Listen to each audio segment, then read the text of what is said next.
5, 4, 3, 2, 1. And it's live.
This is Leicester Till I Die TV.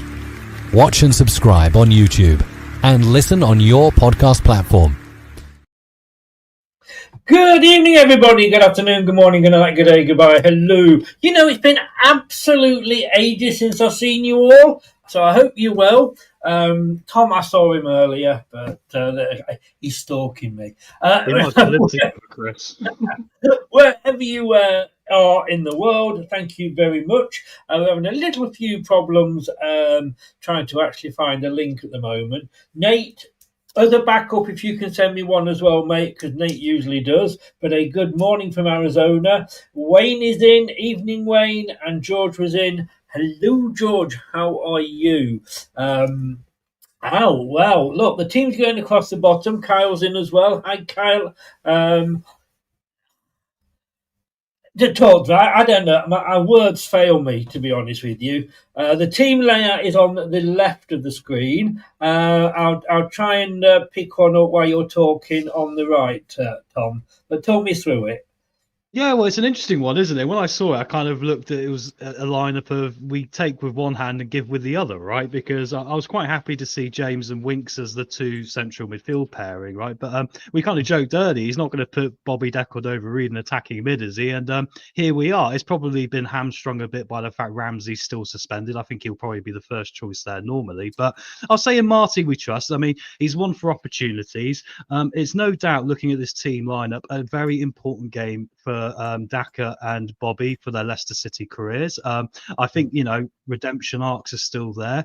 Obviously, Bobby was very much involved in the goal last time out against West Brom. So I'm kind of hoping we're going to have a bit of a surprise there. And he's done some work in training with these two in particular. And we're going to see something special. I'm not against this lineup, Chris. I know some Leicester fans might be looking at it going, oh, my word, what are we doing? But, I believe there is something there to see, and hopefully, bear in mind, it's a squad game this year. It's a midweek game. We had the game at the weekend. Let's see how we get on with it. And Monger, of course, in for Mavadidi, which is an interesting one, my friend. Yes, it is. I don't know if it's just me, but I've got it. This feels to me a bit like a what's what I'm looking for. It feels like a bit like a Carabao Cup team. Yeah, it can do a little bit, because we've not seen Marty make this many changes really in one game to the other, have we? But then again, we've got to appreciate it is in a similar scenario to a Carabao Cup game. So it's the first one we're bumping into on a Tuesday after a weekend game. It was Friday for us, like you say, so we've got an extra day advantage. But we expected Hamza to probably be in that right back as well, obviously, because Ricardo's legs. You could put the same there for Jordan Ayew as well, and say that he's probably being given a bit of a rest here as well. Sumare, we talked about this earlier, and we kind of went, well, he had his best game out last time, but James is probably the long-term option for that role. So I'm kind of glad to see him in there as well. But I'm quite excited about it, Chris, because I do think there is something for these players to prove in particular. And I think there's, that is important in a group of players. It's a squad game in the Championship, isn't it? So I'm not going to throw any daggers out here. I'm still quite excited to see what we can do with this lot. The goalkeeper. No, didn't go for yours. He's not even on the bench, which makes me think he's still injured, to be honest with you. Yeah, I think that's right. I tell you what we're going to do. Shall we have a word from Kate and see what she thinks of the team? Yeah, brilliant. Let's get Kate in. She's got a great eye for this. Hello. well. I don't think any of us saw that team coming. Chris and I couldn't do our usual prediction. Well, I couldn't. So yeah, an interesting choice. Pleased to see JJ in the 8. I think he'll do really well there. And I think whilst we've got Ramsey out of action, Bobby in the 10 will be an interesting prospect. We know he's a good footballer. He did change things when he came on Friday night, and he created the goal, arguably scored the goal. I did think Ricky P might struggle Friday, Tuesday, so I'd like to think he might come on. And then Daka up front, I did not see that coming. Did not see him dropping IU, but Daka definitely has more energy, which might be good for us in the first half to stretch the defence a little bit. Yeah, so we'll see what happens. Looking forward to it. I still think it'll be a squeaky bum 1-0. Oh, a squeaky bum 1-0. And I just realised I have got the team wrong there, so ignore what it says there. Let me bring that up. I think I've got... where's he put James then? Yes, he's put James in the Sumari role you've got there, Chris. Yeah, in the box-to-box midfield, the 8 role, like Kate said. I haven't got him on my map, though, have I? No, you haven't, mate. No, you've got Sumari there instead. You know, but you just replace Sumari with that for James, and that is the right team. Yeah, so you're almost there, Chris. You know, but then again, we were a bit surprised to see this happen, weren't we? We were. I want to do that. You talk through it while I just try and update it. Yeah, no worries. I mean, it's interesting because Daka are coming in is a bit of a surprise, isn't it? But at the end of the last game, he looked really motivated for me. And I think, you know, the interesting about Marty is week to week, we normally see a bit of progression, right? He's very good at, I think, getting onto what we need to work on from the last game and bring it into the next one. I think against West Brom, we saw a bit of that after the Coventry game. So I'm intrigued by it. And I do think that Daka has got something to prove as well. And look, you know, I hope he has a good game. My overriding feeling is I really want Daka and Bobby to have really good games today, because I think with Ramsey coming back in and with Carranza obviously in training, hopefully getting better, there might not be many opportunities for them to stake a first team place, and competition in a squad is healthy, right? I think if you push each other on to be better footballers, I think that is encouraging, and it's nice to see that we're getting some life out of some players we probably wrote off at the start of the season, right? So I'm quite soft palmed about this. I'm like, I'm excited to see it. A little bit nervous simultaneously, understandably, but you know, in Marty we trust on this one, I think, Chris, until half time. Well, like you say, until half time. I don't know. I'm just looking at this team and I'm just thinking, you know, yes, he's got James there, which is what, you know, we all want. We said that earlier on, didn't we?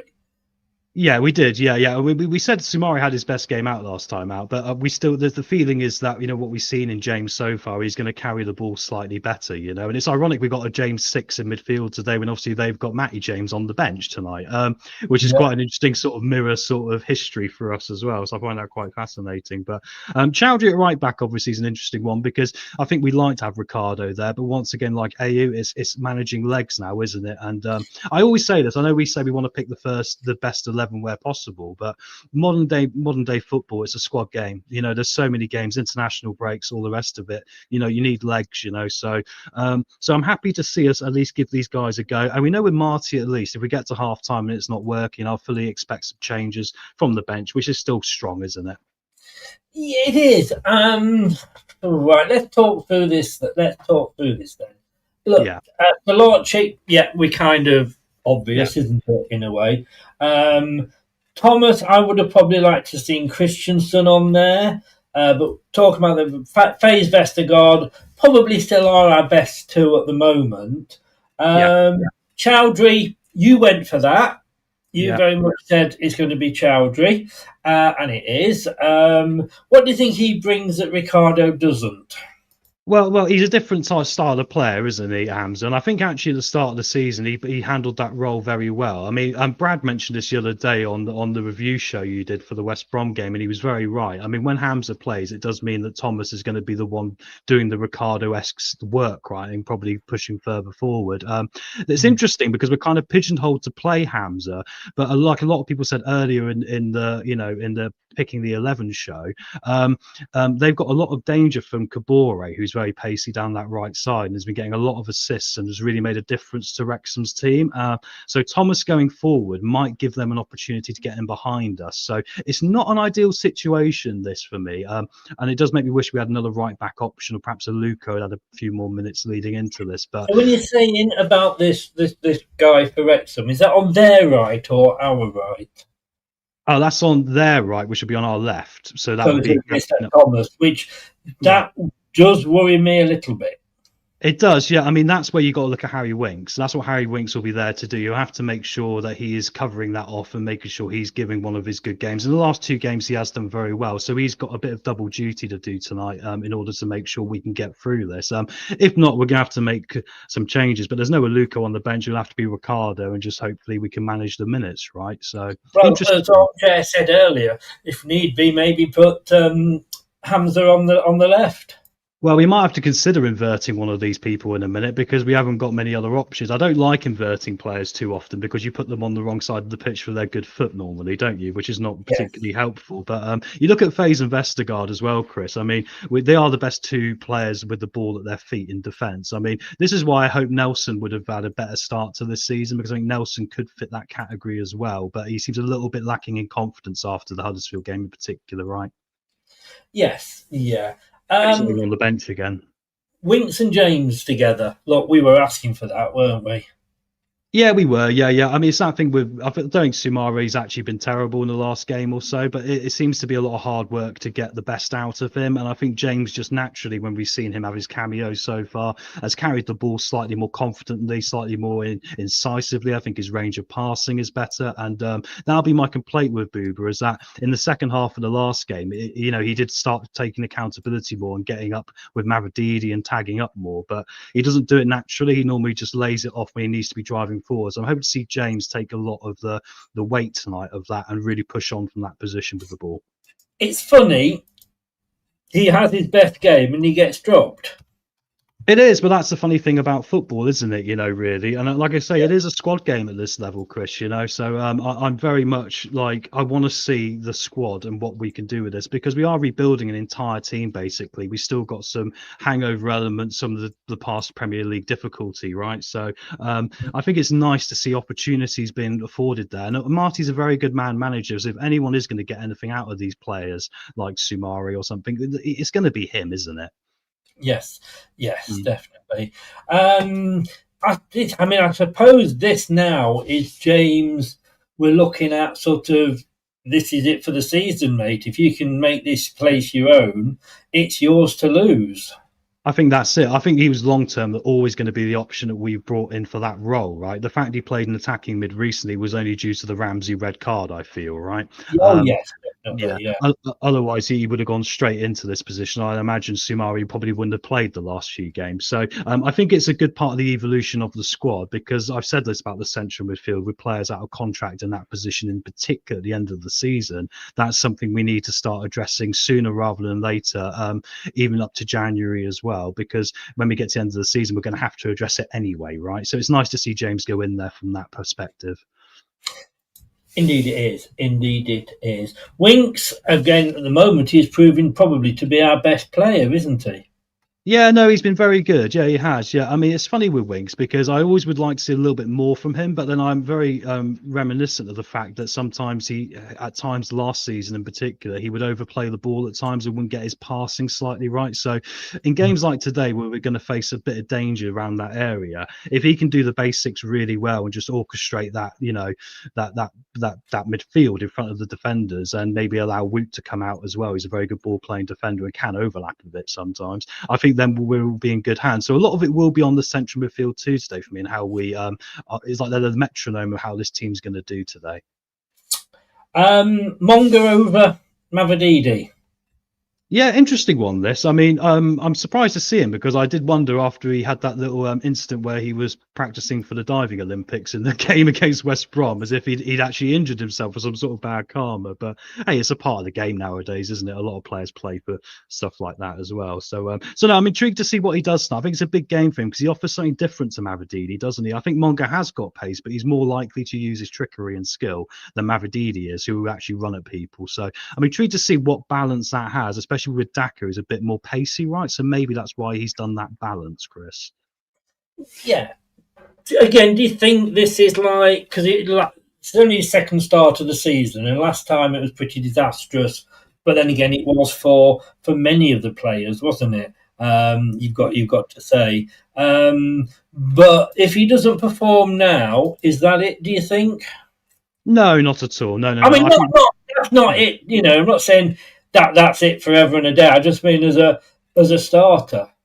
Well, I mean, like I say, as a squad game, you've got to really play people, to affect the game in positive ways at certain points. I really like Ricardo coming off the bench because the reality is the games that we have done really well in recently, he's come off the bench and made a difference, right? Because of his energy and because of what he brought to the game at that point of it, So I always felt Monga was in that category. He comes off the bench and causes, problems at a point, when you kind of want to really ramp the pressure up a little bit. So I'm going to be intrigued to see how he handles it. I hope for Monga tonight that he appreciates that he's going to have to use some pace as well. It's not all about the trickery on the feet. Sometimes you have to take his man on and drive in a bit more as well, right? But you got, and this is the worry. Who was it you said was their top player? It's probably Kabor at the moment. He's the one getting all the assists. And obviously, Windass is back as well. He's been quite dangerous. But you got. Oh yes, I wanted him in the summer. Me but too. You got that guy, the first one, and I honestly my mind tonight. And you've got Monga, who's not particularly defensive. Thomas, who doesn't. He only goes up to the halfway line, and he has got a rift in him. And you've got their best player down that side. Well, yeah, exactly. But that's the point of the game, isn't it? You've got to test versus these sort of players and see how good you are. I mean, we're still in a learning curve, guys. I get I can't quite read the comment Michael says about Daka is pure rubbish, I believe, or something along those lines. And look, he has been, of course. But we've talked about redemption arcs on this channel before, and I think a new manager, you've got to have a bit of a short memory. I mean, let's be honest. If we get to half time and we're losing and he's been terrible, then Nice rightly should probably be out on this one. But I think with that, there is the element of the training in the week and trying to, include players. And I'm hoping he's going to prove us wrong. I think if I was the manager, I'd be saying to him, look, go out there tonight and prove these players, the fans wrong, right? Okay, I do get that. From a very positive place, I guess. Yeah, I'm coming from a very positive place. I understand. Yeah. Yeah, and I suppose if you're going to do it, this is the game you do it in because it is. Like you say, the closest we're out the Caribou Cup now anyway. But it's sort of we're playing, having played at Friday and now on Tuesday. I suppose it's the best game for him to try. Well, exactly, but also you got to remember as well there'll be other players because of the sports science that we probably wouldn't play like we've said before because obviously we don't want them to be knackered when they're starting. I mean, it sounds a daft thing when you think, well, they're footballers, they should be able to recover and play in time, but it's such a high intensity game. You look at the West Brom game, there was a lot of running, a lot of back and forth in it, end to end stuff, and you've got to manage that as part of it, right? So. Yeah. Well, there we go. I think I've got it right now. Well done, mate. We're not good at multitasking, us men, are we? I can't single task, mate. I can't single task. Let's just go through some of the comments and catch up. Right. Let's have a look. So, Kyle, hi, Kyle. How you doing? Great team, says George. Kyle, are you finally in subs? Nate, I'll try to spy link. Thank you very much, mate. Keith has gone 3-1 to City, 4-0. George has gone. Monga, says Wayne. Yes, indeed. Well, you got the Lord giveth and the Lord taketh away. He gives you and then he gives you Dakova Reed. With Daka starting, are we playing with a 10-man from the start? Donkey Reed to YOY. Now, that would have been Delilah. The manager should get why, oh, why, Delilah. Do. No, never mind. I'll move on. Copyright infringement incoming. Not with my singing. The manager should have played AU or Carranza, not Dhaka, says Yelan. It's nice to see Bobby playing. It's going to be nice if we see Doyle and Cody coming on. Is Cody not in the starting? No, he's on the bench, Chris. Yeah, as is Doyle as well. And also is Matty James as well. So yeah. Doyle, he's the next Leicester one as well. He was on loan, wasn't he? And yeah. It still says West Brom versus Leicester. Where? It might do. Interestingly, quickly about the AU and Dhaka situation, I think there was a lot of moans from the fans last time out about we can't be playing AU in that forward position because it kind of nullifies an attacking threat, right? And there is a point in that, bearing in mind when Mavrodidi and Fatu were taken out of the game, then you're kind of a bit limited. So I kind of would say, well, if that's the case, he's probably made the right decision to change it. I went for Carranza, as you know, Chris, and I know he might not be up to speed, but I kind of think you've got to give him minutes as well, and his physicality become quite good. But it doesn't mean I'm not against Dhaka having a go in this one, because I think he can't win in this situation. If he played AU, I'm pretty sure people would be just as frustrated as maybe seeing Dhaka, actually. Yeah. Don't know where you mean with that. I thought I'd updated it all. Oh, he's just gone, that's better. Paul is in. Hi, Paul. Michael, Dhaka is pure poo. No excuses. We'll see. Macclesfield, good work, chaps. Infinitely better commentary pre-match than the official LCFC one. Thank you, sir.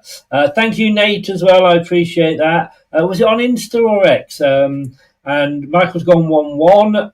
Clibbo is in. Hi, Clibbo. How was the holiday, mate? Hope you enjoyed it. Dhaka over our new striker is very interesting. It is. And Blue Fox says, evening, Chris, Tom, and all in chat. And Scott says, smash that like button. Indeed. Right. Jacoby Reed. Interesting. My God, that was left field. Yeah, a little bit. Yeah, I mean, because I expected he might put AU in there, but then I do wonder, obviously, what I said before about Ricardo's not playing, and wonder if AU is probably going to fall into the same category here, right? And I've always said, and I know people don't like me harping on about this sometimes. I mean, AU was in my team in some position because of his corner taking ability, but James seems to be very good at taking corners, so we kind of got that covered now, right? So it's not a crucial thing to have AU in the team. So, but I view it as an opportunity for Bobby. I mean, if we go back to pre-season, this is something which Marty has spoken about how impressed he has been in this. In Bobby, right? He's really liked him. So I think he sees something in him which maybe we haven't seen. I think he can do a job in attacking midfield centre. I think he's a funny one because you put him on the right. He's not particularly got the pace to match up to, say, a Fatawu, right? But he's a bit more of a solid player. So I'm intrigued to see how that translates into this attacking midfield position. But I got a feeling he might get another goal today, oddly. Well, he didn't get the last one, so that would be nice for him. I'm being pedantic.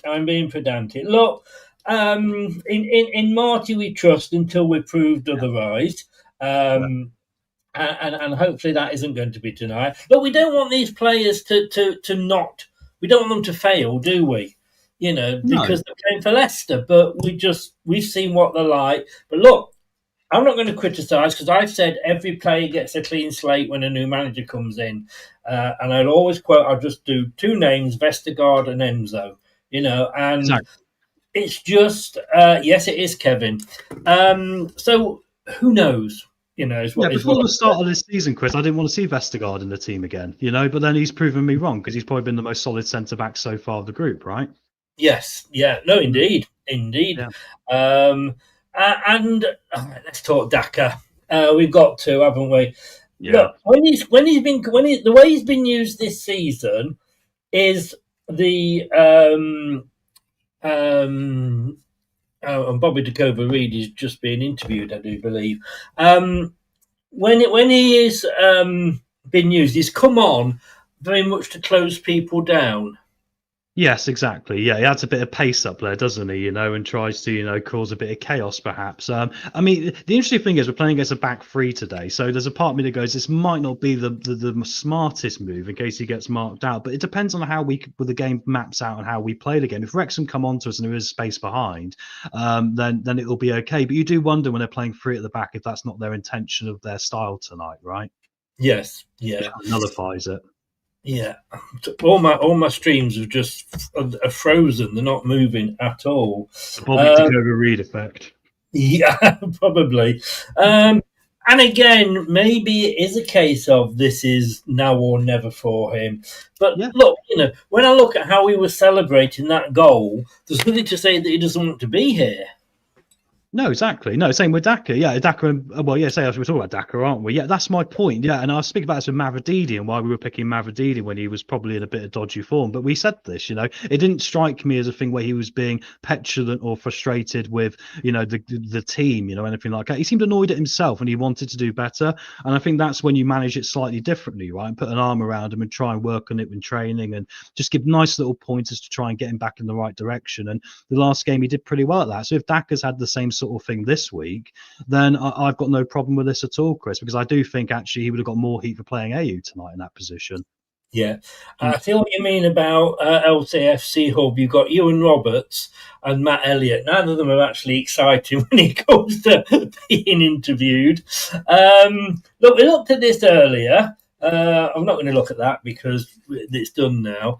But let's have a look here. 52% probability that Leicester will win. I wish I was feeling that confident. Yeah, I feel a little bit nervous actually now, ironically. I don't know if it's because I spent the afternoon, catching up with other sports that I like and getting myself all anxious about sport in general. Yeah. But no, I do feel a little bit nervous about this now actually, because it's kind of surprised us a little bit, especially up towards the top end, hasn't it? But I think nerves are good because it means you care about it as well, right? So it's a big game for us tonight, Chris, because after a few draws now, and you go about fine margins in this league, decisions like this can make all the difference, right? And there's a sort of decision tonight playing Daka and Bobby in that role, which is all on the manager. And if he gets it wrong, especially when there's been one or two naysayers already coming out, then that is a heavy thing to come back from already, really, isn't it? So it becomes a big game, this all of a sudden tonight for us, and one we probably want to go out there. And I'm not even sure 1-0 wins particularly good enough. I kind of feel he needs to go out there tonight and show, especially with these players, we can score maybe three or four even, actually. Totally. 27% probability of a draw, 21% probability of a Wrexham win. Wrexham, I'm not saying they're on a bit of a roll, but they've only lost 1 in 5, won 2, drawn 2. We've not lost any in the last 5, but we've drawn 3. I just think, and I've got to get over this, and the reason I am feeling a little bit nervous, well, not just a little bit, fucking a lot nervous, to be honest with you, is because of the Dakova Reed and the Daka situation. I would love Daka to go out and prove us all wrong. I really would. And I suppose if he is suddenly going to turn it round, this is like the opposition more than sort of a Coventry, West Brom or somebody like that. Well, yeah, exactly. That's it, isn't it? And it's funny because we look at what it was like for the last game, and you kind of go, well, it kind of wasn't viewed as good enough by the fan base, like I mentioned previously. So I kind of view this as like it's kind of we're breaking up with like a girlfriend that we kind of are okay with, but we kind of might have a bit better luck here, if you see what I mean. But it is a gamble because it could all fall down in your face, couldn't it? Yeah. So that's what the nerves and excitement is for this. But like I think Marty, to his credit, and I think this is the thing we've got to remember in all this. I think if you looked at the players that he's been playing, like Sumare, like Winks, like Faze, Vestergaard, Thomas, a lot of these players have been written off on the scrap heap at times last season and going into this season, right? And they've surprised us a little bit by actually being better and actually getting their heads back focused and all the rest of it. So I think Marty's man management is one of his best parts of what he can do. He might be tactically limited perhaps to this one formation and maybe a bit of a change in the second half, but I think his man management I can't really question at this moment, so I'm hoping that will translate tonight, mate. Well, I said earlier, didn't I? I had my food delivered this morning, and the gentleman was a Chelsea fan, and he's been. We've had a laugh, and we always have a bit of banter about it, and I'm going to sneeze again. It's you, Tom. It's you. Oh, mate. It is. It's my musk coming through the internet. I've washed it actually, guys. Not to give everyone that permission. But the first thing he said to me was when I opened the door was not hello, it was, do you want fucking Enzo back? Or worse to that effect, and they are hating him at the moment. And he said, is he stubborn? And I went, oh yes. Oh yes, and he was complaining. He said he's got no plan B. We don't understand his team he picks. And I went, we went, like I said earlier, from 17 points clear to 1 point clear, and you suddenly are thinking like, why don't we try something different? And his substitutions were always like for like. We've got a manager now that, whilst I'm nervous, I trust him. I mean, look, he put Bobby on, and Bobby as good as scored. All right, and he didn't as good as score the goal, but he created the goal. Yeah, and like we've always said, don't shoot. If you don't have shots into the box, the ball getting the ball into the box, and it's never gonna, Bobby, isn't it? Because Bobby, he's not the quickest in the world, but he seems to be pretty good at getting himself into a position where he's free. I know he did that in the Premier League now and again, didn't he? Despite not having much of a long run of it. So I'm hoping that's what they've encouraged him to do in this one, Chris, and that'll be the one to unlock the door for Daka almost. It's kind of like a tandem. Yeah, we are better in defence than we are in attack, and better in defence than Wrexham are. They're better in attack than us, 81 compared to our 53, and they have scored more goals, but they've also conceded double what we have. And the XG, I don't know, I don't believe this XG, but look, 1.74 versus 0.81.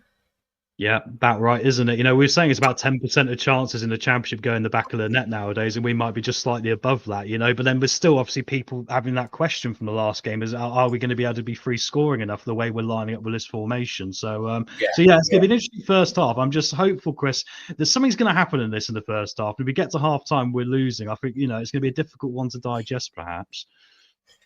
God, change your. My word, Chris, you've got allergies today, my friend. Get the hay fever out in the chat, everyone, for Chris. My word. Tell you what, mate. Tell you what. Please change your aftershave. Yeah, I've got to stop trying to make you laugh as well. So I make you laugh, it's going to set you off even worse, isn't it? I've done it is. I had someone in the front row nearly having a heart attack. Only one clean sheet for them, though. Yeah, exactly. Yeah, so they're quite susceptible. I mean, they have improved in the last 3 games, particularly, like you said, of 4 games now. They're on a pretty decent run. And that is because the new signings they've brought in have come in and been effective. We can't overlook Windass in this. I mean, he was someone we talked about wanting to bring in the summer, and since he's come back from injury, he has been superb for them. He's been really important in that attacking mid position. And he's someone I do worry about a bit because he's got a long shot on him. He's very good with the ball at his feet, but also he can get forward and be physical as well. So that's a danger man for them. I actually wanted Windass in at Leicester. Thank you, Carl, by the way.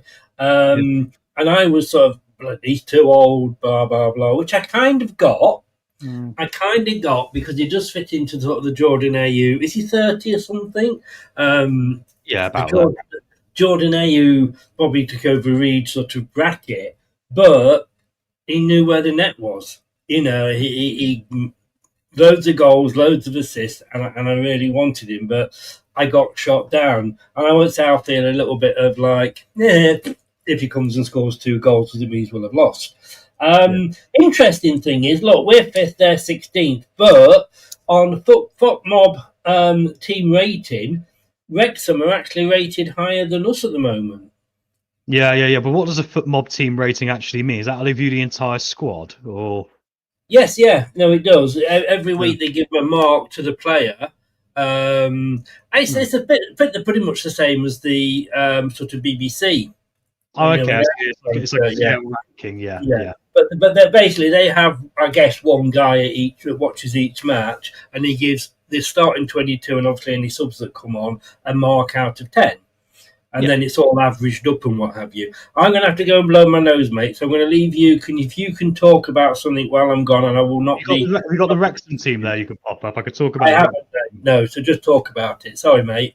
No worries. You go sort your nose out there, mate. Get some antihistamines in you, perhaps. All right. But bless Chris, everyone. My word, I've had that before. I'm not sure if you get hay fever, guys. But anyway, the show must carry on. So Wrexham tonight. I've got the team here. They're 3-4-2-1. They're completely unchanged from last time out. They got Nkonkwo in goal. got Bruntheim and Clareworth as the back three, Kabore, at right wing back, Longman at left wing back, Dobson and Sheaf central midfielders, attacking mids O'Brien and Windass, who's the captain, and Moore's up top. Obviously, he was an interesting one because he's a bit more of the Carranza profile player, championship experience player, a bit more physical, maybe not the most prolific in his history, but he's got something about him where he's been a bit of a journeyman at this level. He had a knock in the last game, incidentally, so I was quite surprised to see Moore start tonight. So hopefully that will be in our favour, that he might not be fully fit and it might help us. On the bench, they've obviously got people like Broadhead who are quite dangerous, McLean, Cody, obviously Doyle, and Matty James. So, there's a lot of danger in this team. I don't think we can underestimate this Wrexham team at all, especially when they're playing a system which leans into the Preston and Charlton way of playing football, which for them has done very well so far, pushing towards the top of the division when they weren't really expected to, right? So I think, we go into this and I kind of feel like it's one that on paper we should be looking at, really putting a mark down and going, we should in theory have the better quality irrelevant what formation we're playing. But there is a bit of nerves with me, and that Wrexham are organised. They know how to go about their game, and they're starting to get results now, right? Especially a great win away at Norwich, for example, recently. How are you doing there, Chris? I'm back. I'll let you go because they're doing the light show. We kick off in about 3 minutes. So I will see you at half time, mate. Thanks for just taking us through that then. No worries. I'll go for a 2-1 Leicester win tonight. I know I've gone for 2-1 to Wrexham in the prediction league, but I will just say that is because I need to get some points back. So yeah. If we lose tonight, I said this earlier, if we lose tonight, message me. I'll give you Tom's details. You can get him on X and you can just pound him. I'm going to 4-1 to Leicester. We end up drawing, Chris. I've decided to reverse jinx it. Give me some credit here. Guys, enjoy the match. Obviously, Foxes never quit. Let's go. Cheers. Thanks a lot, mate. Take care. Right, here we go. Let me just sort this out. There we go.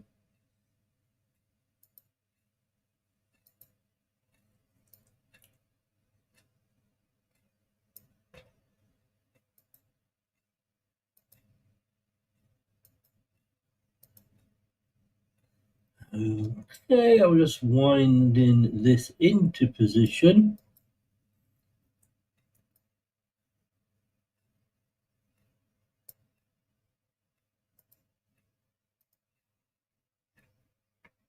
Okay. I've gone. Jeff, by the way, you know what I love? I love you, Jeff. How long have you followed us now? You've been with us probably about 3 years, if not 4, and you still come in and go, "Hi, Jeff here." If anybody, she came in and went, "Hi, Minra here," I'd be thinking, "No, it's not. It's Jeff making a mess." I love you for doing that. Teams are coming out. Leicester City are in this strip. They're in blue, everybody. I've gone 2-1 in the prediction league as well.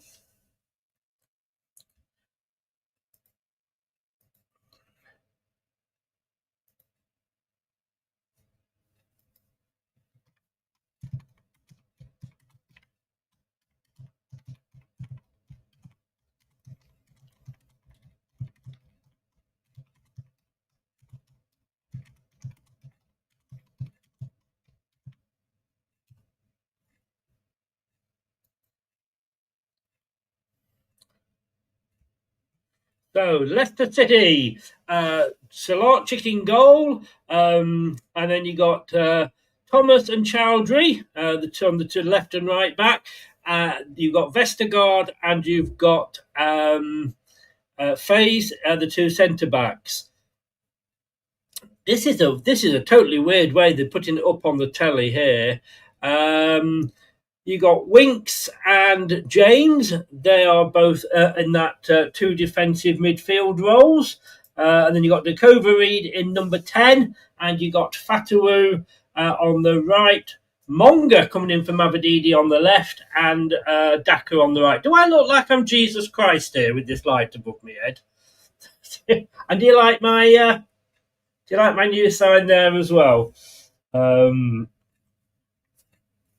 Thank you very much for saying that, Scott. Thank you very much indeed.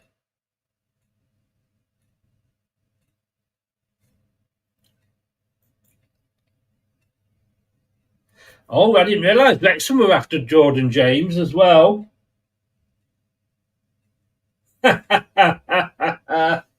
I know you didn't, Jeff. I know you didn't.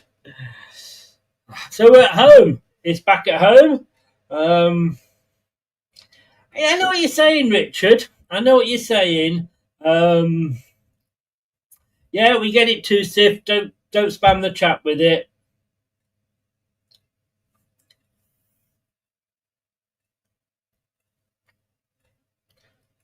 Evening, Jay. How are you doing? Still got get your predictions in.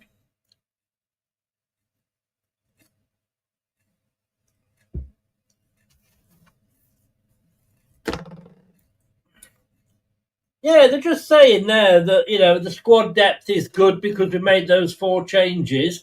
The squad depth didn't particularly work well against Huddersfield. We have to remember that, there are a lot of games going on tonight. Birmingham Wednesday, they've already kicked off. Blackburn Swansea, Wednesday playing on a Tuesday. Bristol Ipswich, Hull Preston, Leicester Wrexham, Middlesbrough Stoke, Sheffield United, Southampton, and Derby Charlton is an 8 o'clock kickoff. We're about to kick off. Obviously, we're a little bit behind time here. Dakota Reed, number 14, stepping up to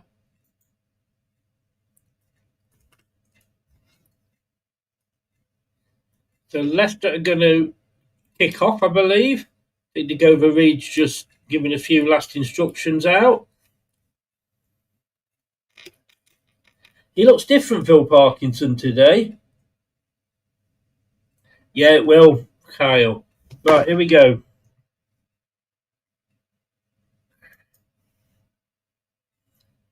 So, kicking off, Leicester, all in blue. Oh, tell me when we used to play blue and white. I prefer all blue, I've got to be honest with you, but there you go. And we are kicking from right to left, as we always like to. Wrexham, red shirts, white shorts, and red socks. And they're kicking from left to right. Now, the last couple of games, we've started really well and had an early chance.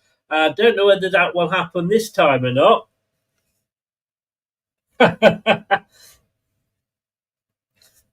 Bless you, Chris. So, Leicester have it. FaZe and Hamza. Just inside our own half. Now it's back to Vestergaard. Thomas on this side. Plays it back to Vestergaard. So it's not the start that we've had, certainly not against West Bromwich Albion, where AU nearly scored. James, I'm looking forward to seeing James in that role. I do think James is the nearest thing we've got to KDH rather than, well, since KDH.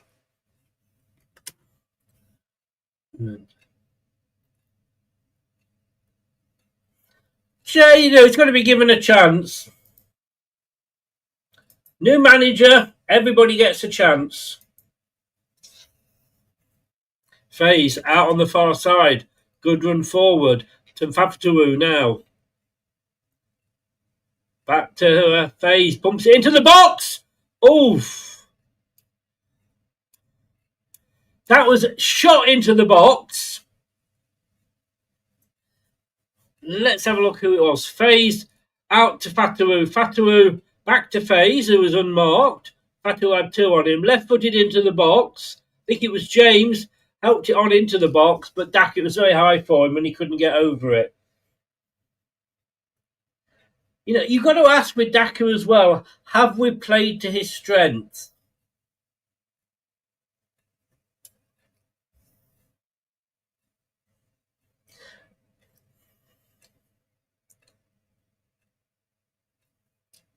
Chowdhury having to head clear there.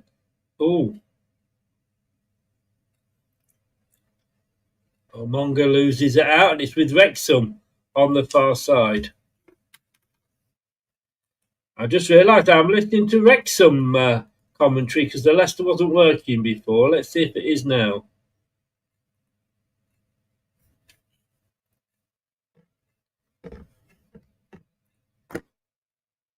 I can't be listening to a Welsh accent for... Oh, no, that's a free kick against Daka. That's what Daka's got, though. He's got the speed. He's got the speed. If we can just play him through and he just gets that one goal, which will give him the confidence, who knows? Who knows?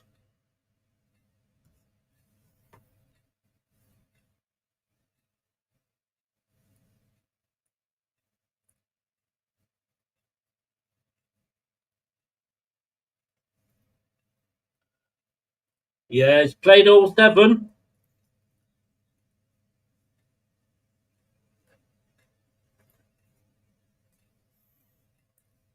It's a goal kick to Stolarczyk, with just coming up to 4 minutes gone, and he plays it short. The Vestergaard and gets it back again, and gives it back to Vestergaard again. Now, James, what can he do? Oh, lovely long ball through. It's hit back, but it's come back as far as Winks. Winks to Thomas now. Thomas down this far side. Puts the ball through for Daka to run onto. That's what they're trying to do. I can see it straight away. They're playing the ball through to Daka.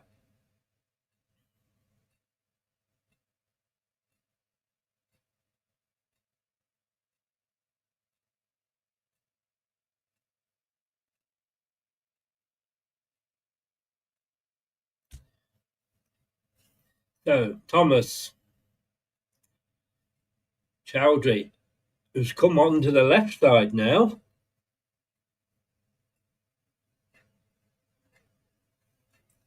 Now it's out to James. Oh, tried to push it forward there. Good idea, but it was too hard and it goes out. What are we thinking? 8 games in, we've still not got a sponsor.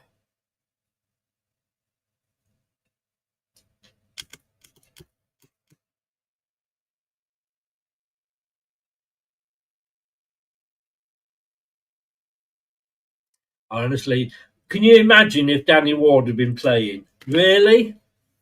I mean, he is injured, so it's not, Parkinson thinking I should do this.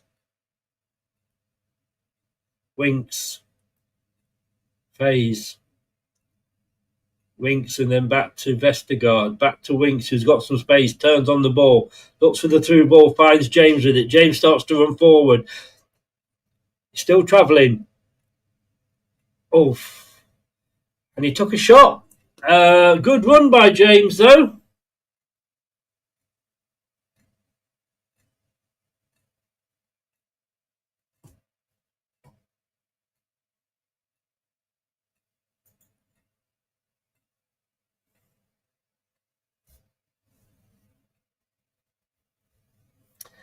Very unlucky there for James. It was a good run. We certainly had the space in the middle of the field there.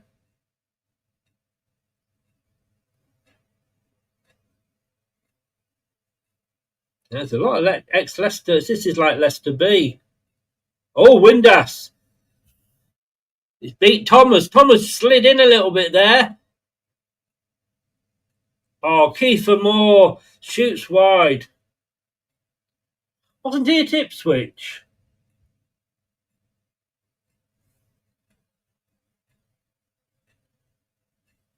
Yeah, that Thomas slid in. Bit like FaZe did.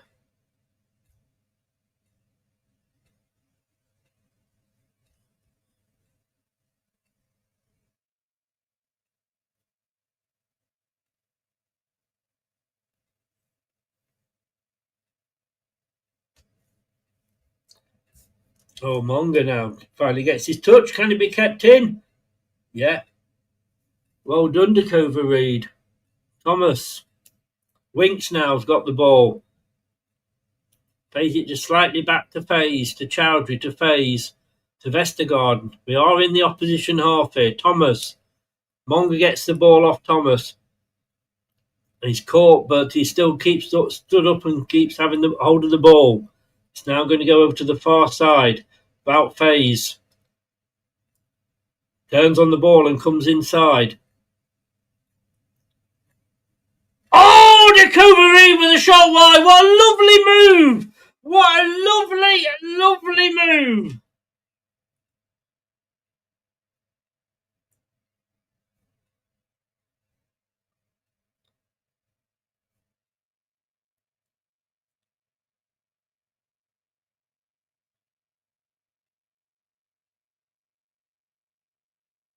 Just right. That was a good shot from Dick Overreed. I'm going to say that was a really good move.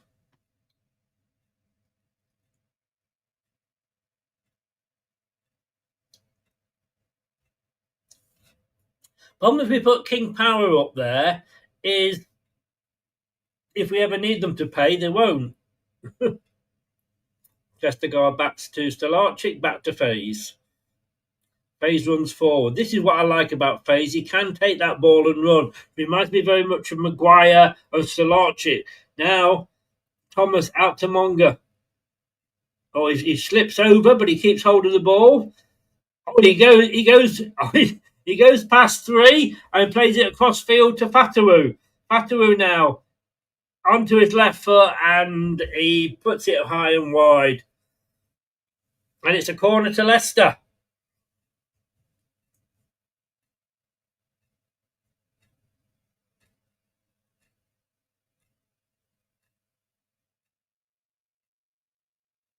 A lovely move.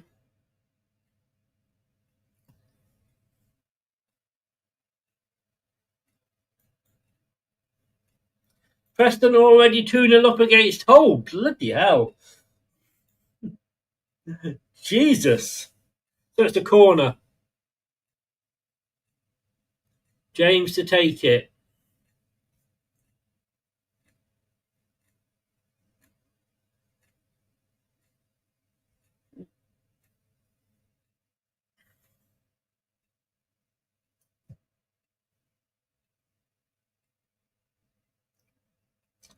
Jordan James.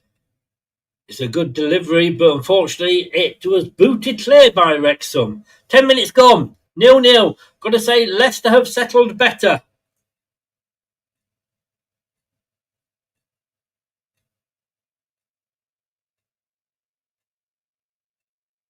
Oh, who's down? Vestergaard is down.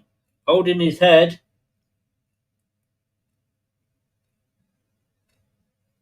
So just checking that. Yeah, 13 minutes in, and it is Hull City 0, Preston North End 2. Hi, Stefan. How you doing, mate? Birmingham 1, Sheffield Wednesday 0. And everything else is 0-0, and obviously Derby, Charlton kick off at 8 o'clock. So in about 3 minutes' time.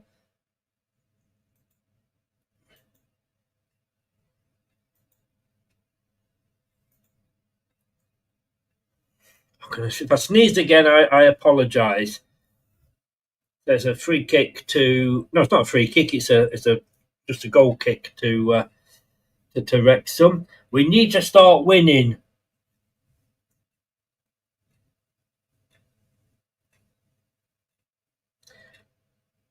Oh, tried to put it through for Daka there, Fatawu. But they lose it, Wrexham. Leicester have got it. To Cover-Reed, to James. Out to Fatawu. Oh, he's blocked off. Surely that's a free kick. Yes, it is. He just stood there, Longman, number 47 for Wrexham. He stood there and the player just ran into him. And they're showing off Wrexham because they've got a sponsor on the back of the shirt and on the front. And in my mind, that's just showing off. 12 minutes gone. 56 of you in. Smash that likes, please. It is free to do and it really, really does help the channel. Guys, let me know, what do you think of the graphics there with the team up like that? I mean, it will change obviously when subs come on, and I won't be able to change that, but do you like it? Only 21 likes. Come on, guys. It's free. 400 quid a year it's cost me to put this out without paying for the graphics or what have you.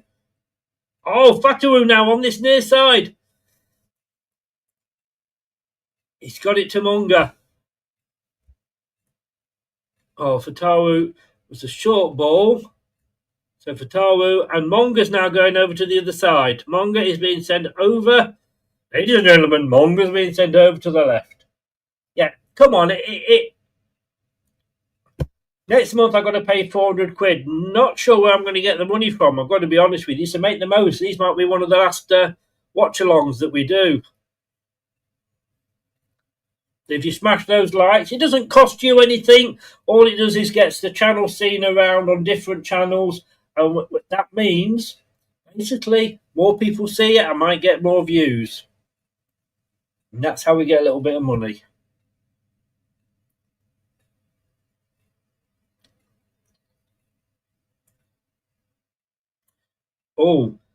Lovely ball from Kerbery to Daka, but Daka tried to get it back to him, but he couldn't. Now, Wrexham, can they come out now? Down that their left. Chowdhury goes in, it'll be a free kick. No, it's not. So Wrexham throw, but he'd given away a free kick there. It's one click. The fourth official is having a word with Phil Parkinson.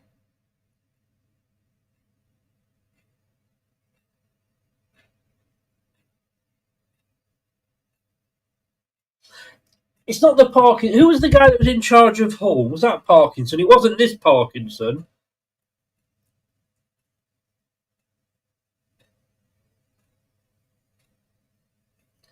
So they've got a lot of space at the back here, Wrexham. Now Leicester are coming forward to shut them down. Over the top for Wrexham, and this is a good ball. Number 12 here for Wrexham can get the cross in. Fast doing the defending there, and Thomas gets the ball out for throw in. Good defending from Boutfaz.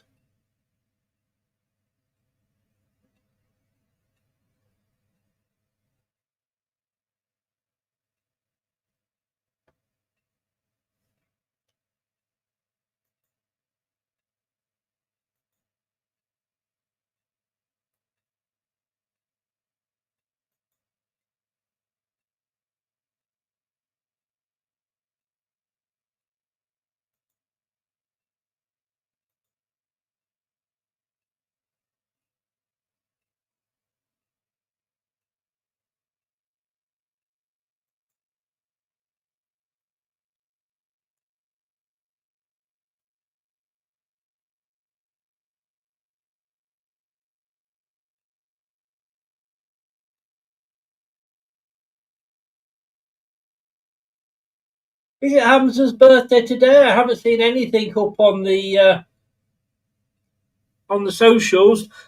Wrexham here! Oh my God! Why did I get excited about that? It was miles over.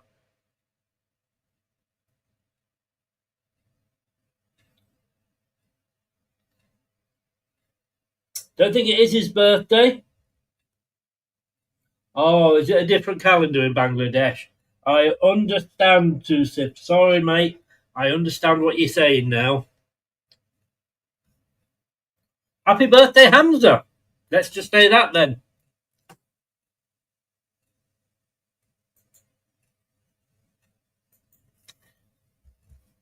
So,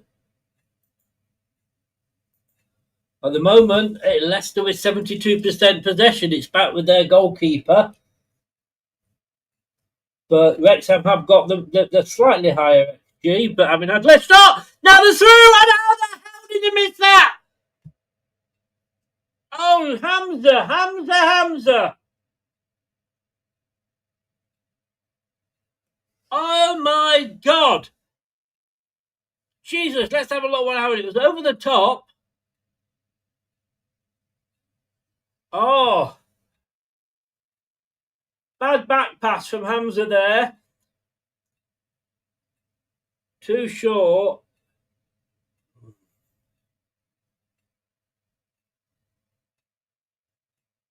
Oh my God, Hamza. Oh, for Tawu now. I think Daka went down. Monga now. But Wrexham have got the players back. That was a good break by Leicester. Thomas, who's actually getting forward quite a lot today. Winks. Chowdhury.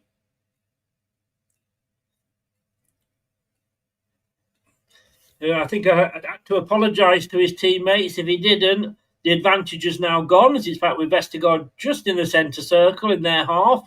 Passes it forward to Winks. That was a good breakaway for Leicester. Thomas to Monga.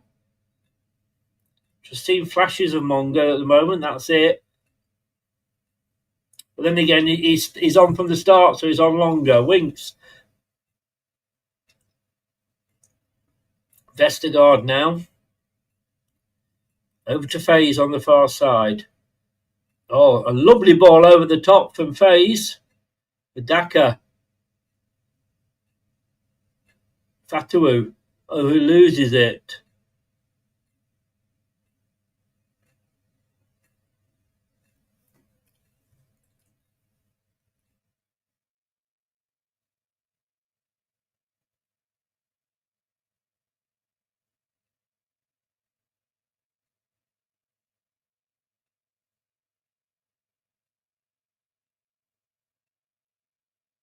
That was a lovely chip by about Faze, I've got to say.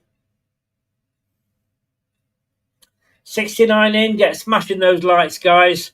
You're gonna make me beg, aren't you?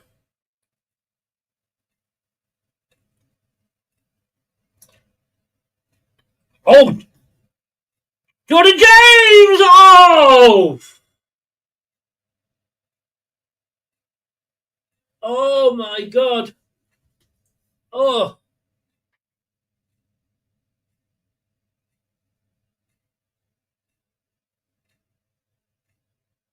wow!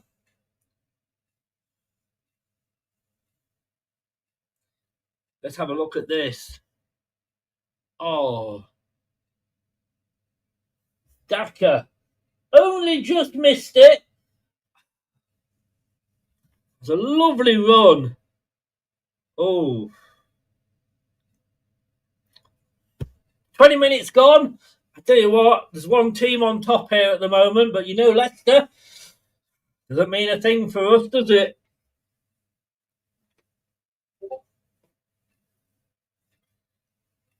Oh.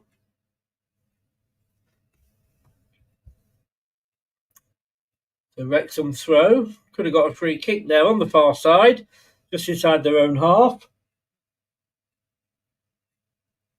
Thank you, Jeff, aka Myra. Is Myra? Myra, I think it's pronounced. I apologise if I've just butchered that.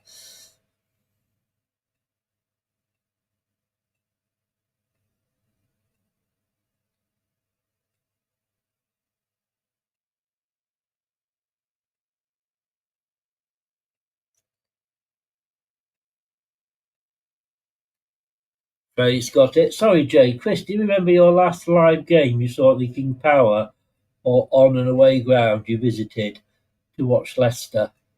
Wembley versus Spurs. Why are you going back? My last game was away to Southampton. Not the 9-0, although I was there for the 9-0 a couple of seasons ago when we were in this division. Oh, lovely ball through Leicester. Leicester playing well here, I've got to say. Thomas to Winks. Vestergaard across to Faze. Fatawu.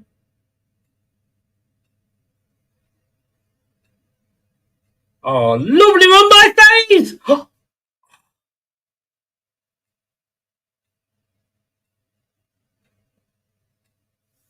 Oh my goodness me, what are we doing?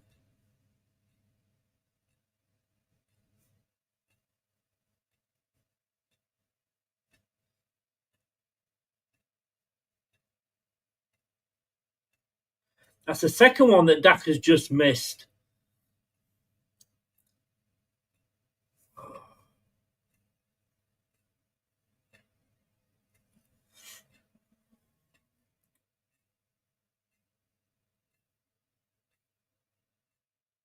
That's twice Dak has come close.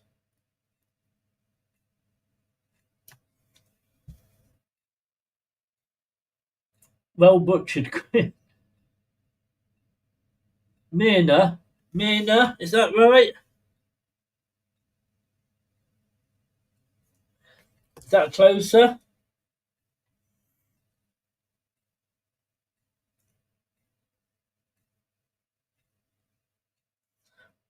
Oh, of course, they were playing. I thought you were going to say it was the League Cup game, but no, yeah, I get you because Spurs were playing at Wembley for a while, weren't they? Myrna.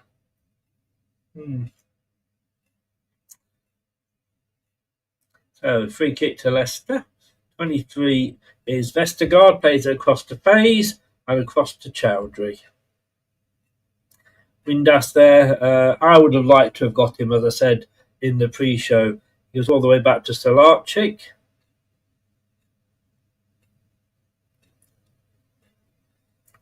Plays it to Faze, who runs forward with the ball. Oh, Faze gets a yellow card for that.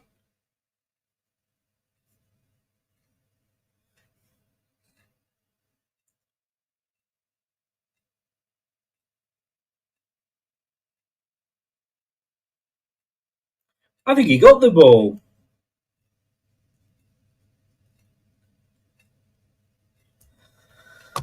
I was unlucky. I do like Faze. I know I'm gushing here, and I didn't. But after everything I've got to say, credit where credit's due. Last few games he has done well. So the free kick up, it was offside, even though Thomas did head the ball away, but it was a free kick to Leicester for offside. Yeah. He's been close twice. Oh, well offside.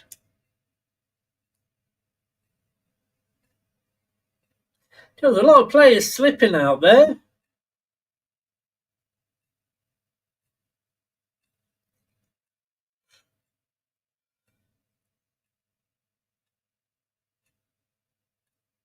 Oh, Vestergaard there, not unlike him, but he gave the ball away. Thankfully, we got it back, and he's got it back off Stolarczyk. Just outside now, he plays it over to Faze. He's on a yellow card now, he's got to be careful.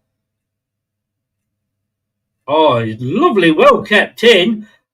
And Vitawa, he's tried to do probably a little bit too much again. But Jordan James wins it back for Leicester. Leicester are battling here.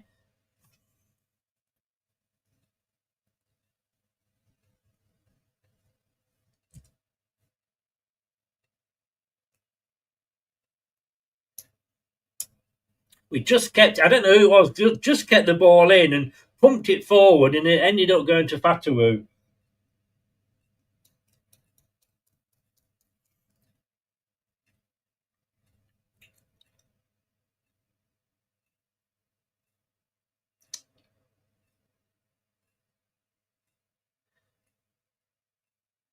Throw in, yeah, on just equal with the 18-yard line for Wrexham.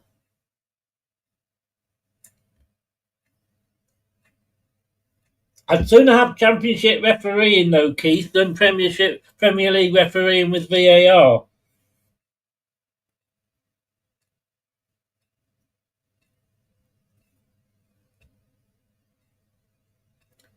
Oh, Winks now with a good run.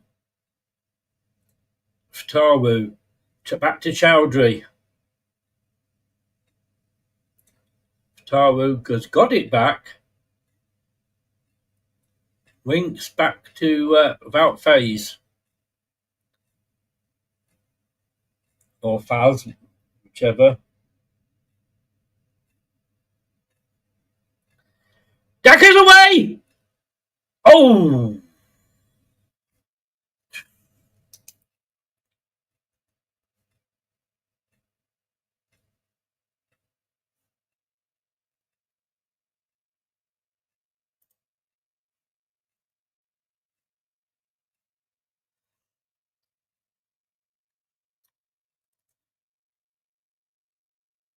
Yeah, I mean, you were saying about Daka, but Daka did a run to get on the end of that ball from Chowdhury, but there was nobody there to help him out.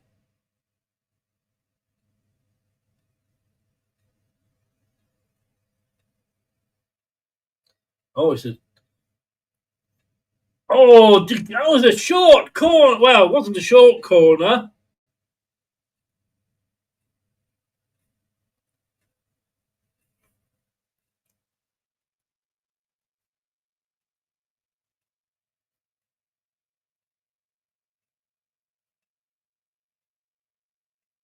Still 0-0. Coming up to the half-hour mark.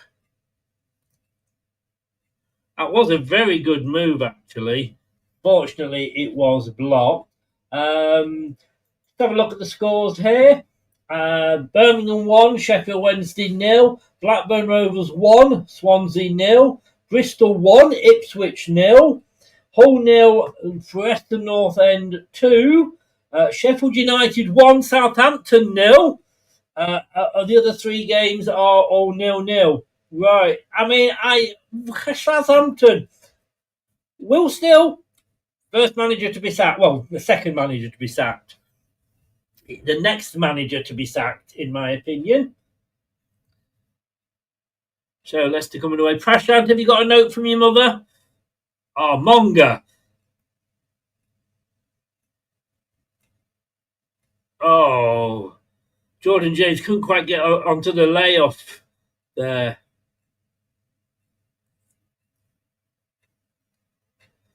So, dealt with. Faye's just this time got the back pass right to Solarchik. And then Solarchik. Oh, but now Leicester on the attack. Oh, well. Daka put it behind for Tawu and it's gone out for a throw in. Tell you what. I'm going to say this now. This team is not playing badly. I know we all kind of sort of said at the start, like, oh my God, but no, they're doing all right. 76% possession to Leicester.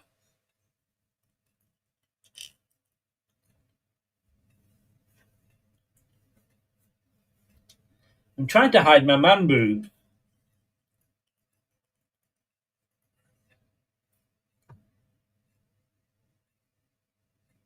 Tawu, somehow managing to keep hold of the ball. Treads on it and turns. We are at the half-hour mark now. We've kept possession. It's gone back to Faze. Comes forward running. Oh, can't get the ball to Monga. Out for a throw-in.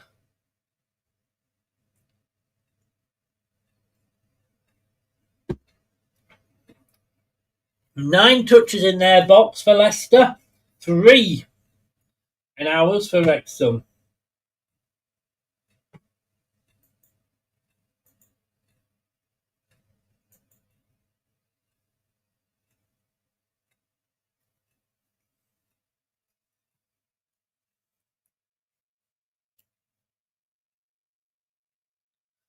This is the first meeting of these two teams in 43 years. Wow. Oh, Luke Thomas now. He's got Monga over on the side. Monga. He's looking for space. He chips it in. Oh, and it's kicked out, but it's only as far as Chowdhury. Chowdhury, I don't know what he was doing, whether that was a shot or wide. It was a bit of a mix between the two. 43 years. Wow.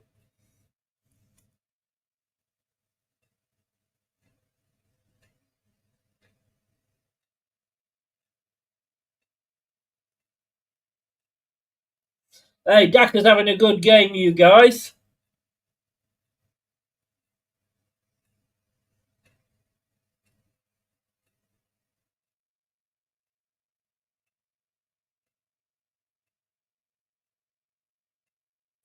I have to say at the moment, Dakova Reed and Daka both looking all right. Throw in almost on the halfway line in front of the manager's dugouts. Wrexham, they take it and it's back to the defenders. Monga comes in to close the player down. Oh, now it has. Monga's won the ball there. Go on, Monga. Oh.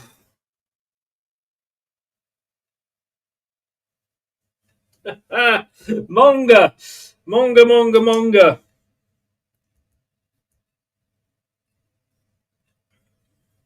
ends up on Rose Ed.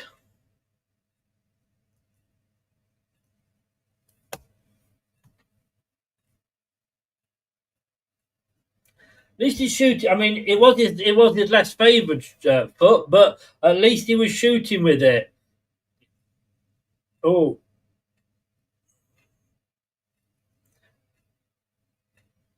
Thomas. Now Thomas has got a yellow card.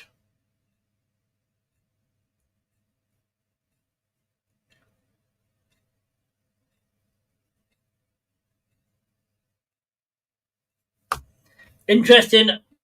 At the weekend, Swansea away. Will we see Ramsey back?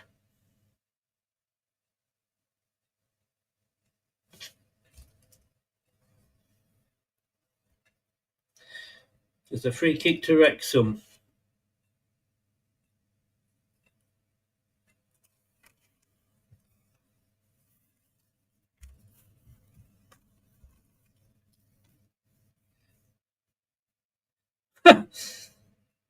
And that's a yellow card to Phil Parkinson. Oh, can Leicester deal with it? It's all head ball at the moment. Oh, and he goes up, and Solange just stands there and takes it up.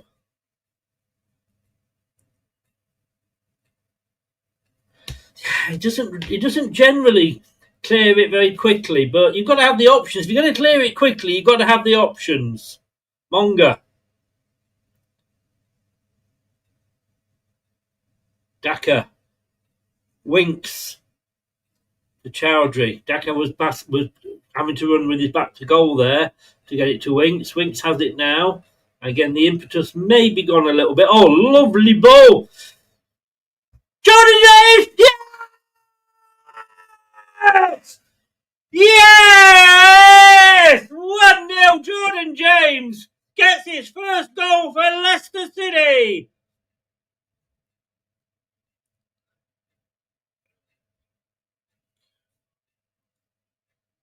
Whoa!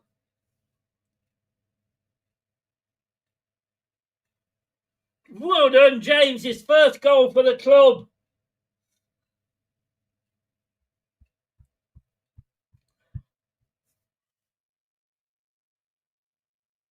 One touch. It was lovely.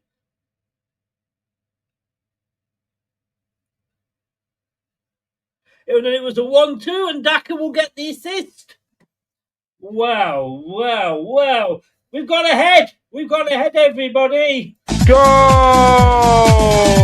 Back of the net.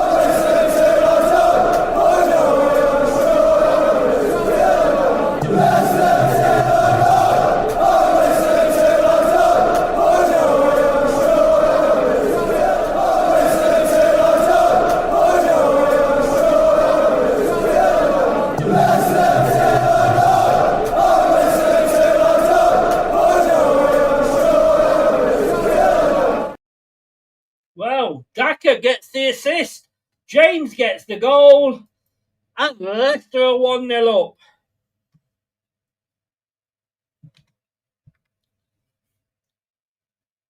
It was a lovely move.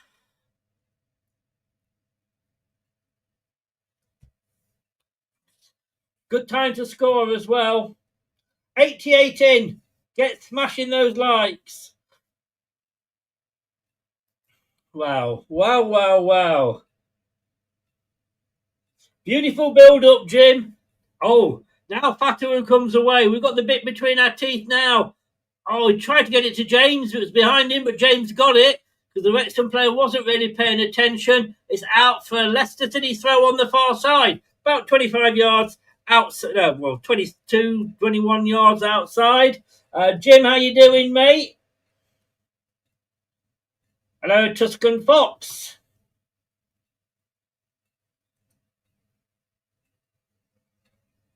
Oh.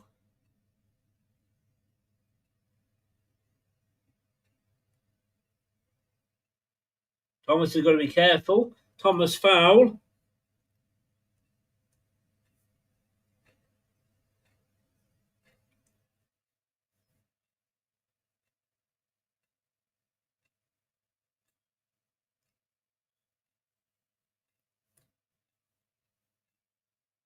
Yeah, that was never going to be a yellow card. Anyway, Monga took the ball well. Gets it back to Winks. Controlling that midfield, really.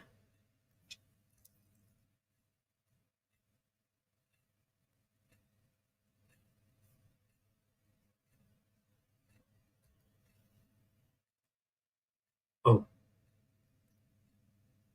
Daka tried to get it to James, but it didn't quite work out. Leicester on the top foot here.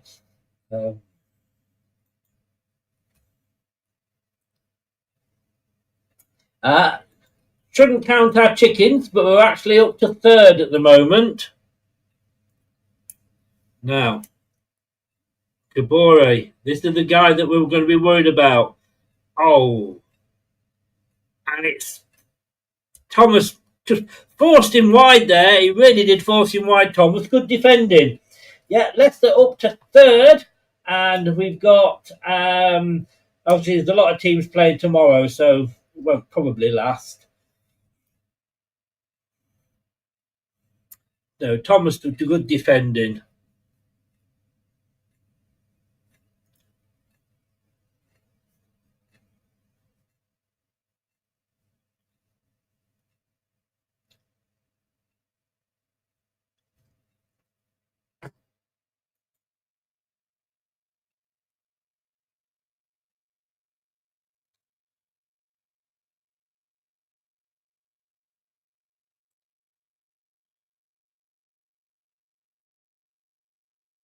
Oh,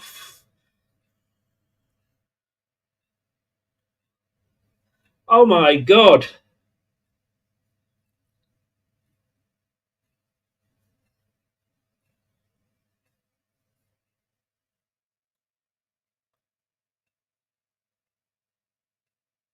Oh, Daka Brunt was stopping him there.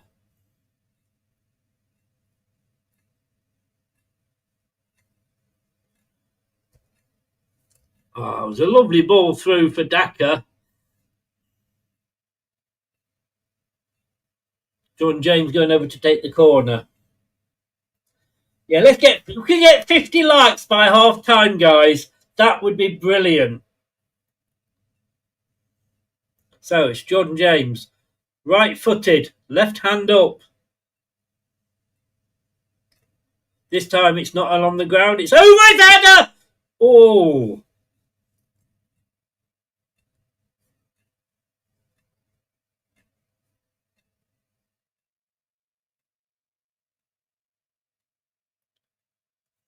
Wow. You know what, it's not boring following Leicester this season, is it?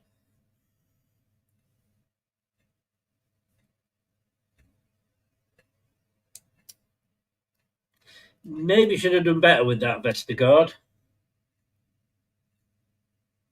10 shots to 4 for Leicester. 73.9% possession.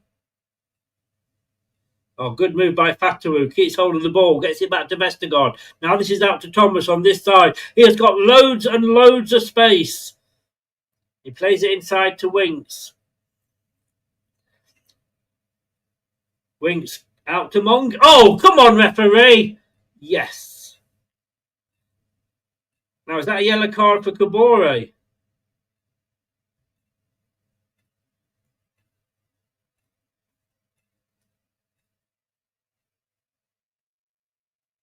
Ooh.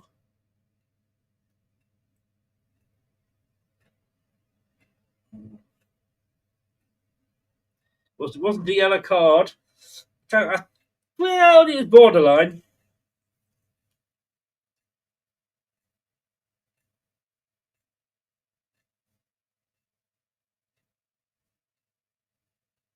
Vestergaard. Faze will go back to Stolarczyk, I'm sure. Yes, he does.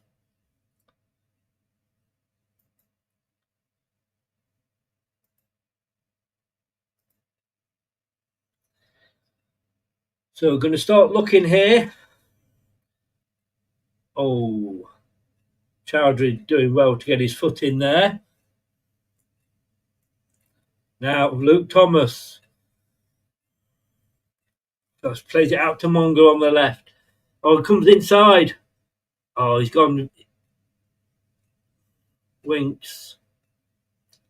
Gets it back from Winks to Monga. Winks. Thomas on the edge of the box.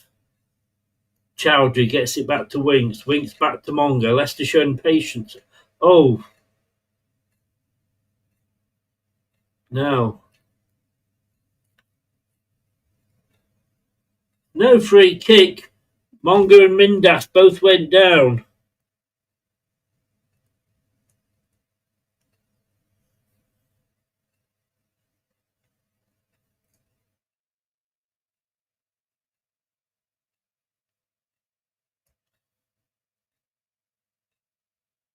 Let's have a look.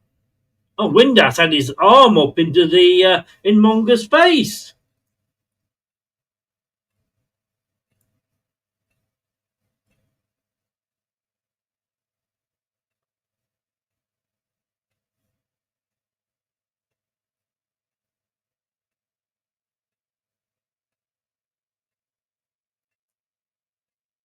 That should definitely be a free kick.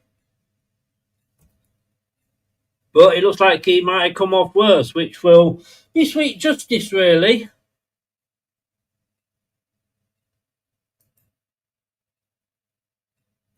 Two minutes of stoppage time. Having said that, I think there'll be a little bit more because of this injury here.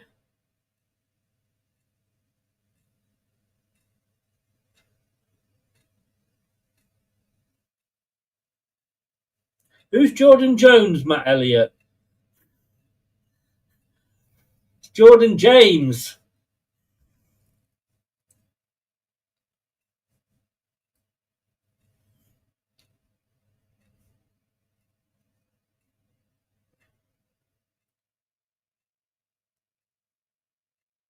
He keeps saying Jordan Jones.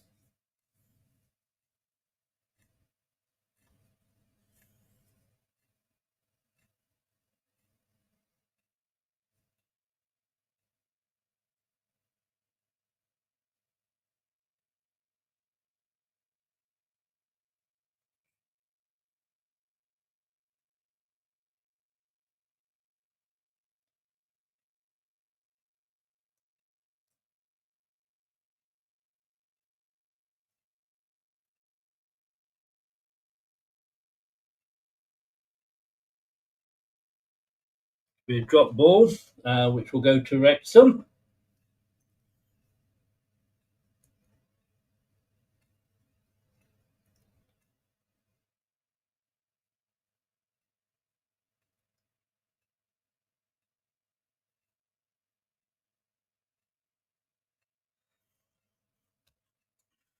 Now, come on, Leicester, just concentrate. You know, we're terrible, aren't we, at this point in the proceedings?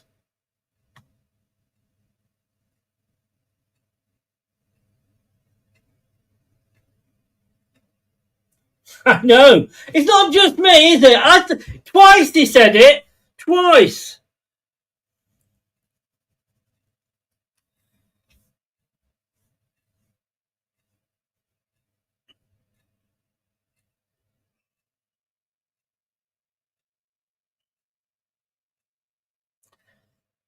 Oh, Dakova Reed and Monga.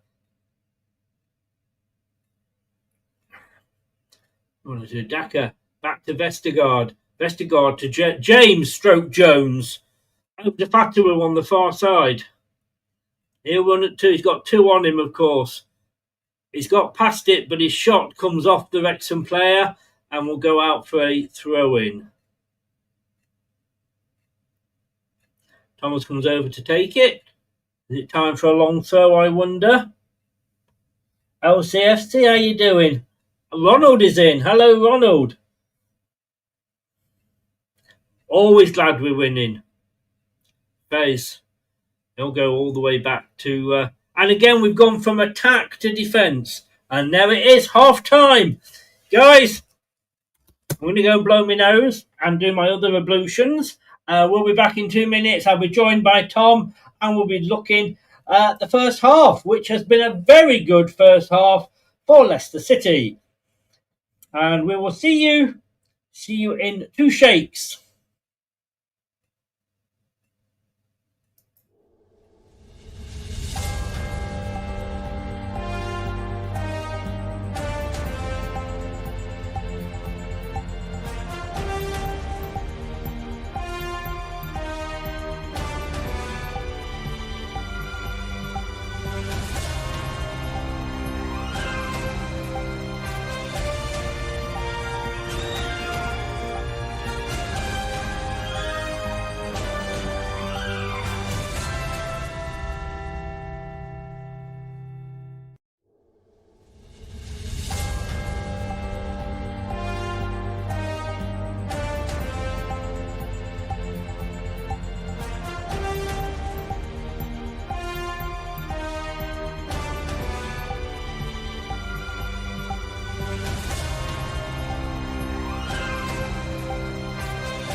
This is the Leicester Till I Die Watchalong show. Join in the chat and don't forget to subscribe. You better not. Oh, he's there. He was gone. He was there a minute ago. Tom, come back. Come back. 1-0, half time. Jordan James, or as Matt Elliott calls him, Jordan Jones. Excuse me, I've just got a bit of biscuit in my mouth. What can I say? I'm just going to get on the phone to Deliveroo because I need to order some humble pie. Because this team, absolutely, for me, brilliant first half. Absolutely brilliant. And Daka, no, I'm trying to sort of just pad out until Tom comes back in. I have to say, and talk of the devil, just as we do, he's here. Yes, sir. My internet's being an utter piece of work, Chris. My apologies. Don't worry, mate. I'm just enjoying a slice of humble pie here because what a performance! I mean, was I worried? Of course, I wasn't. Well, you say that. I was a bit worried. I'll say this, after 10 minutes, I was getting a little bit of anxiety seeing a similar situation to the West Brom game where we have a defender step up, not challenge for the ball that well, and then they get in and a better team would have scored. But no. The quick fire passing has been the way to get through them. We learned that early and we finally got the goal from it. But we need to do more of it. I still feel as a half time, if I was Marty, I would actually get into them a little bit and say, look, we are good enough to probably be 2 or 3 up in this, but let's not put ourselves in the position to maybe 1-0 up and make a mistake and maybe get ourselves in trouble, right? So more of that quick fire play in the midfield, the one touch to play people in like we got for the goal, right? So ramp it up, guys, more, because we can't be putting ourselves short, right? Oh, piss on my party. Yeah, but I know it's a bit weird for me. I know I do this sometimes. I go the opposite way, but I kind of think we've had 10 shots here, When we're Chris. bad, you're positive, and when we're good, you're negative. Yeah, I know, but I think that's part of man management. I think if I was Marty, I'd get into them and go, look, you've been good, but there's still been places and times where Wrexham have got in and caused us a bit of concern, right? So let's make sure that doesn't happen. Let's make sure we are 1 or 2, 2 or 3 up in the second half, and make sure we build on it. And now's the time to get into them. And go, guys, you've shown how to get the goal. Get another 2 here. Come on, really put the marker down on this one. It was a beautiful move for the goal. Why does fucking Matt Elliott keep calling him Jordan Jones? Somebody tell him what his proper fucking name is. I know, unbelievable. Yeah, unbelievable, Jeff. Dakova Reed having a good game. Yeah, he's looked very good. Yeah, Daka having a good game. I mean, we are talking Paul Gascoigne-esque at the way he's just been unavoidably able to touch the ball. He gets a touch on either of those 2 efforts. The ball's in. Yeah, just wants to get there. But at least he's getting there. And, of course, quick thinking, got his assist today. Absolutely, yeah, and that's what we're looking for in that position, because that's what we saw with Bobby early on, wasn't it? Bobby was in a tight space there with a lot of people around him, but he still managed to use his intricacies to get through it very quickly. But just sharpness, Chris, isn't it? Sharpness, So yeah, I really appreciate seeing that, because I think that is the way to get through this lot. And like I say, more of it, boys. Really increase that pressure, because I don't want us to be in a position we're sat here at full time going 1-1. It's another draw where we probably should have won, because we haven't made the most of what we've seen to be the opportunity to really push on and win this game. They've got to come forward now, though. Yeah, this is very true. But we have seen already, and like I say, we mentioned this in the show earlier about Kabore against Luke Thomas in the first 10 minutes when he got past him. I was thinking, oh no, it could be one of those nights. But fair play to Luke. He has recovered and dealt with it very well. He has, and there was a bit towards the end where Thomas did get done for pace, and he got a yellow card. And just before half time, I think it was, Kabore got down his right, and Luke Thomas forced him to go as far as he could right to the line. Yeah. And then was it a shot? Was it a pass? Was it a sending the ball to the space station? I don't know. I mean, it was wild over. But let me just say this. Here we go. Look, possession, 75.4% for Leicester. XG, 0.92 compared to their 0.46. 10 shots for us, 4 for them. 1 on target for us. Goal, it's one that counts. Nothing for them. 12 touches in their box. They've had 6 in ours. And we've had 3 corners. They haven't had any. That was probably, I'm going to say this, one of the best 45 minutes of football this season by Leicester. Yeah, I think we stepped out of the blocks and we looked actually a lot more confident in what we were doing than we have week on week so far, didn't we? I mean, just the way the players held themselves and they were coming forward with the ball, like Monga in particular, I felt looked very good. Jordan James, obviously, like we talked about this, about how his box-to-box run, how he can carry the ball very well, would be very crucial for this team going forward. And he's proven it again today, right, with some great play. He's been everywhere, Chris. You think he's in the centre midfield. He's been up there on the flank as well. He's been in the attacking mid position. And that's what you need, players taking accountability. And we've seen that. A couple of apparently it's Jerry Taggart who's doing the commentary, sorry. But still doesn't know who Jordan James is. Yeah, I've had to stop sometimes to sort of double check whether it's him or not. Wayne said there, and I'm going to have to say I agree with Wayne, Hamza, oh my God, he played the ball so short, trying to back it to Stolarczyk. I'm like, and that's why I want Richard Ricardo in that position. No, I understand that, and that's where my anxiety came from. Where I gave a little bit of a pep talk there at the start. You mini cheddar's good, man. You keep keep talking, yeah. But no, that's. Can I just say, Red Leicester. Red Leicester, exactly. The best away kit we probably had actually at one point. That wasn't it.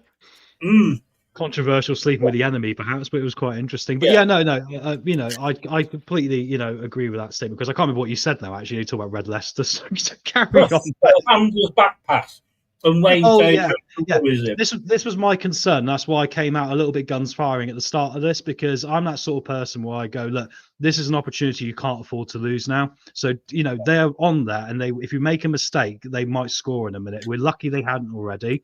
Not to be too negative, but you've got to see it for what it is. They might have had 0.4 XG or whatever else, but if O'Brien could hit the back of the net, then they might have done a West Brom on us. We might have been 1-0 up. So not to be overly negative, just to make sure we reinforce the point of, look, make sure you're doing the quick pass in the middle. Make sure you're getting the ball forward. Make sure you're taking accountability. And also, I know Faze was pretty good at the ball at his feet, but I tell you what, if you do what Vestergaard did last week and go forward and try and win a ball, don't stand there behind the player and don't even bother trying to header it. You get into him, and maybe you take the yellow card there rather than later. Yeah. And you know was what? But talking of Faze, he's done everything I was saying about. He's been. I love those runs forward. Well, yeah, exactly. It's interesting because I noticed in this game there's always been a third midfield player. It's rotated between all the back four. Vestergaard's been stepping up into it. Faze has been stepping into it. Thomas has, and as Hamza, and I think that's part of the system, right? So, so I appreciate that, and I think there's an intelligence there on choosing which player is doing it when. But like I say, the transition quicker to make sure we get another goal scoring opportunity like we got already. Yeah, the transition was very good. 44 minutes. Monga goes down with Windass. Trod on his foot, and I thought as well he put an arm into his face. There was a bit of that with Vestergaard as well, wasn't there? Why the hell no yellow card? We've got two, both defenders. Well, it's true. Yeah, exactly. I mean, I'm like Chris. I like football with a bit of bite to it. I miss the days of Roy Keane's and Vinnie Jones is a bit. So I'm not necessarily against. He played off 2 games a season at the moment. Well, exactly. I mean, the game's changed now. You can't really do it, but I don't mind leaving a little bit on someone. I mean, we saw it early with Longhorn, actually. He left one on Fataru, didn't we? He just literally squared up to him and bounced him off the ball, which is kind of what we need to do to Kabore in our own right, to stop him going down that flank. Just step into him and just show him that you're not getting past, mate. This is the Championship. It's a bit more of a hard-nosed league, and that's part of the game down here. Monga, he's scary. Yeah, oh no, he is. When the ball at his feet, Chris, honestly, like you look at him, you think he could do anything. He'll find that pass, he could find the space. And the thing about it is, mate, you think how young he is. Every pass he's made, I feel, has actually been very intelligent. I think he could be braver at times, but I think that comes with confidence of playing minutes, and taking players on himself. But he's very good at distributing, isn't he? Yeah, and I tell you what, this night I prefer him to come on. No, he's had in fact, I suppose the worst player you could argue has been Chowdhury. Yeah, potentially. But that's being picky. Like I say, for me, the best 45 minutes of the season so far. Dakota Reed proving me wrong. Daka proving me wrong. James, every time I'm looking at it, I'm seeing KDH. I really am. Isn't that a good move for Marty to drop Sumari for James? Because obviously Sumari had one of his better games last time out, but we all said we kind of like to see James in there because we've got an inkling about him, and our inkling is correct. He carries the ball better, and he's much more forward-facing, and he's covering a lot more ground than Sumari, which gives us these opportunities. Definitely. Would not argue with that at all. This isn't the Phil Parkinson. This is Phil Parkinson, but it's not the Parkinson that was at Hull, is it? It's a completely different Parkinson. I've never really looked at him and seen him before. But look, any changes? Do you make any changes at half time? No, the only thing I'm thinking about is Faze, obviously, because of this yellow card in particular. I know Thomas has got one as well, hasn't he? But the problem is, I don't know who you put in for him. I mean, Akoli should be able to deal with it, but if you want to play with these players coming out from the back into the centre midfield area and rotating it, I would suggest we stick with him for a bit longer. So at the moment, I would say no, but I would also, like I preached at the start of this, I'd say to the players, don't come out of this half thinking we've done it. Come out of the half and go, we're going to go get our second goal now. We're not letting Wrexham do it. We're going getting it now. Yes, yeah. We didn't have our usual blind. Are the players out? I'm just trying to look. I think they are. Yeah, I was a bit late. My apologies. No, that's all right. Not a problem, mate. See you at full time, and we'll be joined by Wayne and some American guy. We'll see you then. Take care, mate. Come on, Leicester. Let's get another one straight away, please. Don't make this hard for ourselves. Come on. No. But we're Leicester, so we will do. Leicester aren't out yet, but they are in the tunnel. I can see them. See you in 45-ish. Cheers, mate. See you then. Take care. Cheers. Bye-bye. So thanks very much there to Tom. He will be back at full time. along with Wayne and, of course, Jim from across the pond. Brilliant. Absolutely enjoyed that. 45 minutes of good football. I mean, would you argue that probably Wrexham were the worst team?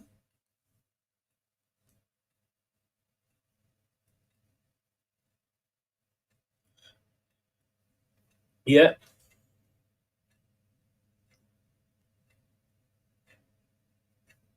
So no changes at half time. Oh.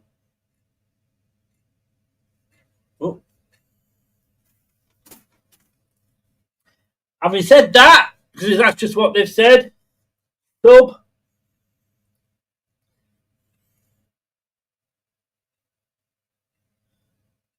Thomas is replaced by Christensen. Yeah, I understand why he's gone off. So the kickoff is about to go.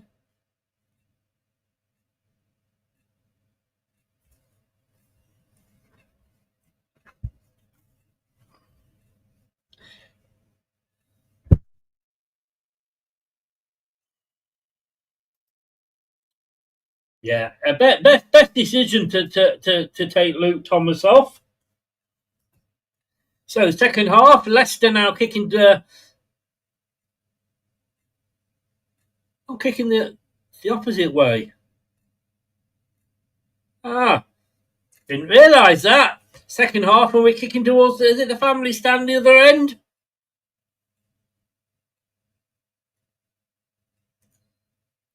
All in blue. Wrexham kicking towards the Kop this half in red and top, white shorts, red socks.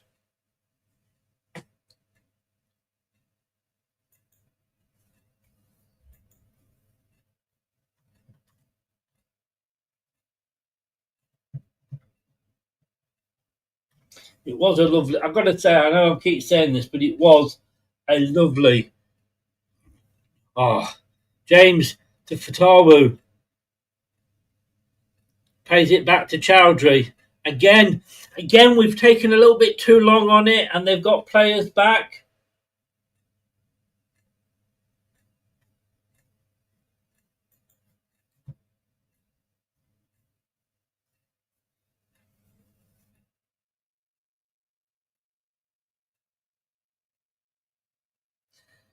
Goes back to Salarchik.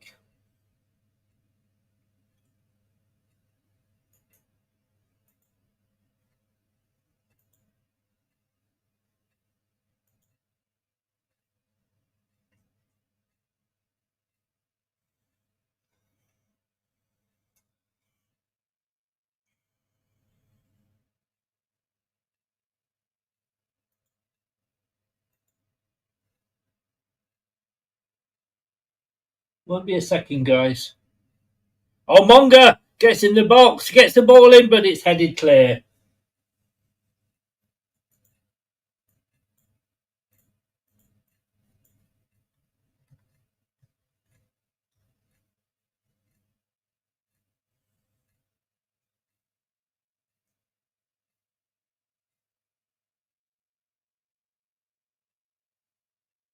Ball goes back to the Wrexham keeper.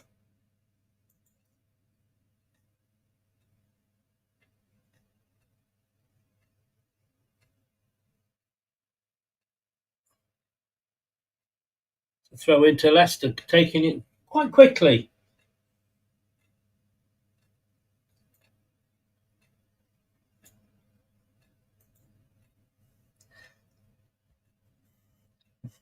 Monga from Vestergaard.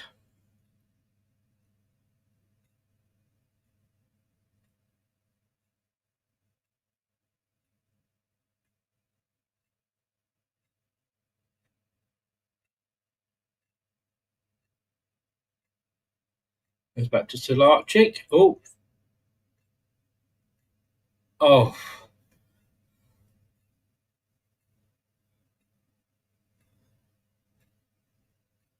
Salarchik was that's what I'm looking for, very lackadaisical.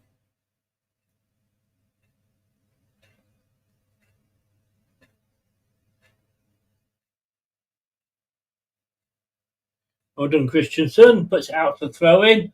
Doesn't go for a corner.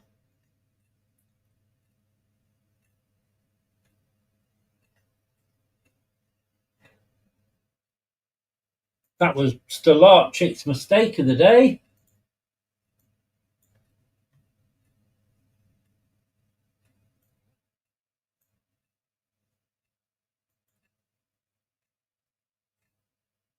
Wrexham now having trying a spell of possession.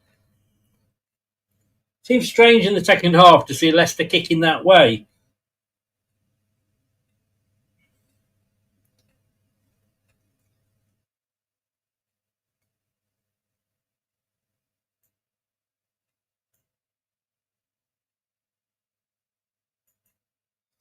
This time Stolarchik gets it, and he short underarm throw to about phase. He's on a yellow card, but he's still on.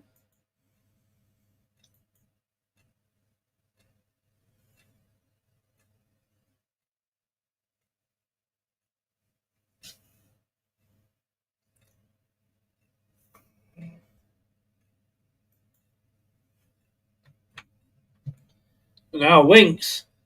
Oh, lovely. Vanderwood's got clear. He's got all the space. Crosses the ball in. Oh, just headed clear. Gets it back in. Oh. Vestergaard. Make sure Kiefer Moore doesn't get to it. That's woken the fans up.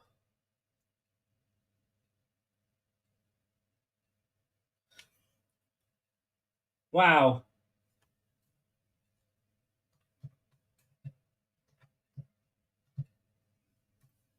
Oh, Monga and Daka. Monga back to Christensen. The Winks. He'll pass it back out to Monga. Such a talent is Monga. Gets it back this time though to Winks. Plays it soft. Gets the ball to Chowdhury. Out phase is running up. Now it comes up to Fatawu on this near side. Plays it back to Faze. He gets it back from Faze and it's out for a throw-in.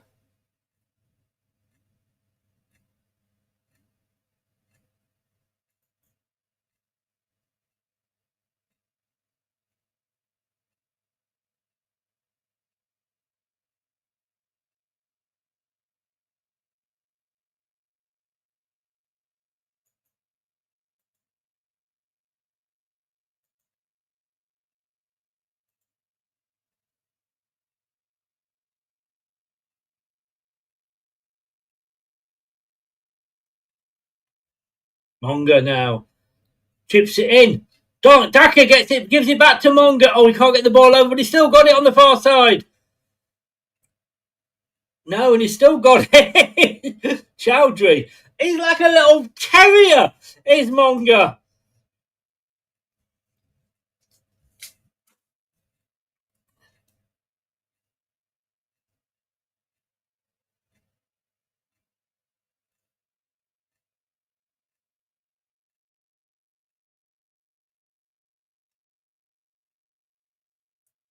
Wow.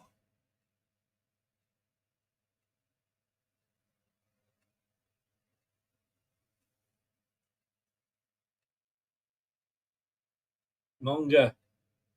Oh, lovely ball. Christensen gets the ball across. Oh, it's finds a Wrexham defender.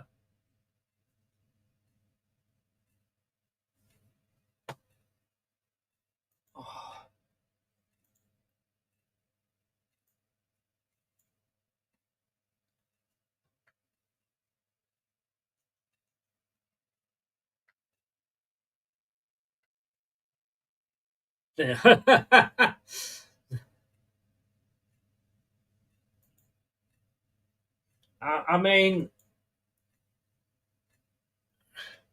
Fatawu is everywhere. He's trying to make sure they don't get the ball, and they don't. Matty James warming up. Does get a lot of applause from Leicester. I like Matty James. I've got to say, I actually preferred Matty James to Danny Drinkwater. I think he was the better player.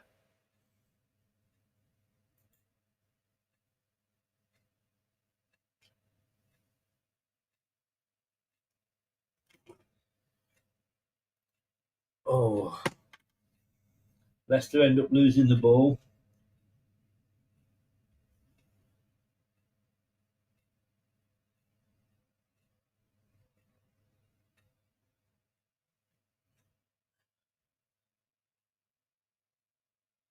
Vestergaard telling the Wrexham manager to be quiet.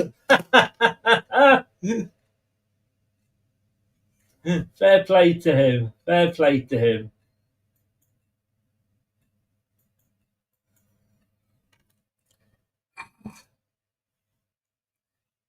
James wins the ball back.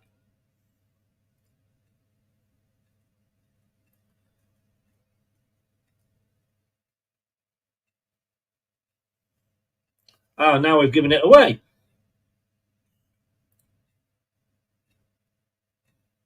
Lovely ball through there, though, by Wrexham.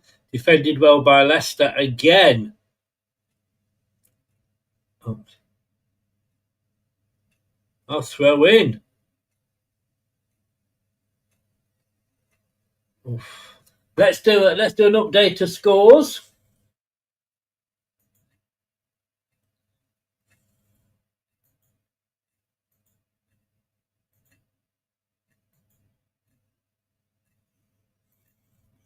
The Birmingham 1, Sheffield Wednesday 1, Blackburn Rovers 1, Swansea 1, Bristol City 1, Ipswich 1, Hull City 1, Preston North End 2. So Hull have got one back there. Middlesbrough 0, Stoke 0, Sheffield United 1, Southampton 1, Derby 0, Charlton 1.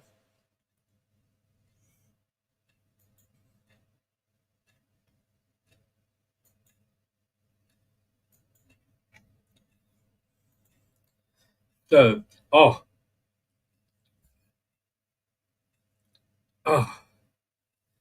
it was a high ball going down there for Daka. He couldn't quite control it. It was a good defensive play by Wrexham, but Fatawu has got the ball. Oh, that's going to be a free kick. Yes, it is. And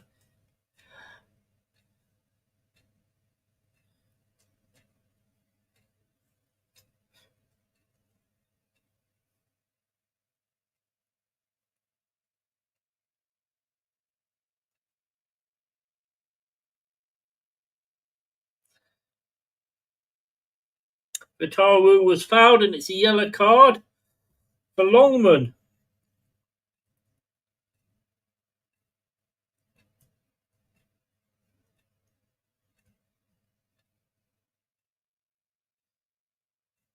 Yeah, just one man in the Wrexham wall. Can Leicester take advantage of this? Yeah, just about to say. I'm not a hockey aficionado, but it was like a hockey short corner. Ball's in, but it's headed out. Winks takes a strike at it, and why not? Fatawu gets the ball in, but it's headed over by Dakova Reed. Leicester look to be enjoying themselves. Let me just say that.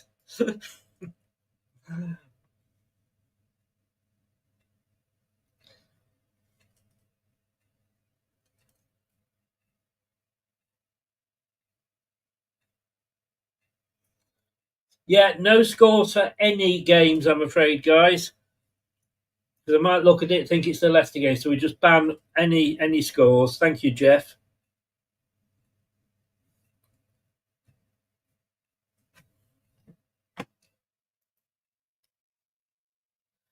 And Jeff is a mod, and Jeff will kick you out. Well, Leicester making a change as well.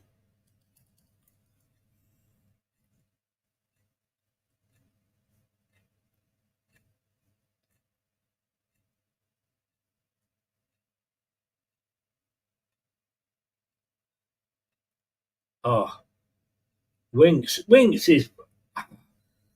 The other day, Tom was saying about. Oh, the foul against Daka.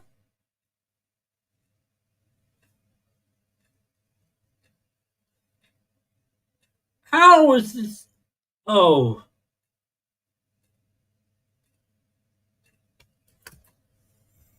6 of 1, half a dozen. Well done. Well done, Jeff.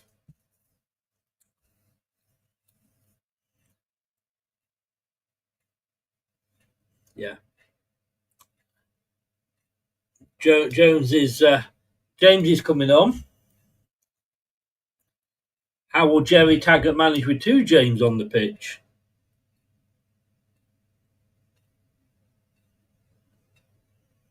It's a throw in to Leicester.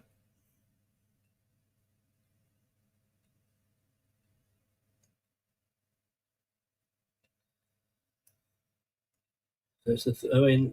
It's going to be a double sub for Wrexham, but the throw in's taken by Leicester, so they'll have to just wait a little bit longer. As out to Chowdhury to Monga. He gives him the option. Oh, it's a lovely ball. It's a lovely ball to Chowdhury. Chowdhury gets it across. Oh, lovely ball. Chowdhury, Fatawoo, back to Chowdhury. Corner. It was lovely play. Look, I'm not saying that us fans know nothing, but what a performance. Dorco, I'm sorry, Dorco. Look, be fair is fair. If you're gonna be criticise a player, and look, be honest with you, I criticise him as well. But you've got to be when he's having a good game. You have to be magnanimous.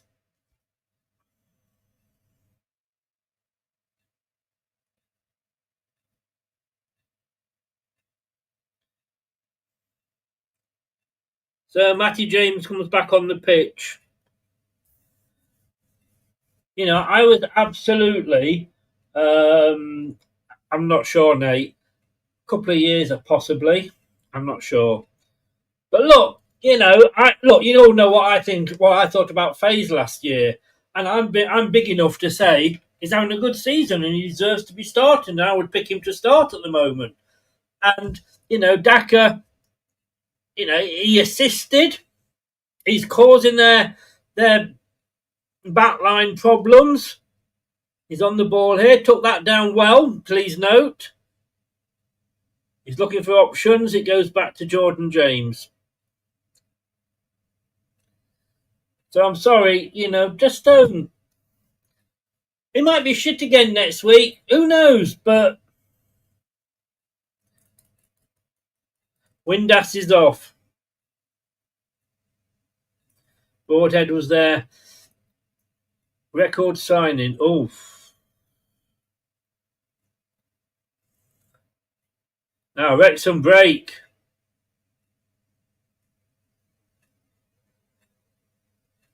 Oh no. Oh.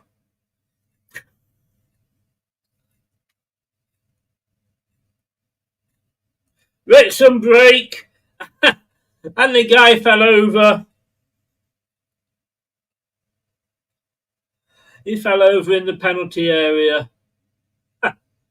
He slipped. There's a lot of slipping going on.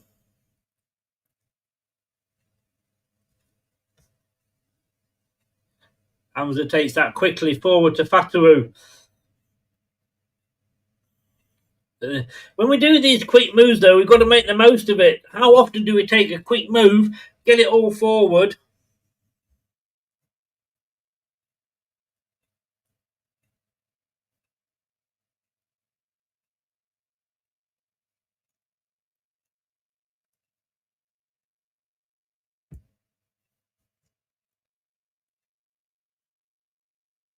Oh. No. That was a foul. I mean, I know he went down last week, but Fatawu, good defending by Fatawu.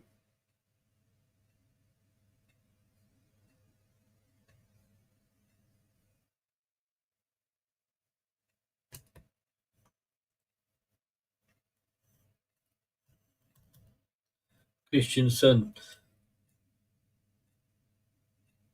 Chowdhury now in the centre.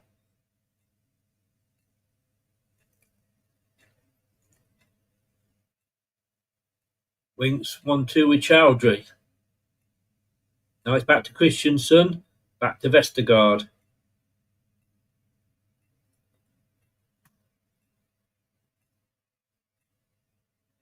Chowdhury, lovely ball to James, gets it. Fatawu now on this near side.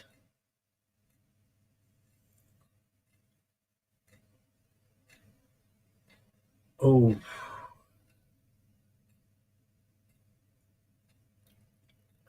Wrexham are playing it dangerously here. They can't get the ball away.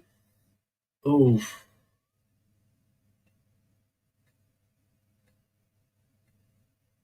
Now Wrexham again can break. Christensen and Monga watching this ball. Oh, it's a... No, he's not giving a free kick. Fair enough. The referee being pretty fair to both. He didn't give the one to Monga. He's now not given one to Wrexham within the space of a few minutes.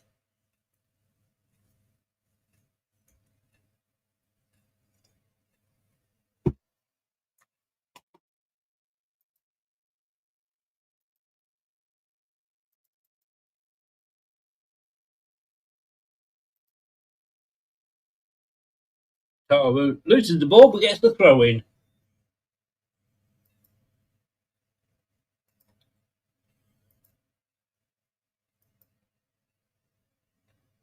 Yeah, Mavadidi is coming on.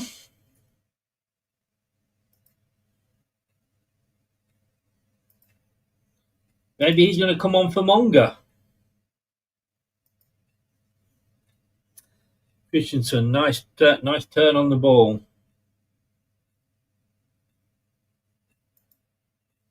Winks to Chowdhury on this near side as it's crossed across the field.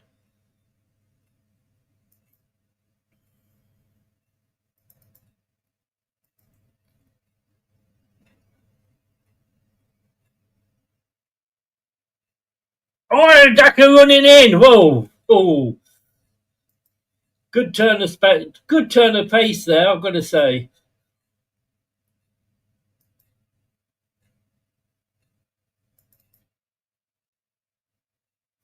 Mavadidi, black boots, which is always looks. I watched the women the other night, and when they got the black boots on, I've got to say it looks strange.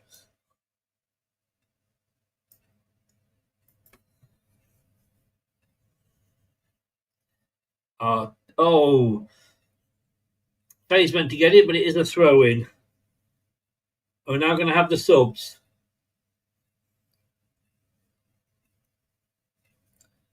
Skip is on, and Mavadidi is on. Monga is off for Mavadidi.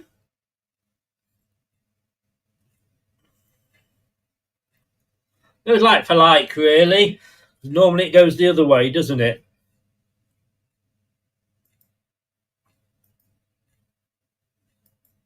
Dakota Reed is off and Skip is on. And I'm going to say Dakota Reed's had a very good game. Been impressed with him.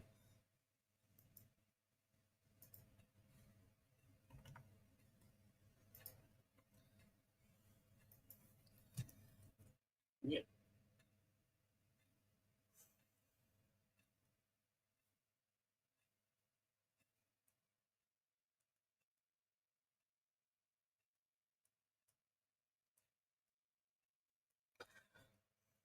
I mean, I don't know about you, but I get this feeling that we're going to see a lot this season with Monga and Monga and Mavadidi. One on, one off, one on, one off.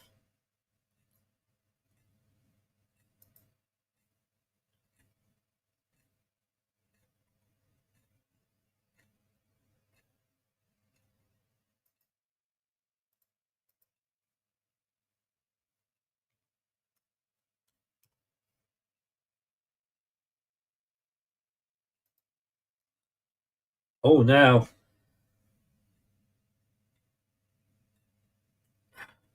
Carwood back doing his defensive duties again. Oh. Diving header from Vestergaard. Daka was pulled back, and Daka actually gets the free kick now. WJH, thank you very much. That means a lot.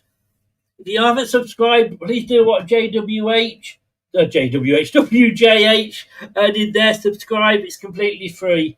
I think Monga's had a good game again.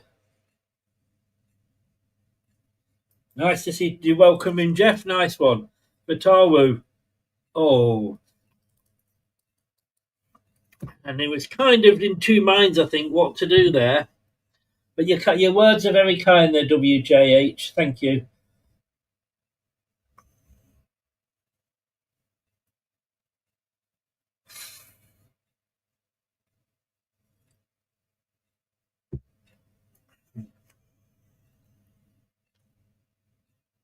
So going up to 70 minutes. Still 1-0. 97 of you in. How many likes do we have? You can like as well, because that's free. And that like also helps probably more with our algorithms. So, Wrexham, another 2 subs for Wrexham.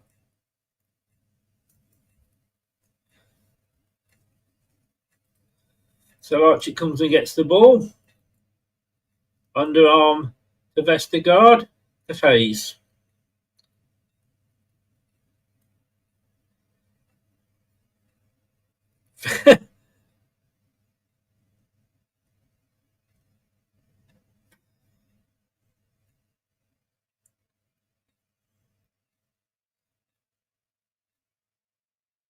Now Vestergaard to phase this time to Chowdhury. With 6 passes then between Vestergaard and phase. 63 guys, thank you very, very much. That's amazing. I really do appreciate it. Hey LCFC, I'm just on coke tonight.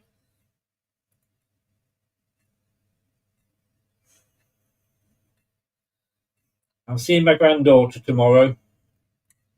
So we will probably be doing a review show tomorrow night at 9 o'clock because I am seeing my granddaughter late afternoon, early evening. So I'm sorry. As much as I love Leicester, I love my granddaughter more. Winks now. Steffi Mavadidi now. What can he do? And got the ball off James. Passes it back. Wings. Wings? I don't think we're drinking Red Bull. Winks, as of course, what I meant to say. Free kick to Wrexham. Off Winks. Who doesn't think it was? So 2 more subs for Wrexham.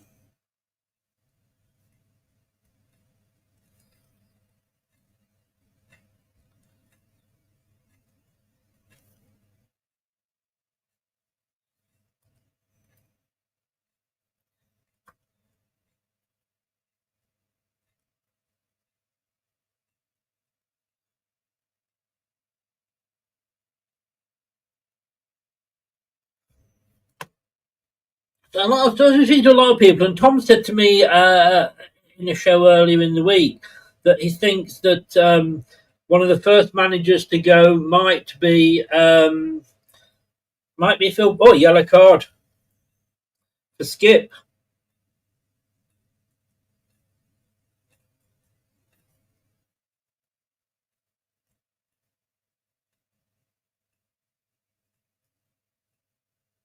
It was pulling back with Skip. Yeah, I thought Phil Parkinson might be the other one of the next manager to go. I can't see it, to be honest with you. You know, they've come up. If he can get them mid-table, kind of where they're sat at the moment, and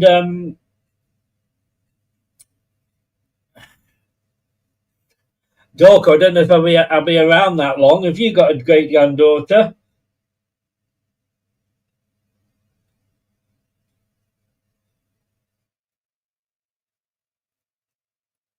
Because that's what watch-alongs are, mate. Oh, Ferry's good header out. He goes back to Wrexham again. Matty James passes it back. Watch along. This is what you get. And you go onto any channel. apart unless you're going on to a, if you want to watch the actual match, pay for Sky. Corner to Wrexham. No, I don't think I'll be around. I hope I won't be around because it means my first granddaughter's had a child very young. Not a problem, mate. Not a problem. They're called watch-alongs because I guess you're watching along with us. But we can't show the game because of copyright. We'd get our channel shut down. Corner comes in. That's going to be up to Larch. It jumps and collects it. But thank you very much for asking, and thank you very much for popping on Twitch there. Stay tuned on Twitch because coming in November, we're going to be doing a Football Manager career mode of Leicester City, and that will be on Twitch.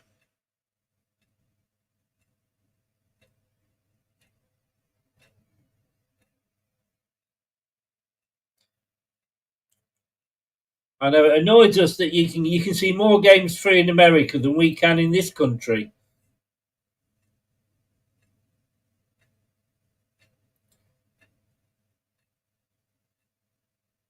Still 1-0 though. 75 minutes gone. Fataru. We're looking for help. He gets it off Chowdhury. Oh, Winks trying to skip through, I should say. It's not easy for me to say.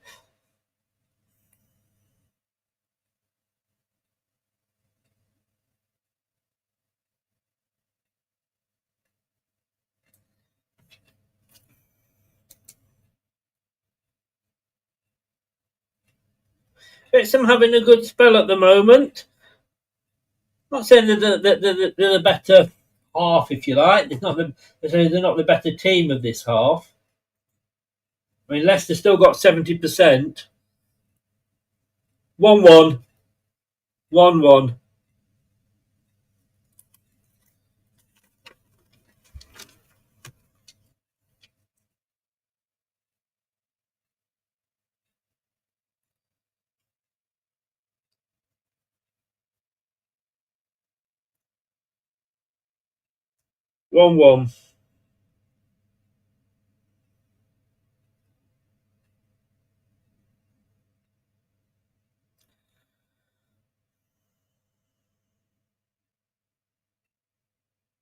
We were dominating. Thank you, LCFC. Vestergaard just didn't. Vestergaard should have. Yeah.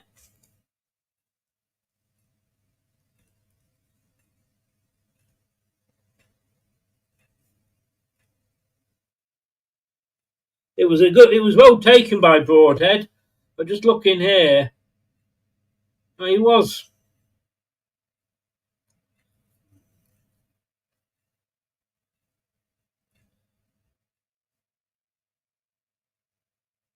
That's why you pay the big bucks.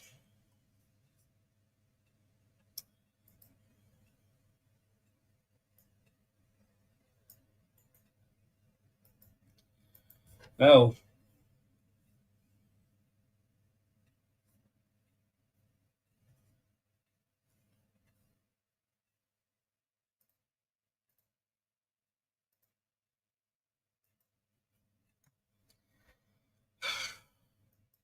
Not going to lie, taking the wind out of my sails a little bit.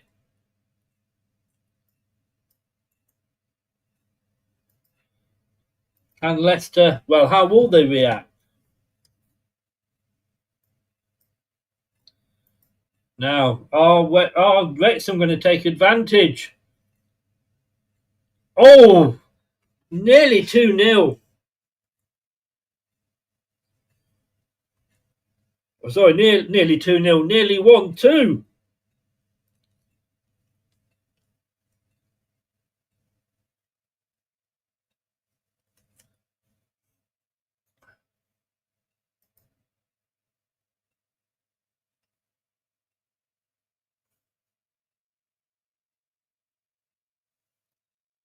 Mavadidi now.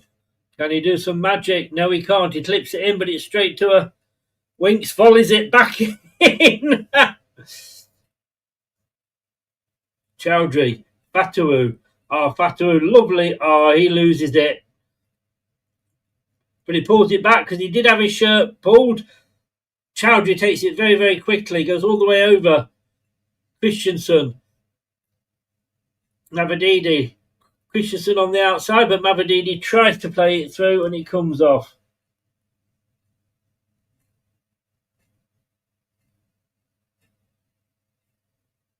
Oh, good defending by Fass and Mavididi. Fass is up there. Fatawu gets the ball from James, who got it off Skip. Winks. Seems a long, long time when Leicester got their goal. Can we get a second?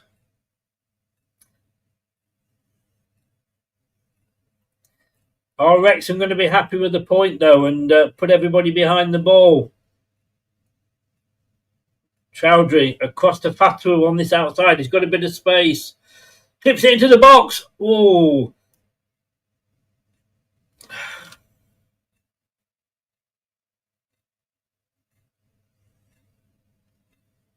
I mean, guys, you are being, all right, let's say negative. I'm going to put it out there. What did you expect after last season?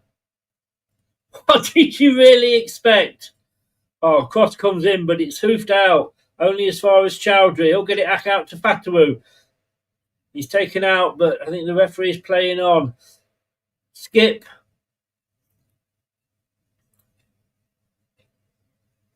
Leicester have won it back now. Fatawu gets back on side after getting up. I'm sorry, would you not have taken these performances when you look at where we were last season? I mean, come on. Get a reality check here. Leicester coming forward. Oh, Christensen.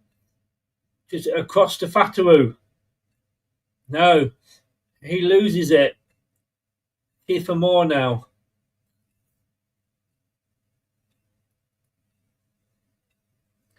A throw into Leicester. 81 minutes. Carranza coming on for Daka. Oh.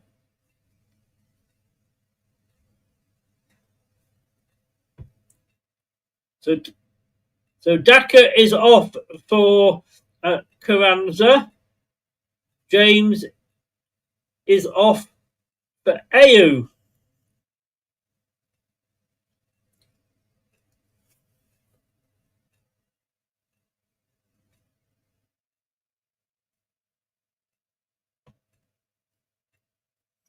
Oh, that wasn't a little bit of a spoiler there, Jim. Rob Kelly years. I mean, come on. Get yourself a life, mate. What do you mean?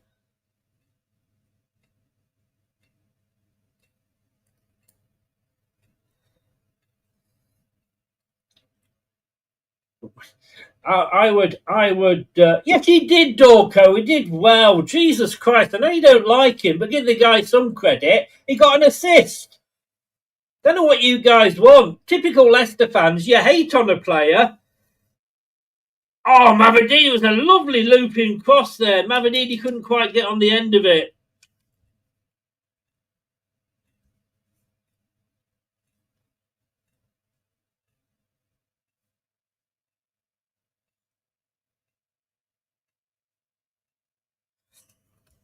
I really, really don't know what some Leicester fans want. I really don't. Tell you what, you guys should go and support Manchester United. Because all you like to do is moan. You know, Daka isn't good, but he had a decent game today. You guys that are saying there at last somebody who can score like Ayew, well then if you're putting him on, what were you saying about him last season? You were probably having to go at him last season. Just grow up, the lot of you, please. I mean, come on.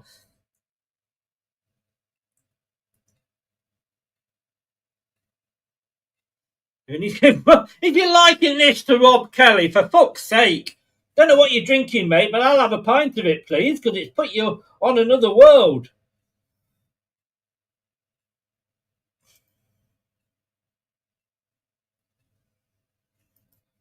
I mean, opinions are opinions, but I have to say, normally I would agree with you about Daka, but he has had a very good game.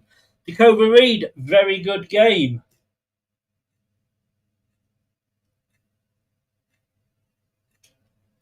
Oh, he got the fucking hell, Dorco. Put some glasses on. He got the assist. What are you fucking watching? Another game? Christ almighty. I know you like to wind Manny up, mate, but Manny's not on this station, so you get an assist. That's not bad. But of course, maybe you couldn't see that through your Daka hating glasses. When he's bad, yes, I'll agree with you. But today he wasn't. I don't like Dakova Reed, but he played well today. I hated Fast last season because he was awful. He's played well this season. Fatawu loses the ball.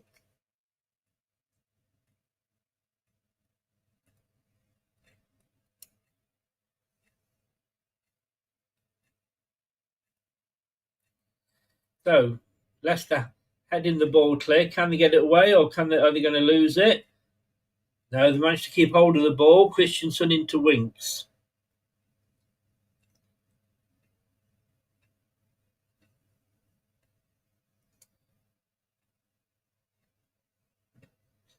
He's that close to getting kicked out. We lose it again.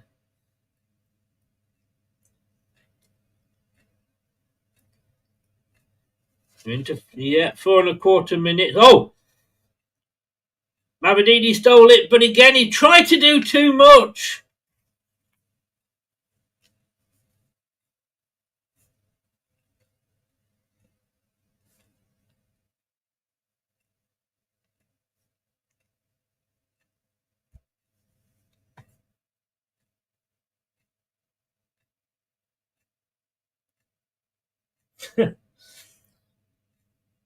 I'm just thinking corner of Christensen. Just thinking how soon we forget how shit we were last year. And you expect us to go from that to playing top of the table again. Ayers on his corner. This will please Tom.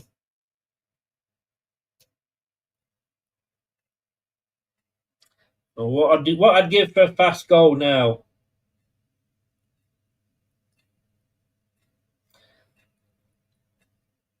Oh! Faze nearly did! After saying that.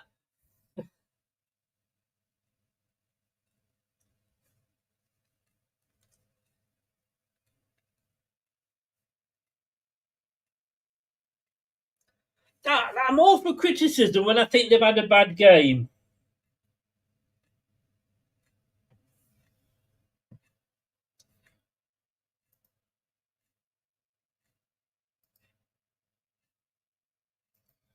Sorry, we just got a Twitch wanker in as well.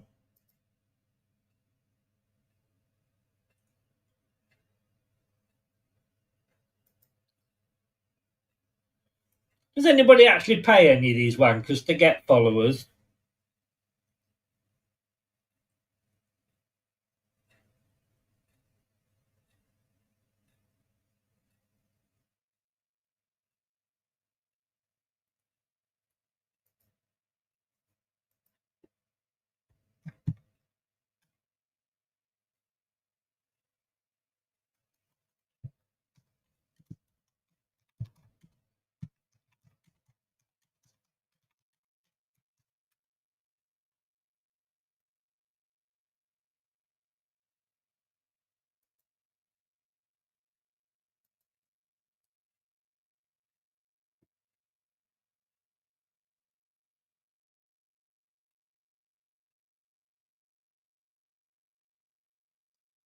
Ashley, it's my channel. I'll do what the fuck I want. And if somebody's got an opinion, great, but then don't moan when I give my opinion back. Or are you another wokey?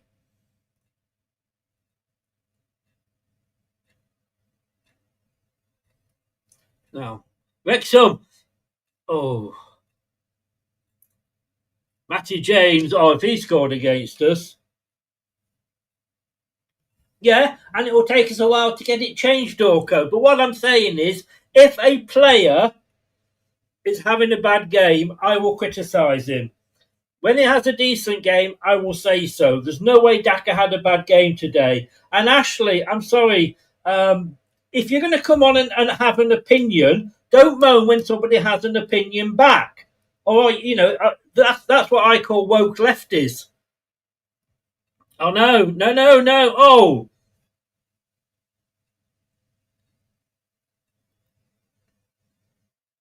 Oh, Broadhead wide.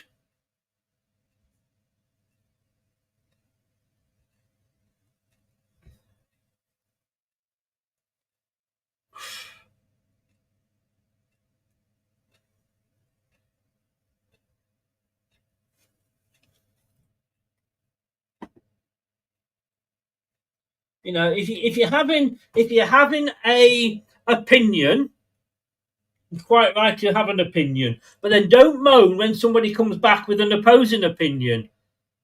That is such a woke thing to have.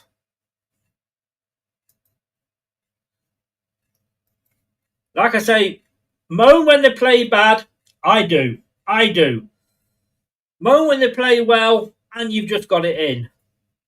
As much as I hated FaZe last season, I actually gave him man of the match one season. Fatawu now, down to the end. Oh, he loses his footing, but it is out for a corner. 90 minutes. See how many? 4 minutes. 4 minutes added on. 4 minutes for people still to moan. And yet, look, we are going on the dregs. Oh, fuck off, Ashley, you arsehole.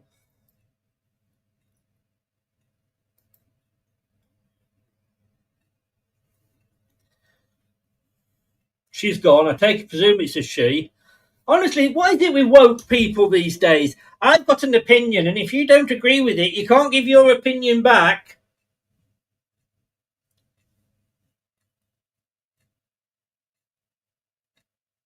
So, last chance here. 91 minutes gone. 4 minutes extra injury time. AU with the outswinger.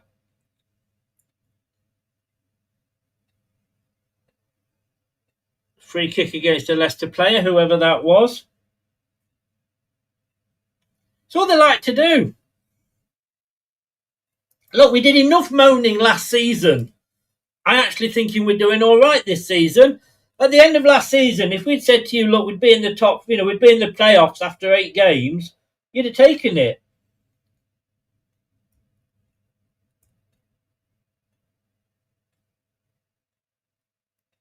It is. It is. How about you paying for Sky? Ooh. If I didn't have dickheads coming in the chat, I'd have time to tell you about the game. But we seem to have been attracting the dickheads today. Right, Leicester keeping hold of the ball. This might be the last chance. FaZe with the ball. Passes it to Fatawu. Chipped. He's chipped it in. It's a corner. The corner. Let's hope we don't do better and don't give away the free kick. You can't handle the truth.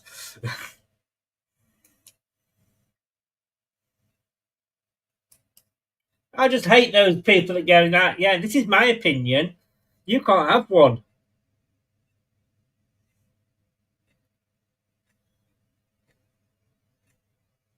So corner's going to come in. It's in. It's high. It's long.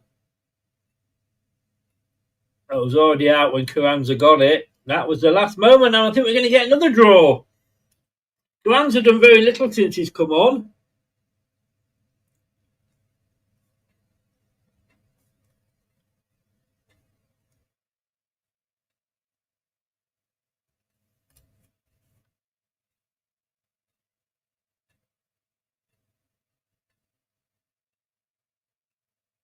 I want people to disagree with me, but then don't argue when I disagree back. There it is, full time, 1-1.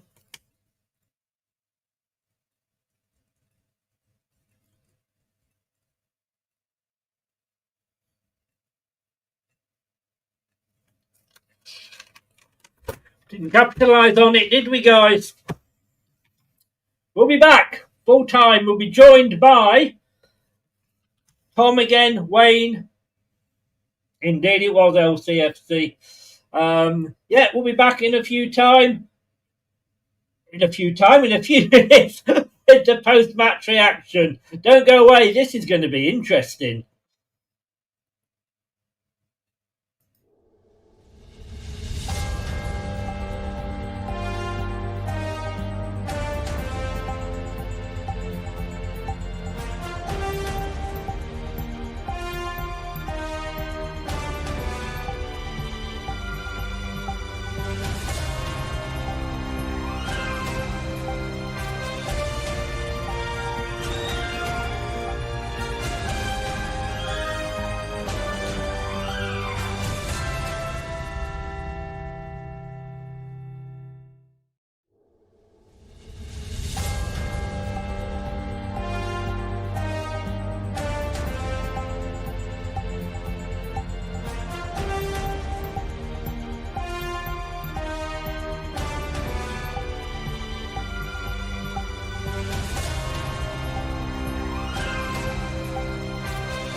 Gentlemen, good evening.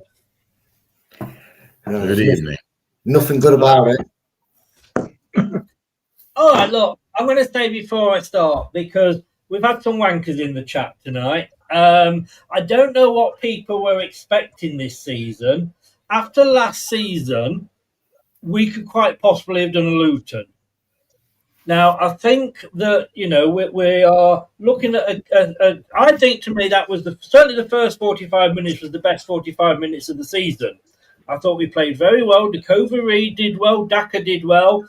But we had people in that were very much anti-Daka. No matter what he does, he got a fucking assist, for Christ's sake. People come in the chat. They have their opinion, which they're totally entitled to, but then throw the toys out the pram if I have an opinion back. That is, to me, the definition of wokeness. And I cannot stand people that are woke. They should all be burnt at the stake, to be honest with you. Tell us how you really feel, Chris. Tell us how you really feel. Yeah, your camera's not working, by the way, Brad. Okay, sorry. And I'm sorry. Yeah, it was disappointing, but I just don't know, Tom. What do people expect after last season? Well, you're not going to like me very much, Chris, because I'm fucking furious. I really am. The first half. All right, you tell me what you expected after last season. No. I'll tell you why I'm furious. Let me explain the context of why I'm furious before we get carried away. It's not to have a go at you, mate. I appreciate your opinion. I'm normally Mr. Optimistic. I'm 90% that we can make something from this. There's a reason today I'm furious. The first half I felt was the best we played all season. And I think to go from that position to the second half and what we saw, when I said at half time, you've got to go out and make sure you win this game, lads. I'm really, really upset with them because it was an opportunity there at the start of that second half, coming off that first half, to really make sure the game was out of sight. So, look, mate, it is about opinions. I like to be Mr. Optimistic, but I do think that was really poor. And if I was their manager right now, I'd be in there tearing the walls down. As you can tell from where I'm looking and the way I'm coming across, I'm deadly serious. I'm very, very annoyed with that. I think I'm going to be on my own here tonight, aren't I? But it's great because that's the point of argument, isn't it? And that's why I'm glad actually you're having that argument, because maybe you'll bring something else to it, right? And that's what everyone's got to remember in the chat as well, guys, right? But it's good to talk about it. But I am personally very upset, I'll be honest. Cheers, Prashant. Brad, I take it you watched it. On that first half performance, we were all kind of upbeat. I mean, but when we looked at the team when it first came out, Monga starting, okay, Dakova Reed starting, Daka starting, Chowdhury, like that. That first half, I can't say anybody, possibly Chowdhury, but apart from that, nobody put a back stint in that first half. No, the first half was brilliant. There was great performances all around. It was the best first half performance. There was the concerning shining light was there for us, though, because that Hamza back pass and another chance as well. I just said it to Jess. The funny thing is, I'm not frustrated in the sense that we drew a game against Wrexham, because we're not Billy Big Bollocks. We shouldn't be going, oh, it's Wrexham, we should have won the game, which I feel like a portion of the fans were booing because they felt we should have just walked up to Wrexham. But they've got their most points away from home. I think they've got seven in the last 3 away games. So what annoyed me is I looked at that game and thought, that's our best half, and yet Middlesbrough, Stoke, any other team, it's 2-1 at half time, Chris. We're lucky it's the Championship, because they are mistakes we were making last season, week in, week out, and within 13 minutes of a half, we were going, oh, well, is it going to be a cricket score tonight then? Because we were 2-3-0 down from them mistakes. We've got to cut them mistakes out. Because actually, Chris, we had our best 45 minutes, second half. Okay, I get what you're saying, and you're going back to the beginning again, but you've got to understand that it was only 8 games ago we were being pissed off in the Premier League, and don't everybody go, oh well, they were Premier League teams. So were we at the time, and we were fucking awful. I'm sorry. I'm just looking at Manny's comment there, and again, I accept your opinion, Manny. But Thomas awful, Skip awful, Vestergaard cost a goal again, Daka awful, Bobby awful, team selection awful, subs awful. I tell you what, Manny. I tell you what, ho ho ho! You'll be. I bet you're fun at Christmas. I mean, I don't. And there's one or two of those you might have a fair point for, but Jesus Christ, anybody would think we'd actually lost this game? We actually got a point. Now, you could argue that we should have been winning this, but had we come down maybe like we had done the last time we came down, which was by winning the last game of the season, but our opposition losing the last game of the season, our opposition for going down, then you could argue. But we got absolutely battered last season. We were shit. And that's being unfair to shit, to be honest with you. And so after 8 games, 10 games in charge, you're expecting us to go out and be prime time Barcelona? You know what? It's not going to happen. It's not going to happen. We are where we are. If I'd have said to you, when the whistle went at the end of last season, let me come to you with this one, Wayne. If I'd have said to you at the end of last season, guess what, Wayne? After 7 games, 8 games, we're going to be in the playoffs. We're going to have 3 clean sheets, scored more goals than we've conceded. Would you have believed me? I would have believed you because I thought even with the points deduction, that was where we'd end up anyway. But so after 8 games, yeah, I thought we are pretty much, because there's only 1 or 2 points separating 8 teams or something like that. It's still very close. We've still not had enough games to separate teams. I just think the frustrating thing is that in an individual error like that, like Chowdhury's nearly did, and Vestergaard's, I mean, his selection of what to do in that position for an international defender is absolutely shocking. That's something that a grandchild or nephew or niece would choose to do. And unfortunately, that has cost us the 3 points. We're still shit in this division, says Paul. Well, I'll tell you something, Paul. There's actually 21 teams below us that are shitter. So we ain't that shit. We're actually the 5th best team in this division at the moment. It may change tomorrow, I grant you, when those games are played.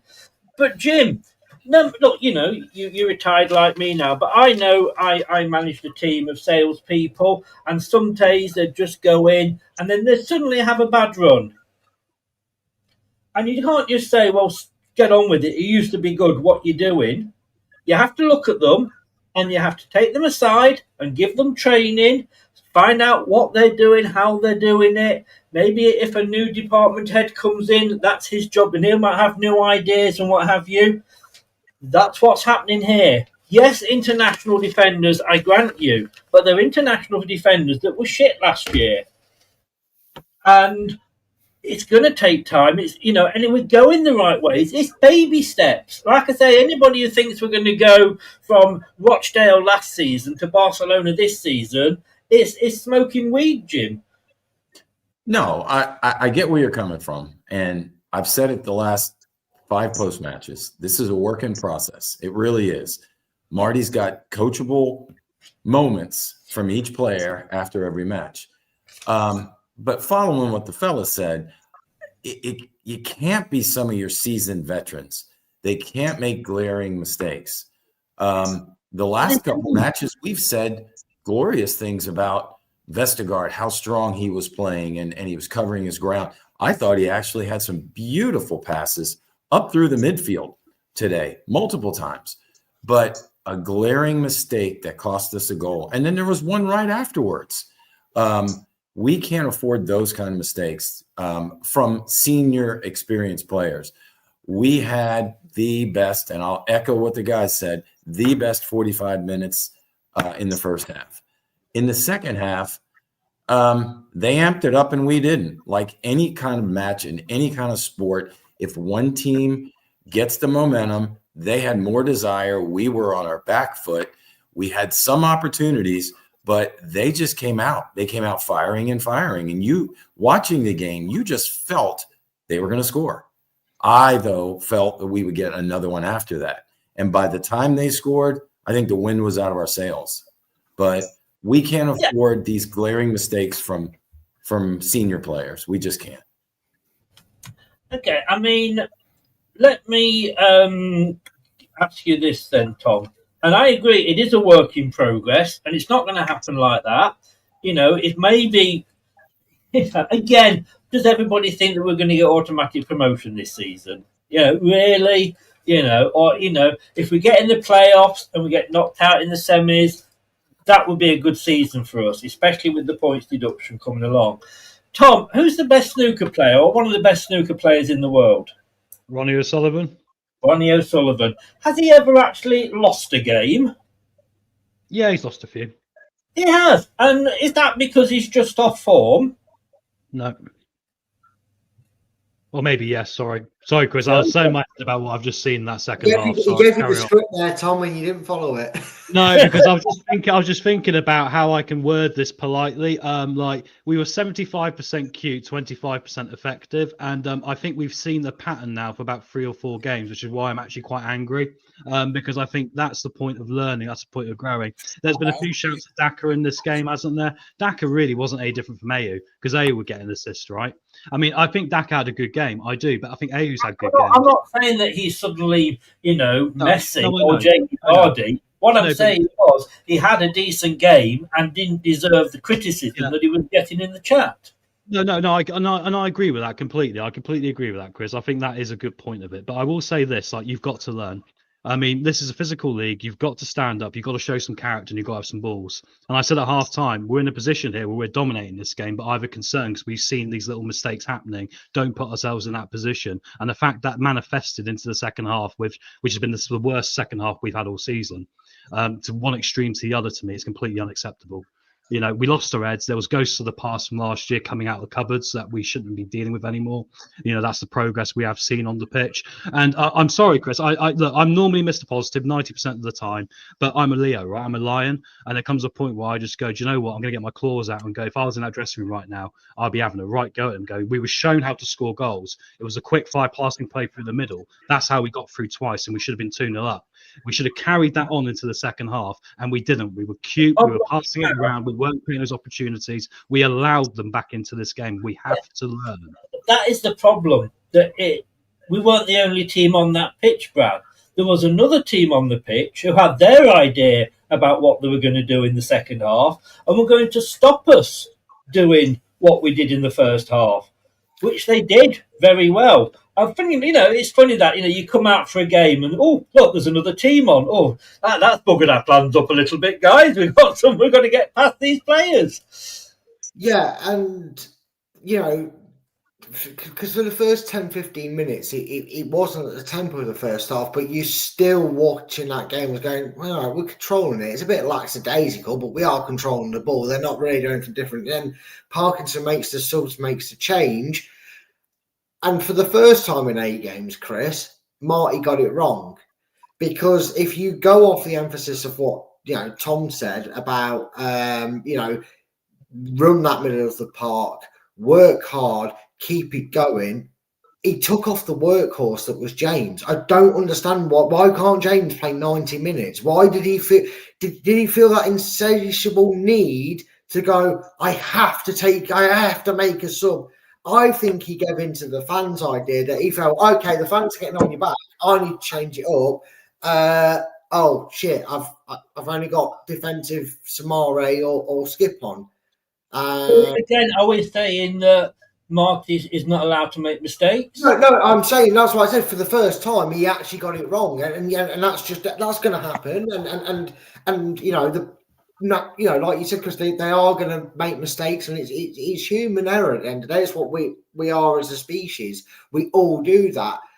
It's just somebody needed to grab it by the scruff of the neck in that second half. The thing of the day is that we had 12 players on the pitch, and we still couldn't win them because in that first half.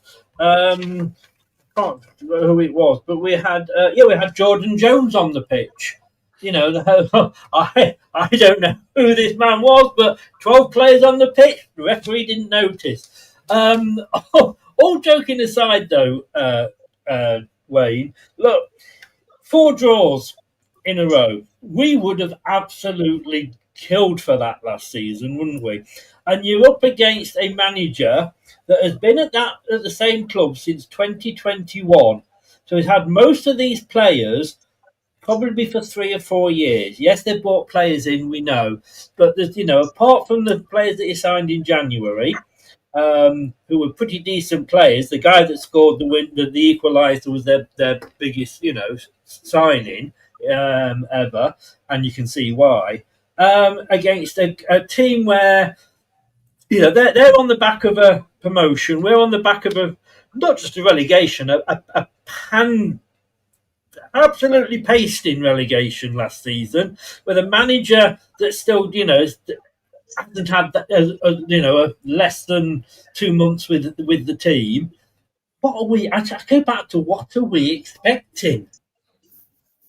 Oh, was that a question or a statement, Chris? that was an epilogue. That was a statement that had a little bit of a question at the end of it. See if you were paying attention or not. I'm going back to what I just don't know what we expect. I think some people have ruffled your feathers, Chris, and I can understand why. But I did listen to the BBC Radio's post-match with Mike Stowell, and he says, one thing you got to look at is your differences in the box. So, do you think Leicester? He said to get promoted, you need 80 goals. Your strikers normally get 40-yard, midfielders chip in. And he said also the defensive mistakes. And the trouble is that it's okay saying we've got 4 draws, but you're not going to get even in the playoffs with 4 draws, because you're best to win one and lose one rather than you're best to win one, draw one, win one, draw one for 10 games rather than draw 10 games because you get more points. You've got 5 more points. So, if Jim is still with us, Jim? Oh, he is. Yeah. Sorry, got a call. I've got some work on the house tomorrow. What's up? No problem. Do you need to go, or are you all right? No. Just a call verifying that the technician would be here tomorrow. It's a good point that 4 draws isn't, a win and a draw, or a win and a loss, and win and a loss would even give us more points. But I go back to, what do you expect for the team that is still 80% the team that Rude had last year? Well, I think what we want to see is, at least for me, and I'm fairly the positive one, very disappointing after the first half. That's what it makes the bitter taste. Last week we sat here on the heels of a draw that we stole. Your words, we stole it. We were so excited, giddy, and now it's the same result. It's just we got there a different way. So I look at it this way: as long as we show improvement. What I was going to say, and Brad nailed it, Marty just made a bad choice this time. He has not made any so far in any of his substitutions or the lineups he put on the field up till now. And did it cost us? It cost us 2 points, but it didn't cost us a defeat. So as long as they learn from it, we've got to, as Leicester fans, realize what you start off with, where we are. We're still at the top end of the table. It's a long, grueling season.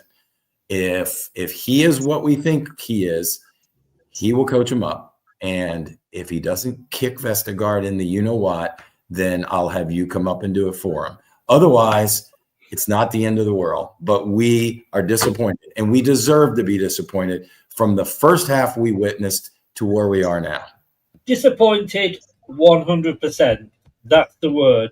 Critical, I think we're being overcritical if you're criticising that performance. Like I say, those of you that are expecting us to they suddenly get relegated, still have 80% of the team that was so awful last season, 4 free transfers in, most of them are loans actually, and then suddenly expect us to turn into primetime Barcelona.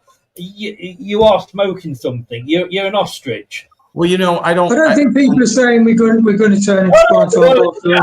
No, it's not that. He's saying to me that this was a bad result when 9 games ago, we probably won our last game, but 9-10 games ago, we were getting stuffed.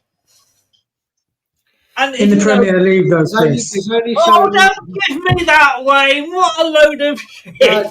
We were. It isn't.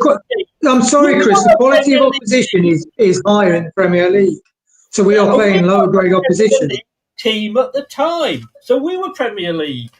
Now we're Championship and we're playing in the Championship. No, but we were Championship quality in the Premier League, Chris. Were we? But you're expecting those same players. You're saying we were Championship quality, but you're expecting the players to now suddenly be fantastic. Well, it's not even the same players. Let's take it one step further. This isn't the same squad we had on the pitch last year. It's virtually different manager, different players. They're playing different teams. Disappointing. It doesn't matter who the opposition is. You should be able to put in a performance. What I'm saying is, I don't think we should be as critical. I mean, okay, let's have a look. Stolarczyk with us last season. Chowdhury with us last season. Faze with us last season. Vestergaard with us last season. Thomas with us last season. James, no. Winks with us last season. I'm not going to include Fatawu because he was injured. Dakova Reed with us last season. Wonga at the end with us last season. Daka with us last season. So that's most of the starting lineup. Okay. Now I'm going to finish this because if then we go into the subs, you've got Ayew, who was with us last season. Ricardo, who was with us last season. Christensen, who was with us last season. Mavididi, Akoli, Skip, Sumari. I think you'll find that's virtually the same team that we had last season. Okay, if I can interject, I'll be the defence lawyer on this one then, Chris, for everybody here. Stolarczyk only played in the last part of the season because of Madsen. No, you asked to start. I'll clarify it, Chris. I'll fucking clarify it for you. Because Stolarczyk barely played last season. Thomas sent on the roundabout of loans and had to swap out and watch JJ play on the right and wonder why he couldn't play on the left. You barely saw Hamza Chowdhury. I actually think he was out on loan as well for the majority of the season. Let's go for Vestergaard and Faze were on a different... I'm going to interrupt here, and I have got the power to mute. I know you do, but I'm saying most of that squad didn't get a look in for that. No, the quote was that we got a different squad. Yeah, I get where you're coming from. Squad. We've got the same squad. And all those players, at some point, got game time last season. Yeah, but I feel that how many games did Faze play last season? Yeah, I didn't say Faze though, did I? Because he did play a lot. That is one of the few. What I will say is, Chris, it probably, to word it better, it is a more refined squad getting to know each other again, because you had Winks, Faze, Vestergaard, Steffi was in and out. I can't really include him. I'm trying to think of more players that played regularly, Chris, in the squad that we see regularly playing now, because Akoli was a man forgotten. Winks was a man forgotten. Again, what I'm saying is, Chris, is it's not new signings, but what do we say, Chris, when a big injury hits to a player in the comeback? It's like a new signing. So yes, whilst they'll train together, playing first team football together is a lot different. And this feels like we've got 7 or 8 players that will become regulars and have become regulars this season already in the first 8 games, but they're still finding a connection with each other that previous Leicester sides have. What you're saying is that, I don't know what you're saying, if I come honestly, you've confused me. Because you've got like 8 players that are only just starting to get regular game time, with 3 that have been getting regular game time. You know what I mean? You've got Winks. But Monga last season was coming on a couple of times for subs, whereas now. And one thing I will say, Chris, is Marty last week on his post-match interview said, "I'm frustrated with that game. We should have won that game, but we're trying hard. We're making mistakes." I'll tell you now, he will be pissed. He will be pissed off today. The manager will be pissed off. I'm not saying he won't be. And I'm not saying he should have a go at them, because when you 1-0 up, you should go on and finish the game off. What I am saying, and as Steve says there, we should be better when we are with the players we have. Really, because I say these players weren't that good last season. Everybody that's in here saying that was saying how shit they were last season, and now you expect us to be brilliant. There's not a lot of difference between the top of the Championship and the bottom of the Premier League. And I've got to say, when he says, when you say I don't know what you expected after the first half, I never said that. I said I don't know what you expected after last season with basically the same squad, which it is. Basically, Yeah, but that's like saying that if we went down to Division 1, that it's the same as playing in the Championship. It's not, Chris. The opposition's lower quality, isn't it? So the opposition in the Championship is lower quality than in the Premier League. Yeah. So average poor players in one league will become good or very good players in the lower league. You go past the top 6 or 7 of the Premier League, and the teams are much of a muchness.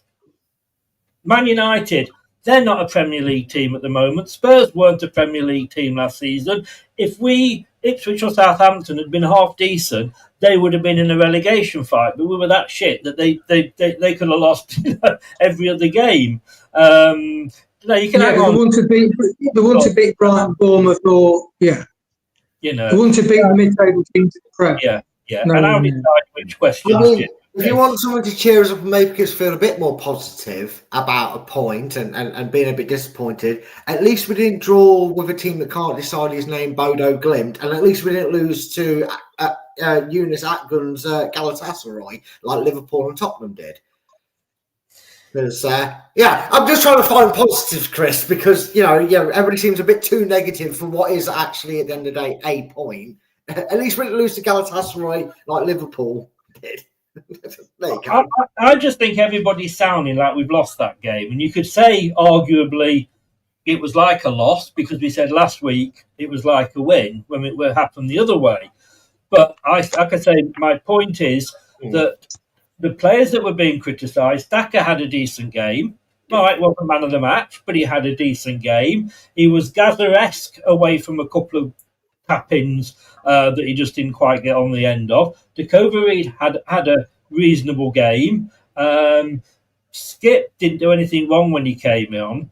But, last season I hated Faze, and I hated Faze with good reason. But last season I also made him man of the match when, he had a decent game. And what I'm saying is that people are saying, again, Paul, I just don't know what you want. I'm almost like, you fans are only going to be happy when we get a huge points deduction and we get down to sort of 19th or 20th. Then you'll really have something to moan about, and Leicester fans will love it, and you'll be like pigs in shit because you can moan and say, "Oh, we're only in 18th. Oh, why did we get a 9-point deduction?" That's a draw. We're still in the playoff zones. We're not. Last season we would have lost that. Last season we'd have probably lost all the games we played so far, But that's my point. Yes, it's disappointing, and that is the word I think you said, Brad, and that hits the nail on the head. It is disappointing, but it's not the end of the world. With some of these comments in the chat and here, I might as well go and hang myself. Being you doing a sail on rope when Leicester draw. I just don't get it. Because at half time, Tom, and we will move on now, Jim, at half time, we were actually saying it was a fantastic performance. We were, but what else did I say, Chris? I said we've got to make sure we take advantage of it now. I mean, let me put it this way, right? I mean, because I'm pretty sure my voice is going to be shouted out here because of the way it's gone so far in this post-match. But I'll say it this way and try and say it softly for everyone. There's a difference between turning up and playing badly and losing and being disappointed versus being dominant and then throwing it away. And the opportunity was there. We were shown how to get past them. We needed to take advantage of that. And if we don't learn that, then we need to make sure Vestergaard, for example, if he's being picked, isn't making 2 howler mistakes in 2 games costing us 2 goals. Because then we're saying we're going to play a system where you can't make a mistake because we're only going to score 1 goal. So that's what frustrates me today. And I'm trying to calm myself down because like I say, I don't want to bring this energy to it, but I think there needs to be a realization from the group Sometimes it's about the whole idea of what we're trying to do here, and the idea that we are trying to just maintain what we've done so far, which has been getting us points, point, when we had an opportunity to grow from that in the second half, the things I mentioned at half time, in order to make sure we did get the 3 points, and we didn't do that, and we lost our heads at the end. I think it's pretty unforgivable, actually, I'm afraid. I know people don't agree. I know the chat might agree with me. I know there's been a lot of negative energy around. That's why I've softened myself, because I don't want to have an argument. But I will say, I will stand by this. This is the most disappointed I've been in Leicester City for a long time because of how good we were in the first half. It's not an argument, it's devil's advocate. As you well know. I'm the devil today, then, because if I was in that dressing room, mate, I would be tearing stuff down. I think you four are all on the same hymn sheet. I'm in a different church. But Brad, is it not like being a little bit like Man United? Like, we'll change the manager, same players, and we'll suddenly be all different. No, I think that the frustration really is probably lying, and maybe by tomorrow when people have calmed down and you maybe look back at it, I think that the real frustration stems from the fact that this game actually started completely different to the other 7. And what I mean by that, Chris, is we were coming in going, a bit slow, but it's 0-0, or we've got 1-0 lead, or, it's not great, but we know we're better in the second half. It'll be all right. I think the fact that we as fans were so caught off guard by how impressive we were in moving the ball forward at pace, that the drop off feels more dramatic than it was. When realistically, it's like we swapped halves, because the second half is normally what we used to seeing. Teams go 8 at the back, leave 1 up front, and we can't break them down. Whereas in the first half, contrast to what we normally see, they were more open than a what's legs on a Friday afternoon. And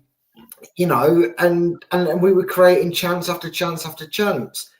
Maybe maybe it's football and karma. Maybe it's football and karma, because on Friday we robbed West Brom in the West Midlands. The police should have been out in force to arrest us for a ridiculous point. We dominated a game for 50, 60 minutes, and then what happens? You don't get the second goal, exactly like Friday night. They didn't get theirs, killed it off. You come away with a points dropped. Look at it a different way, Chris. If the first half is a glimpse to how things can be over 90 minutes for us, we have to look more positive. I feel the second biggest disappointment is the Coventry and the West Brom point become good points if we get 3 points here. And I think that's where the expectation was today, because let's face it, Chris, it's our own doing, but that first half, they were there for the taking. They were there to be put to the sword. I think we expected 3 points on the opening day, and we were lucky to get it. We did get the 3 points. We turned into fucking Arsenal. That's what's happened. Arsenal do this, don't they? They go 1-0 up and then they throw away a fucking goal at the end. And I say, well, make sure you're 3-0 up so VAR isn't going to screw you. And again, 7 points they've just got off their last 3 away games. So should we maybe have seen it coming that they get going in the second half? Yeah, Wrexham were 2 divisions below us last year. I remember one year we were bottom of the league longer than any other team's been bottom of the league. And the year after, we won the Premier League. Teams improve. Teams don't stand still. We were in the second tier for I don't know how long, and yet suddenly we're Premier League champions. Whoa, these things happen, Teams get promoted. Ipswich were in tier 4 at one point last season, and they're in the Premier League. Wayne, it is all about baby steps, though, isn't it? It is, and I did say to the lads, I wonder whether Wrexham, when Wrexham are going to change it and come out and try and score a goal. And Matty James he played brilliantly when he came on. Matty James, and he was always a brilliant player for us. He just got injured, didn't he, towards the end, unfortunately. I preferred him to drink water personally. Yeah. Really tidy with the ball. Super tidy with the ball. Somebody played the ball to midfield. He just sensed the player was on him. That's the player. He just flicked it round them to the player he knew was behind him. he's like a Winks. He's really super aware, super skillful, and he ran the show. Then him and that Broadhead when, two pivotal players who helped turn the game for them. And to be honest, they could have won 2-1, which would have justified Tom's prediction. Well, I mean, when they got the goal, I did think, hang on, 2-1's on here. You weren't the only one. Look, I mean, I've forgotten the point I was going to make again. I didn't mean anything that personally, Tom, with that. Sorry? No. I'm sorry. I'm just going to say my energy isn't good tonight. I appreciate that because I'm stewing over this, and that's me. That's you guys. Just to say that. Never guessed. It is all about opinions, and it is all about. And usually, at this late at night, on a post-match part of the show, we don't have 42 people watching. We've got 42 people watching now. Ask yourselves why. None of us mean anything we say in here. It's purely that's how that's what these shows are for. I also appreciate what the chat is saying, Chris. I think I understand that some of it can be quite pointed and might be misinterpreted and taken a certain way. But I do see why there's frustration in the chat. And I want to say to the chat, say what you think. I mean, I see with Dorco there, we're going downhill. We're going downhill. I think we're stagnating. That's my problem. How can we say, Jim, we're going downhill when after last season? Because there's only one way to go. Now, I'm not saying that we've suddenly hit the bottom and we're going straight back up again, but we're not going to, what Marty has done is he stopped us going further down. Well, let me answer it this way. In my humble opinion, are we going downhill? No. But Daco has the right, and Tom just said it, everybody on that chat has the right for their opinion. It may not be popular with us, with the host, with other fans, but they have the right for their opinions. And it's that way in all sports. After a game that you think you should have won, you're more frustrated. You're more disappointed. You're more likely to make those kind of comments. I guarantee you those comments weren't here last week because it was more of an upside. But I do think we can't. Can I finish? I do think we can't deny these guys on the chat deserve to have at least their opinion. That doesn't mean they're right. That doesn't mean they're wrong. It doesn't mean in my opinion, doesn't mean we should sit here and tell them they're wrong, unless they say something personal about the five of us that we can prove. Otherwise, I'm sorry, Jim. Right.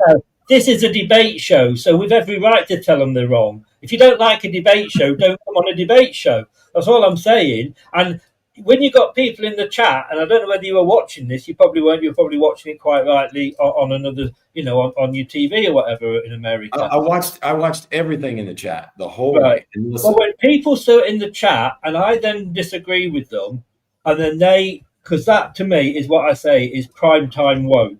If you've got an opinion, it's fine. And if I didn't like those opinions, I'd be kicking people out left, right, and centre. And the only person I kicked out today was two people. One, because she came back and said, "Oh, you can't do that. You're disagreeing with me." Well, I'm disagreeing with you, and you disagreed with me.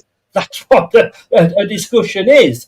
And then I think it was Dorco I timed out because he was getting a little bit racist about Wales. So apart from that, everybody was still in the chat and could say what the hell they wanted. But don't say something, because this is literally what the world is like at the moment. You have an opinion, and then everybody's got to toe in online and go, "Yes, sir, no, sir, your opinion was right." No, your opinion's your opinion. And I think that's what I just said.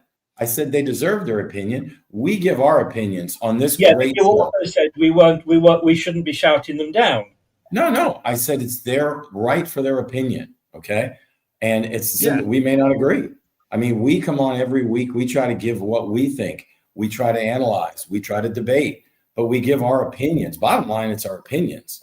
We don't know if Leicester's going down. We don't know if they're going downhill. We won't find out until later in the season. They just have the right for their opinion. Like I said, if they get nasty, if they come after someone, book them.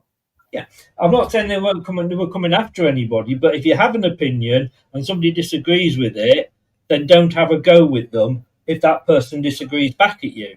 That is a debate. But the woke world that we live in at the moment, everybody's allowed an opinion, and then nobody's allowed to question that opinion. But, and thank you, Michael, but go back to the game. Talk about the goal, Jim. I mean, the goal, let's talk about some good news. That goal was absolutely brilliant, wasn't it? It was brilliant. And I said to the fellas, it reminded me of the build-up and the way we scored goals in the glory days, okay? The Premier League champion days, where we would play the ball, bring the ball up the pitch, and go from pass to pass to pass to goal. And it was beautiful. It was a thing of beauty. It really was. And I think all the players were on the same page. That was another thing I liked. I really felt that they were on the same page. But once again, it was in that first half that we were electric. But no, it was a gorgeous goal. Let's talk about the substitutions then, which we're saying that Marty got wrong this week, or got some wrong, let me say. At half time, the first substitution was made. Thomas went off, Tom, and that's not easy to say. Thomas went off, Tom, and Christensen came on. I totally understand that one because Thomas was on a yellow card, and we couldn't really afford to go down to 10. Faze was also on a yellow card. I kind of think he's maybe a bit more sensible. Yeah, it's interesting about Christensen because I really appreciated in the second half how he kind of did Thomas's job a little bit more advanced. He was trying to get involved at the higher end of the pitch as well and trying to get us a second goal, which I appreciate. However, there is also the caveat, of course, that he was out of position, which put Vestergaard in the place where he got caught out. However, I will say Yannick on that one. My word, mate, what are you? Are you made of paper? I mean, come on, you're 6'5" against that little guy, and he completely brushed you aside. I mean, that would really annoy me. That's meant to be one of your best qualities, right? But he does that a lot, doesn't he? He gets thrown off the ball a lot. He's a complete enigma, isn't he? He's better with his feet than he is his head. I don't understand how he works. He's backwards. Raggy doll. He's a raggy doll. He's bizarre as a footballer, isn't he? That's why I wanted him as a DM, if anything, because he's weird. I'm going to say, though, because I said early on at the start of the game about Thomas that I didn't think he got forward enough. My God, he was getting forward in that first half. He was, yeah. And also, I will say, like, in the first minute, obviously, or first 10 minutes, Kabore was getting a bit at him, and he did manage to kind of deal with it, but there was still the yellow card that came involved. And, I mean, once again, when you look at that sort of thing, it's kind of like, individually, I look and I see some things here where I go, do you know what? I was okay with this. I mean, a lot of the team rating today for me and individual players, including these guys, Christensen and Thomas, will be around the 6s, and that's all right, isn't it? Really, but still, as a collective effort, mate. Yeah, I'm still a little bit tetchy. Let's be honest.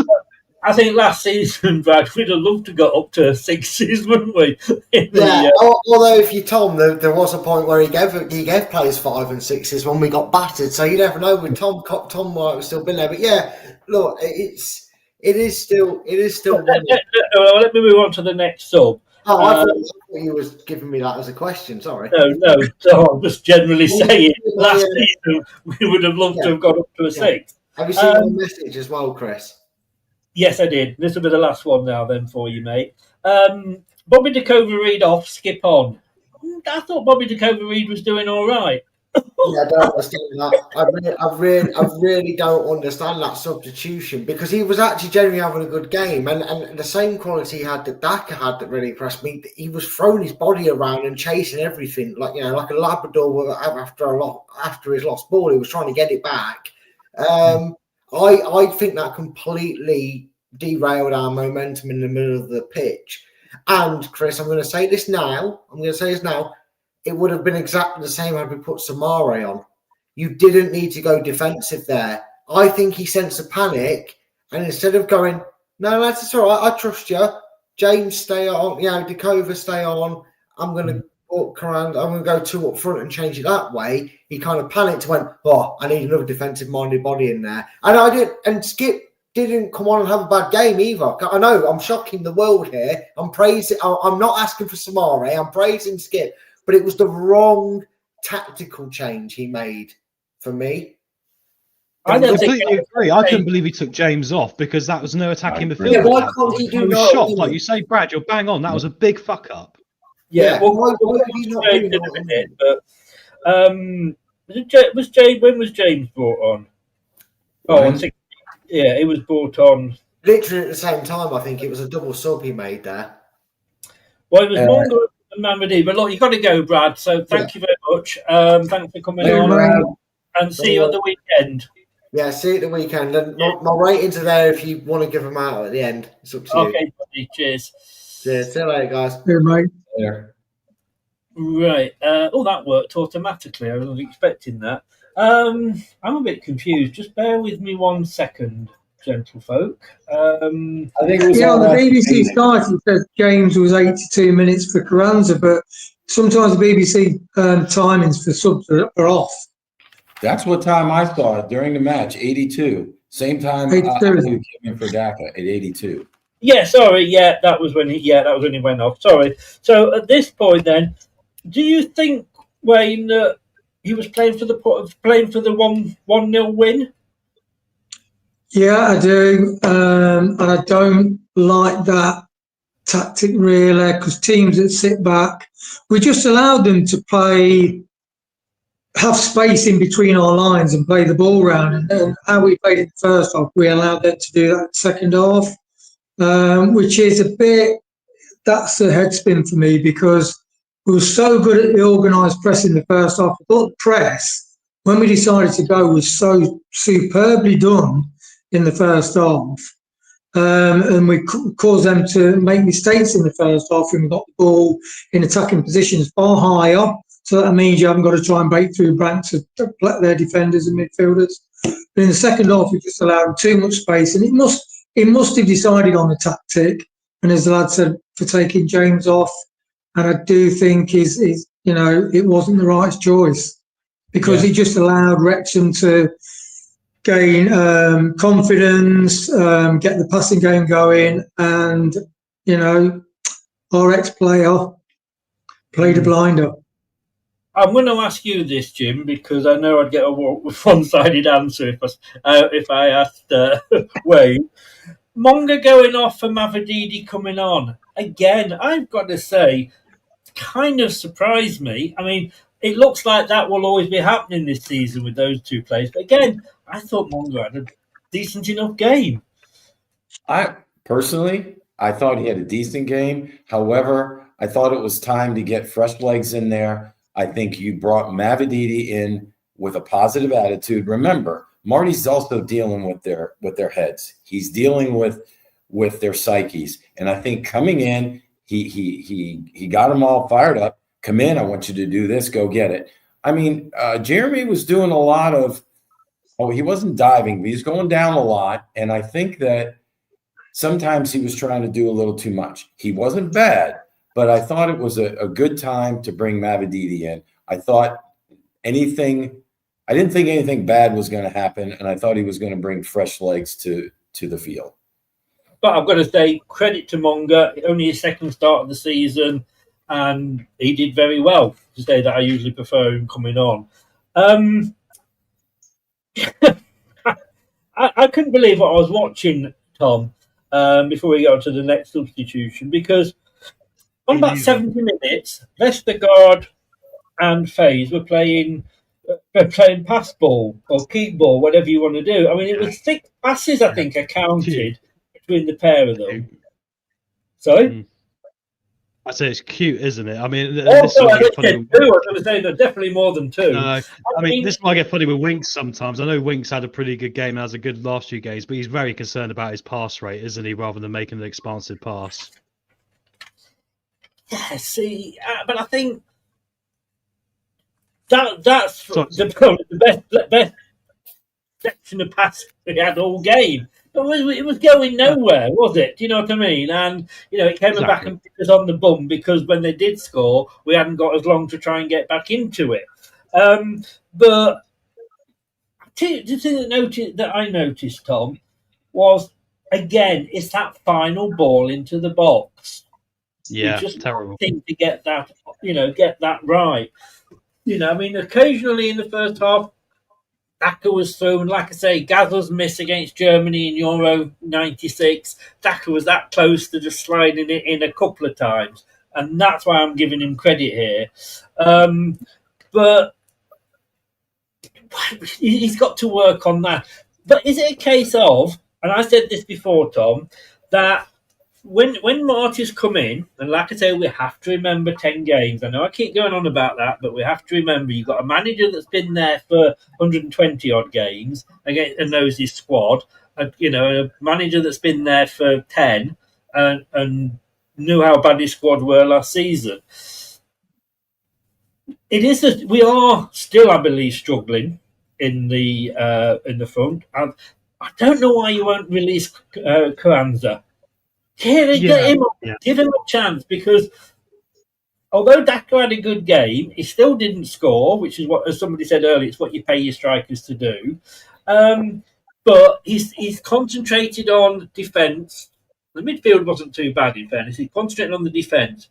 He needs to sort the attack out now, doesn't he? Well, here's the way I look at it, Chris. Right? I think Daka had a good game, but I also think he was no different to Ayew, really, because Ayew would get an assist, so it was really like for like, actually, in the end of the situation. Keep on, Jim. Keep on. Yeah. But my point of this is that I know we're giving the midfield a little bit of a let off here, but the reality is, if we're going to play this system, the only way you're going to make it work is by scoring the goal we scored, which involved the midfield pushing forward, contributing more, being braver, and playing quick football. And once again, I said there was players in the second half who were playing cute football in the middle and not wanting to do that, not wanting to make a brave pass. If you lose the ball, what do? You go and win it back. You go show some bottle. You go and show some desire. And I think sometimes we were far too easy just to pass it between each other rather than take that chance which we had seen and take the gamble on that sort of play. We got players up there who can win the ball back. We got players up there who can do things with the ball at their feet, like Monga, like Fatawu. So why aren't we seeing them being put in the position where they can utilise that to their advantage? Because you're putting the other team under duress then. I think that's my issue with this second half. We didn't put them under enough duress, irrelevant if we kept the ball or not. It was far too much. Let's get how much possession did we have today? About 75%? Great. Really ineffective, wasn't it, when we end up drawing this game, lads? You talk about Enzo and Chelsea fans being upset with Enzo. Similar situation, right? We've got to get more intelligent with this. So I tell you what, we've got Swansea next, right? Swansea are going to be very similar to this. Swansea play a style of football where they break out incredibly quickly and they'll have a go at you. And that's exactly what we want to try and be doing. So I'll tell them this right now. This is my warning and a riot act to Leicester. Make sure next time you learn from this big time for next week for Saturday. Because if we see the same level of performance today, I think we'll lose to Swansea because they're going to do what we should be doing. Well, certainly if we take the lead, we need to keep our foot on the gas. There's no doubt about that. Jim. That was my point. Yeah, thanks, mate.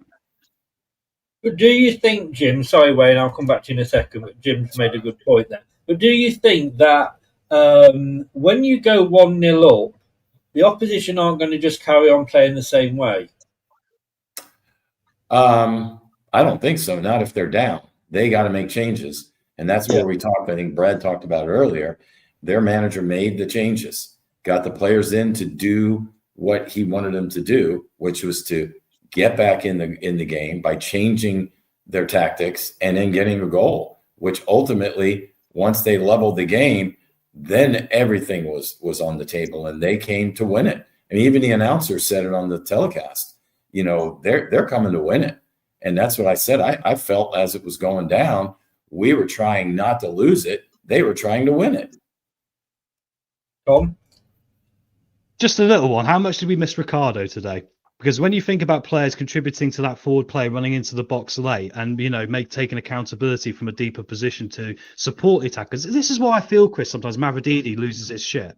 Because Mavididi's there working his arse off, trying to take on 2 or 3 players. He looks to his right and there's 2 players in the box versus 6 players for Wrexham.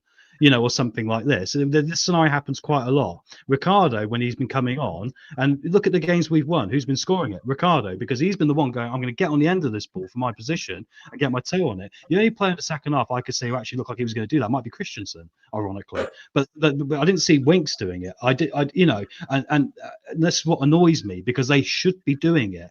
And I think they're kind of protecting themselves. So I get the Winks loving recently, but I'm still going to go at him and say, look, I think he's protecting himself, his personal interest, in going, his agent can go, look, my passing is 100% accurate in this game. Superb, mate. We drew 1-1 to Wrexham, who had 20% possession. Well done to you, my friend. I'm glad you're really contributing. Possession doesn't mean anything. Look at us winning that with the least possession that anybody did. Yes, Wayne, you have a question?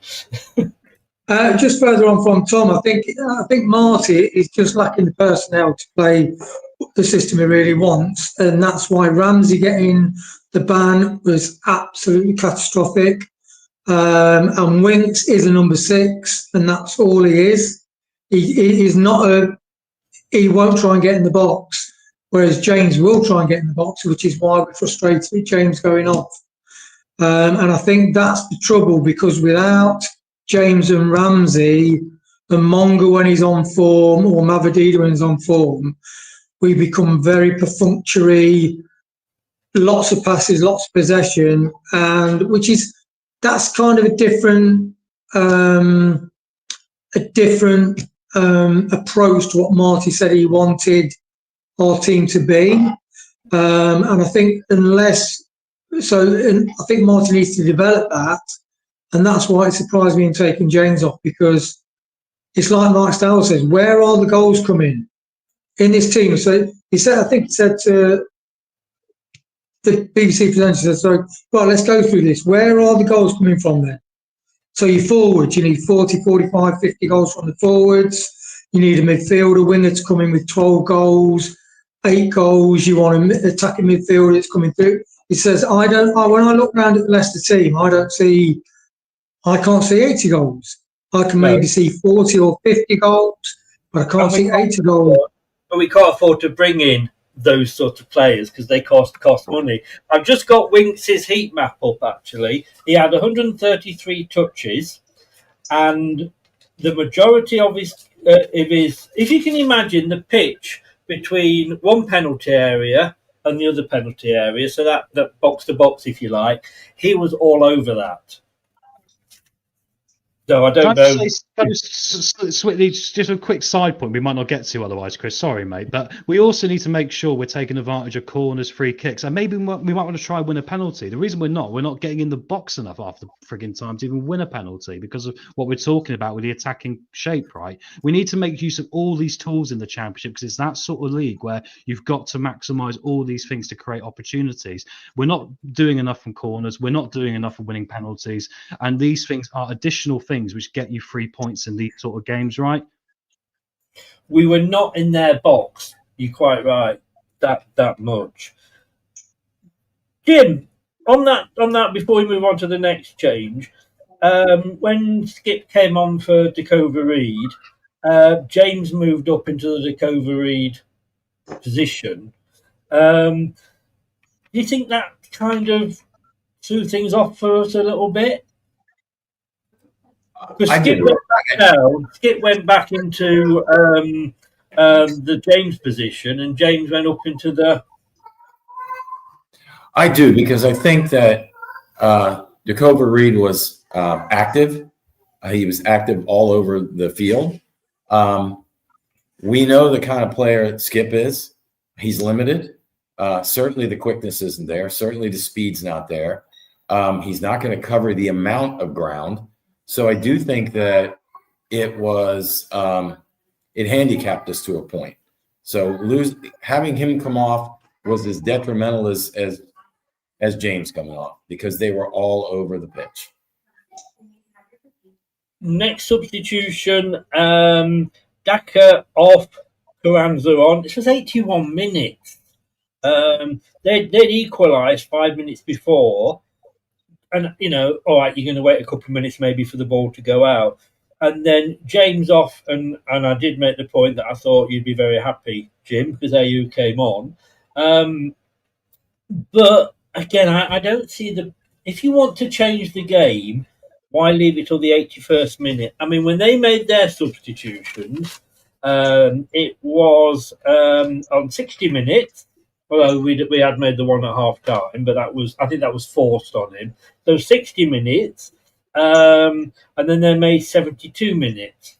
And we're waiting to make 2 subs and bringing on 2 attacking players in the 81st minute.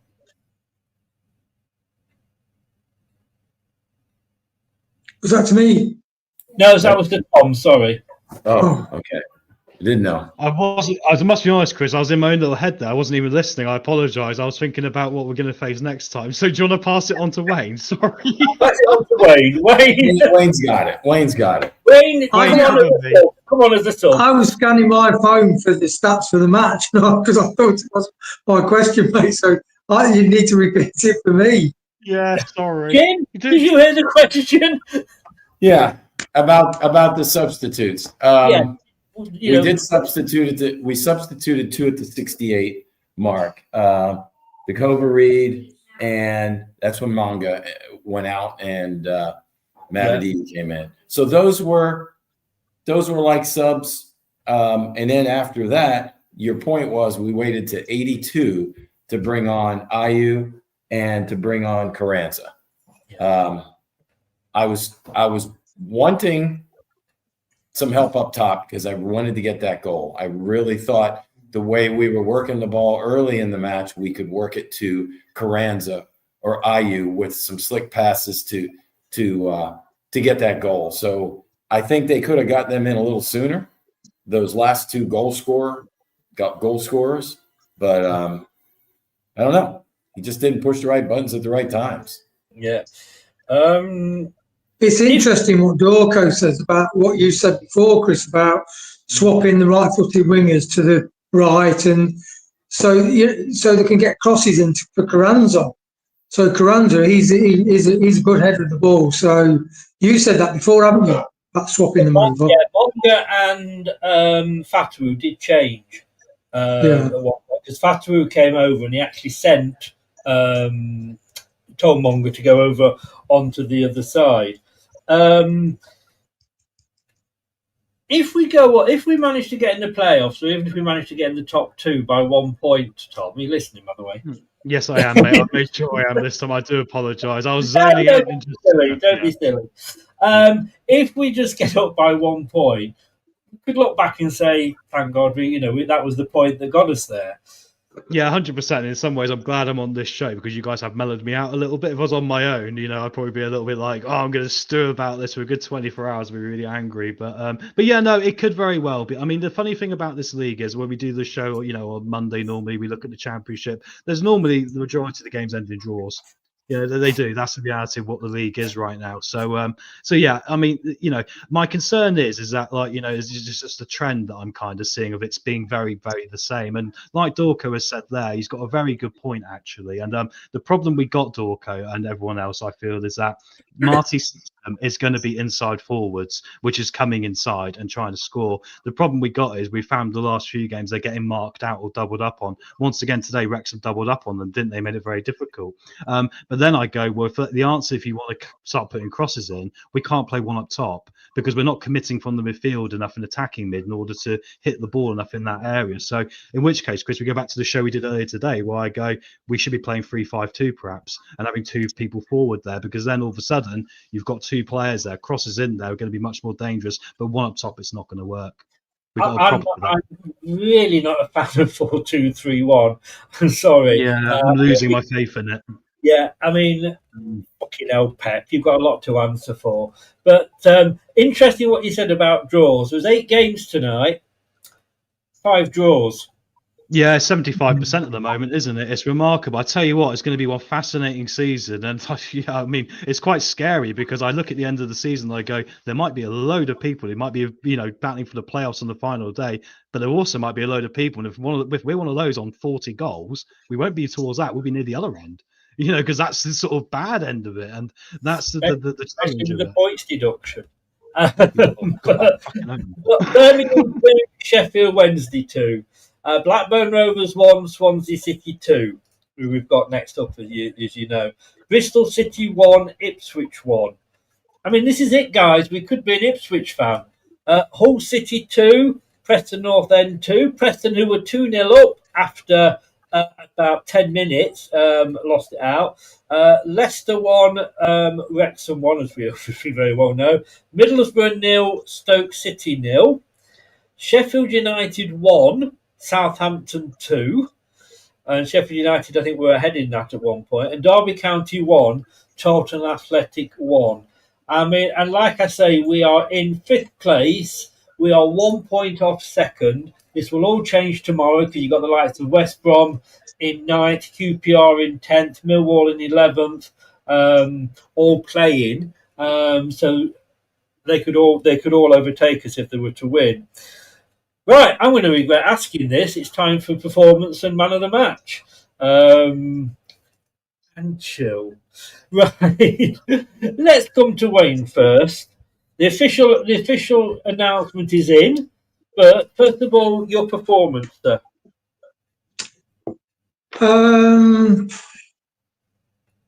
I'd say a 6 because the individual error was costly.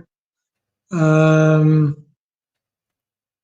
although we had a brilliant first half, we allowed them into the game, and I think we could have done something about that. So yeah, 6. Yeah. Jim? You're on mute, mate. I said, No sense you've spoken for about a month. okay. Like I was trying to say, I agree with Wayne, and I'll add on why. Certainly after the first half, the scores would have been sky high. But the individual mistakes from experienced players and the fact that we did let this get away. Now, they went and took it, but we also let it get away. It dropped down. It took a lot of the air out of our balloon. It took a lot of excitement out of the match. No, it wasn't a loss, but I would say a 6. 6. Okay. Tom? Yeah, I bet you're worried about this one, aren't you? There's a part of me, Chris, after this, because I you know, with what I've said, I could throw a 1 at them. I'm that annoyed, actually. Well, you give what you think that performance was worth. I'll give it a 4. I would say it was a 7 in the first half. I think second half we drop it to about a 3, really. So I'll give it a 4, and I think that's me being quite pragmatic, really. And like I say, it's not because of the overall thing, really. It's because of how we threw it away, in my opinion, frankly. And we didn't take our opportunities, and we didn't, do what we needed to do. 4. Wow. I wasn't expecting that. I could have been harsher, mate. I was considering it. I was. Well, I'm going to probably shock you then, Tom, because I'm going to go for 7 on that, because you're not. I don't know, when you've got a draw, how you can. And I'm not. It's your opinion, but how a draw only gets a performance of a 4.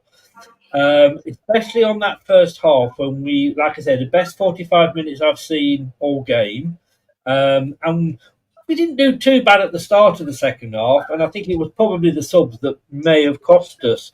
But for me, the overall performance, and I see that as I'm still looking at any team we're playing here with the players that we've got left over from last year. A point is not bad, and I know everybody's saying well, it's only Wrexham and all this, but Yeah, I would just say, like, the only reason I'm giving a 4 is because, like, the first half was really good, right? But my point is that it's not about 45 minutes; it's a 90-minute game, and the reality is, it was a 3-point game for us. We've got 1 point from. We might have ended up with 0, in which case I would have given a 1.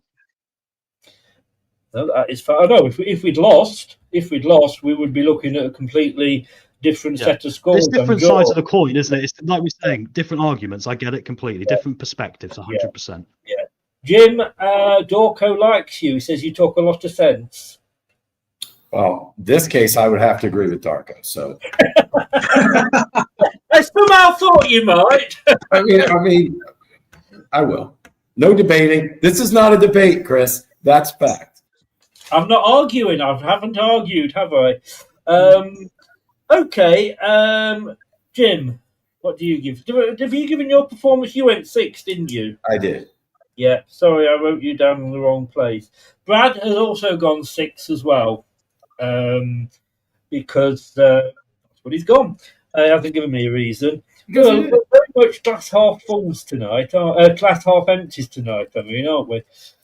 So, Wayne, are you going to say something? Yeah, glass half empty. Interesting what we do in the next few games. I'm really intrigued actually by Marty's journey, the team's journey, where we're headed. All right. Oh my God, help us here. Man, man of the match. I'll tell you now. Brad has gone for James. Oh, I didn't tell you. No, I didn't tell you what Alan gave for the performance, did I? It was at the match, our official match. He gave a 6. So those of you that gave a 6 have got a smile on your face. Sorry, Tom.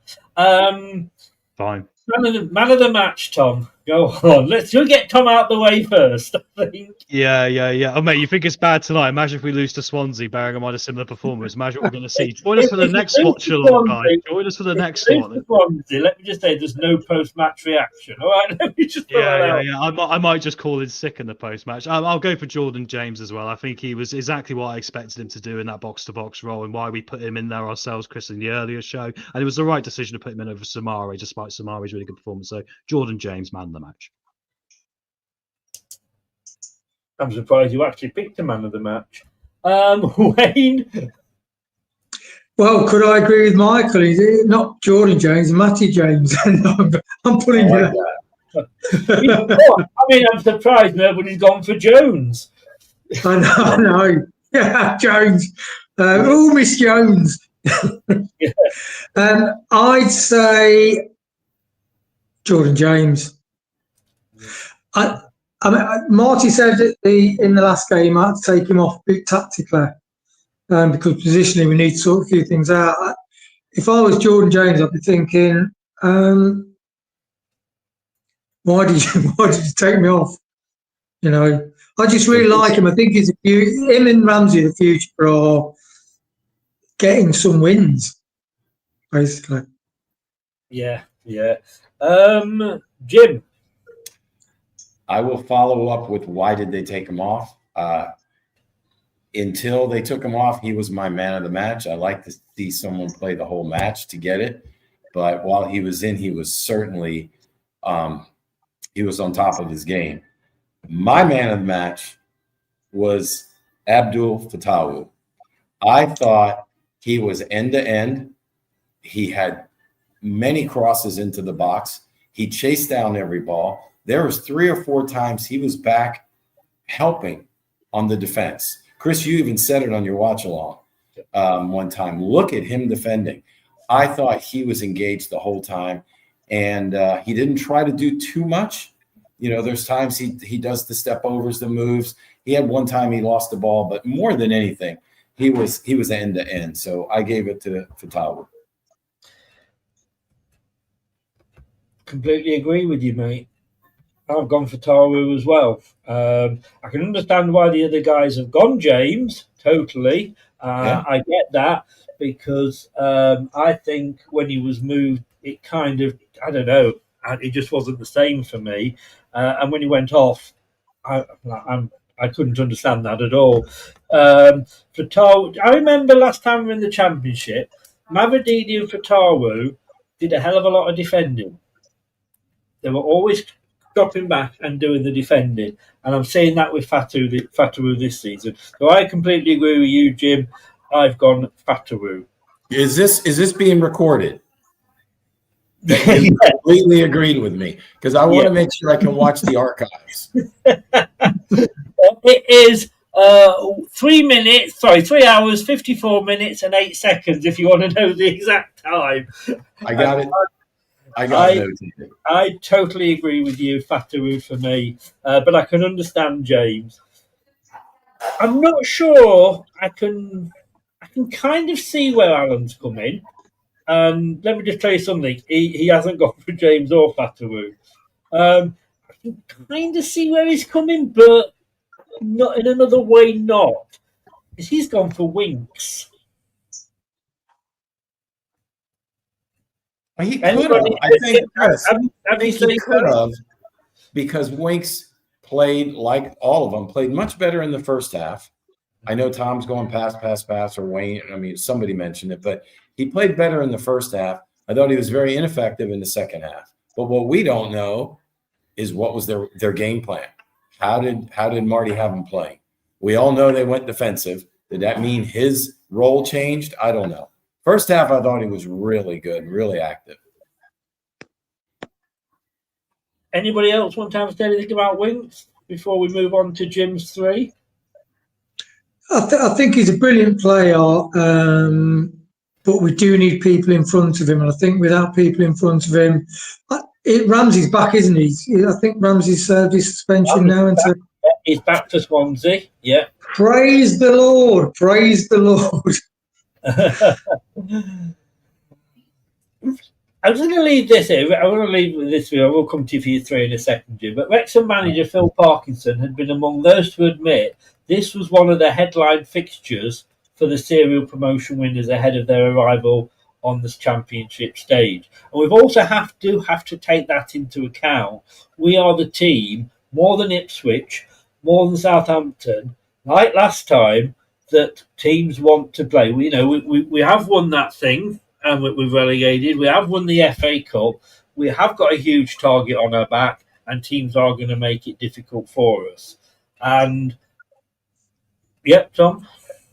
No, I was just going to say, ready for next one, that, because, if we don't turn up and do what we should have done tonight next time, there will be this coming out and there'll be a microphone drop after the game, because you guys have talked me off a cliff today a little bit, because I was very furious after the game, as you know, and you've managed to really put some good points across.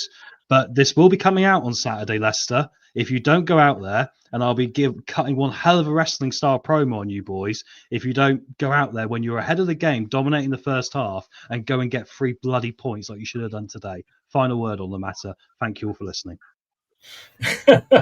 Is that a cattle prod, Tom, or a cure-all suppository? When it's with Simari, it's a cattle prod. When it's in my hand, it's a pipe bomb of a microphone. The BBC have summed it up here. Wrexham settling nicely, while Leicester lack cutting edge. And I think that is the thing with us, that we do lack that cutting edge. But at the end of the day, as I always say, there's no point in scoring 2 if we let the other team score 3, and we're not doing that at the moment. I mean, in 8 games, we have conceded 7. In 8 games, we've scored 10.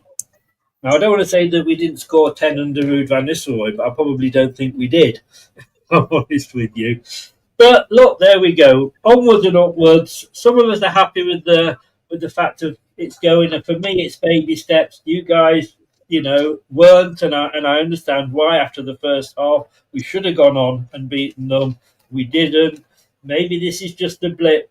4 draws in a row. At least we've not got 4 losses in a row, which is not so long ago.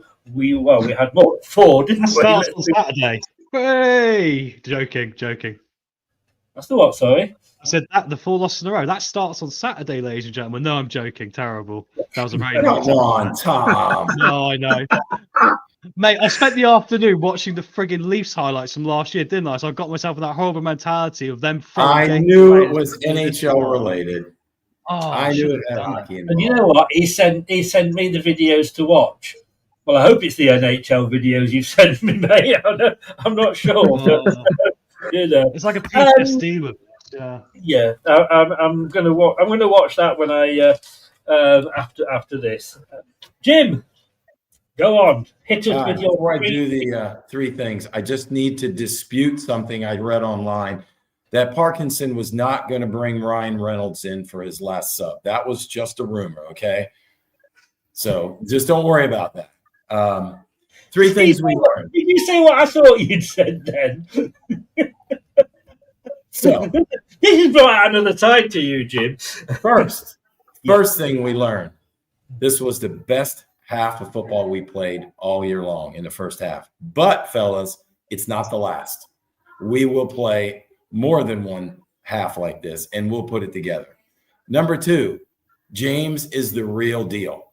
I think he's proven to us these last couple games, and that question will come out all week. Why did they pull him off the field? But that's a positive. That's a real big positive to follow up with Tom, with Ramsey coming back too. So that's really positive. We don't get the mules and the donkeys in the midfield. We got players that are quick and smart to go along with passers. And the last thing, and the most important thing I hope we've all learned, it's not the end of the season, okay? It's a long season. So chin up, fellas. Chin up, everybody on the chat line. We are in it to win it, and we will. Mic drop. Good. I love point. you, Jim. You cheered me up, mate. Thank you, bud. You're so good at this. I love the. I can't even remember what your position was at the start. It's been that long, but obviously, to me, it was not the end of the world at all. I will leave you with one thing we learnt as well. One thing we learnt as well is that we have to give Ricardo game time, because if he'd been on that pitch today. And there was one moment when Hamza played it short to Stelarczyk, and my bowels emptied almost, shall we say? Let's put it that way. And I think we can see that Hamza, yes, he can do that role, but he isn't Ricardo.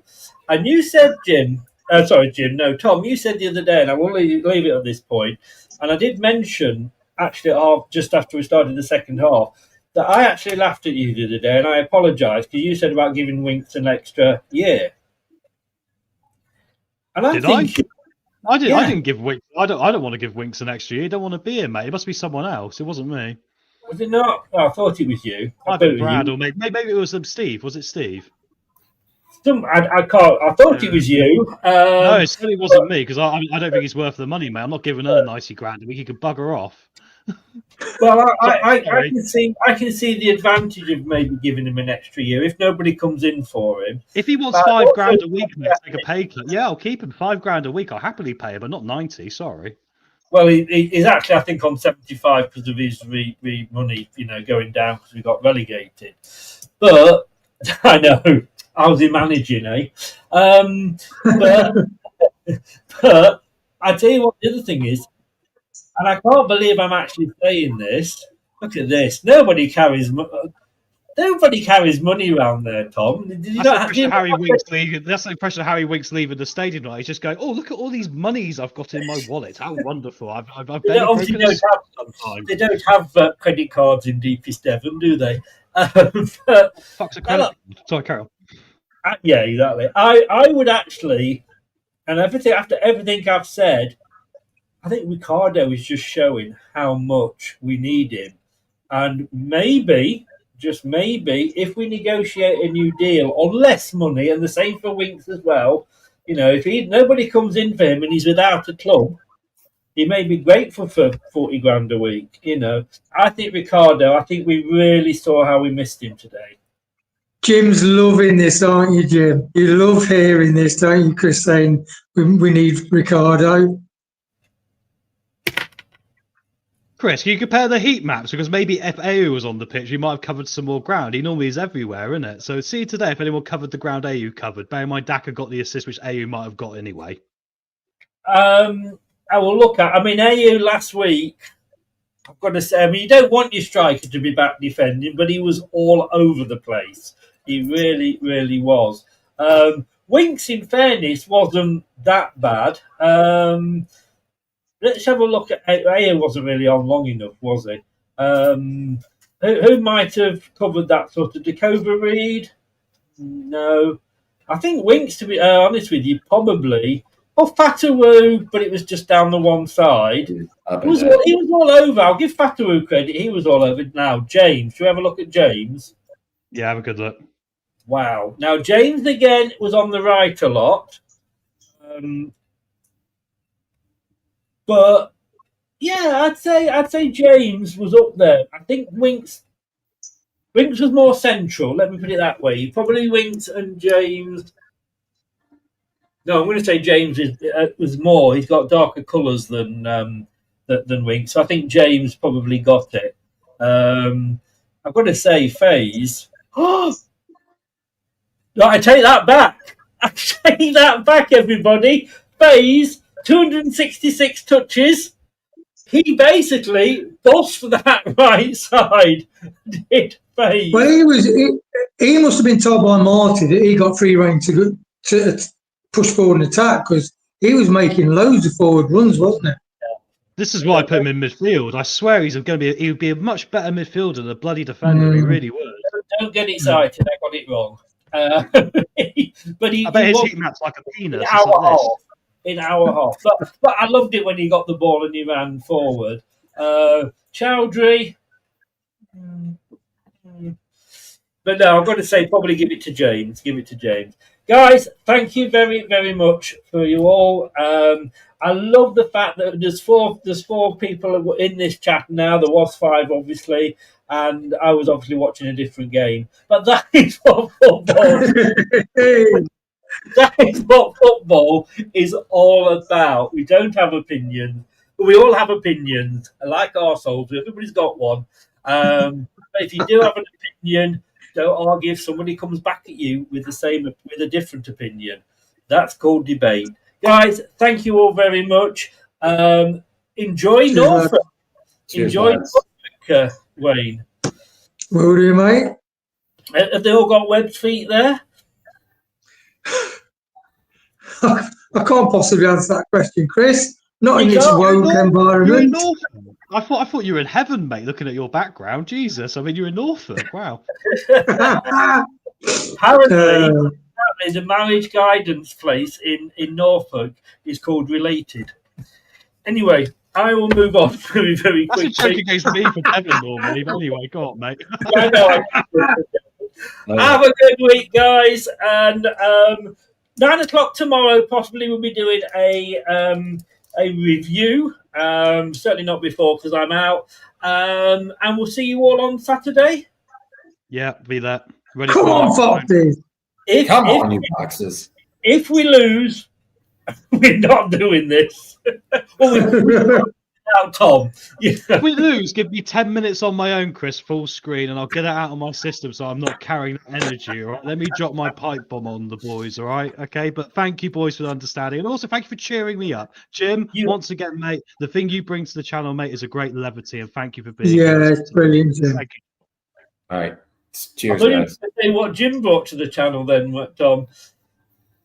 Yeah, I was going to say, Jim, all you brought was antagonism, mate, towards the end of the chat. I'm joking. I'm joking, Chris. I'm joking. I love you, mate. Let's end it now. It's going to get messy. Yes, good time. See you on Saturday, guys. Thanks so much. Cheers, Chris. Take care, lads. All the best, guys. Cheers. Thanks so much to the guys. Yeah, it was. That's what we want. We want heated debate, but at the end of the day, that's all it is. We're not going to start sending each other parcel bombs or anything like that. Thanks to Jim. Thanks to Wayne. Thanks to Tom. Thanks to Brad who popped in earlier. 9 o'clock tomorrow for the review show. That's going to be very, very interesting. It'll be interesting to see because Steve will have been there. So it will be interesting to see what he thinks of the game. Because it is different when you're there. And I don't think I said, I did say Winks, didn't I? Man of the match, yes. That's what it is. Like, subscribe, share. Thanks for listening. If it is via your favourite podcast platform, really do appreciate it. Take care, guys. Look, we're all Leicester. Keep it Leicester. Come on, you Foxes. Please, God, don't let us lose against Swansea. I can't put up with Tom if we do. Good night. Thanks for watching. These videos are tremendous. You better like them too, or I'll be back. This podcast is proud to be part of the TalkSport Fan Network. TalkSport. Powered by fans. That will conclude this evening's entertainment.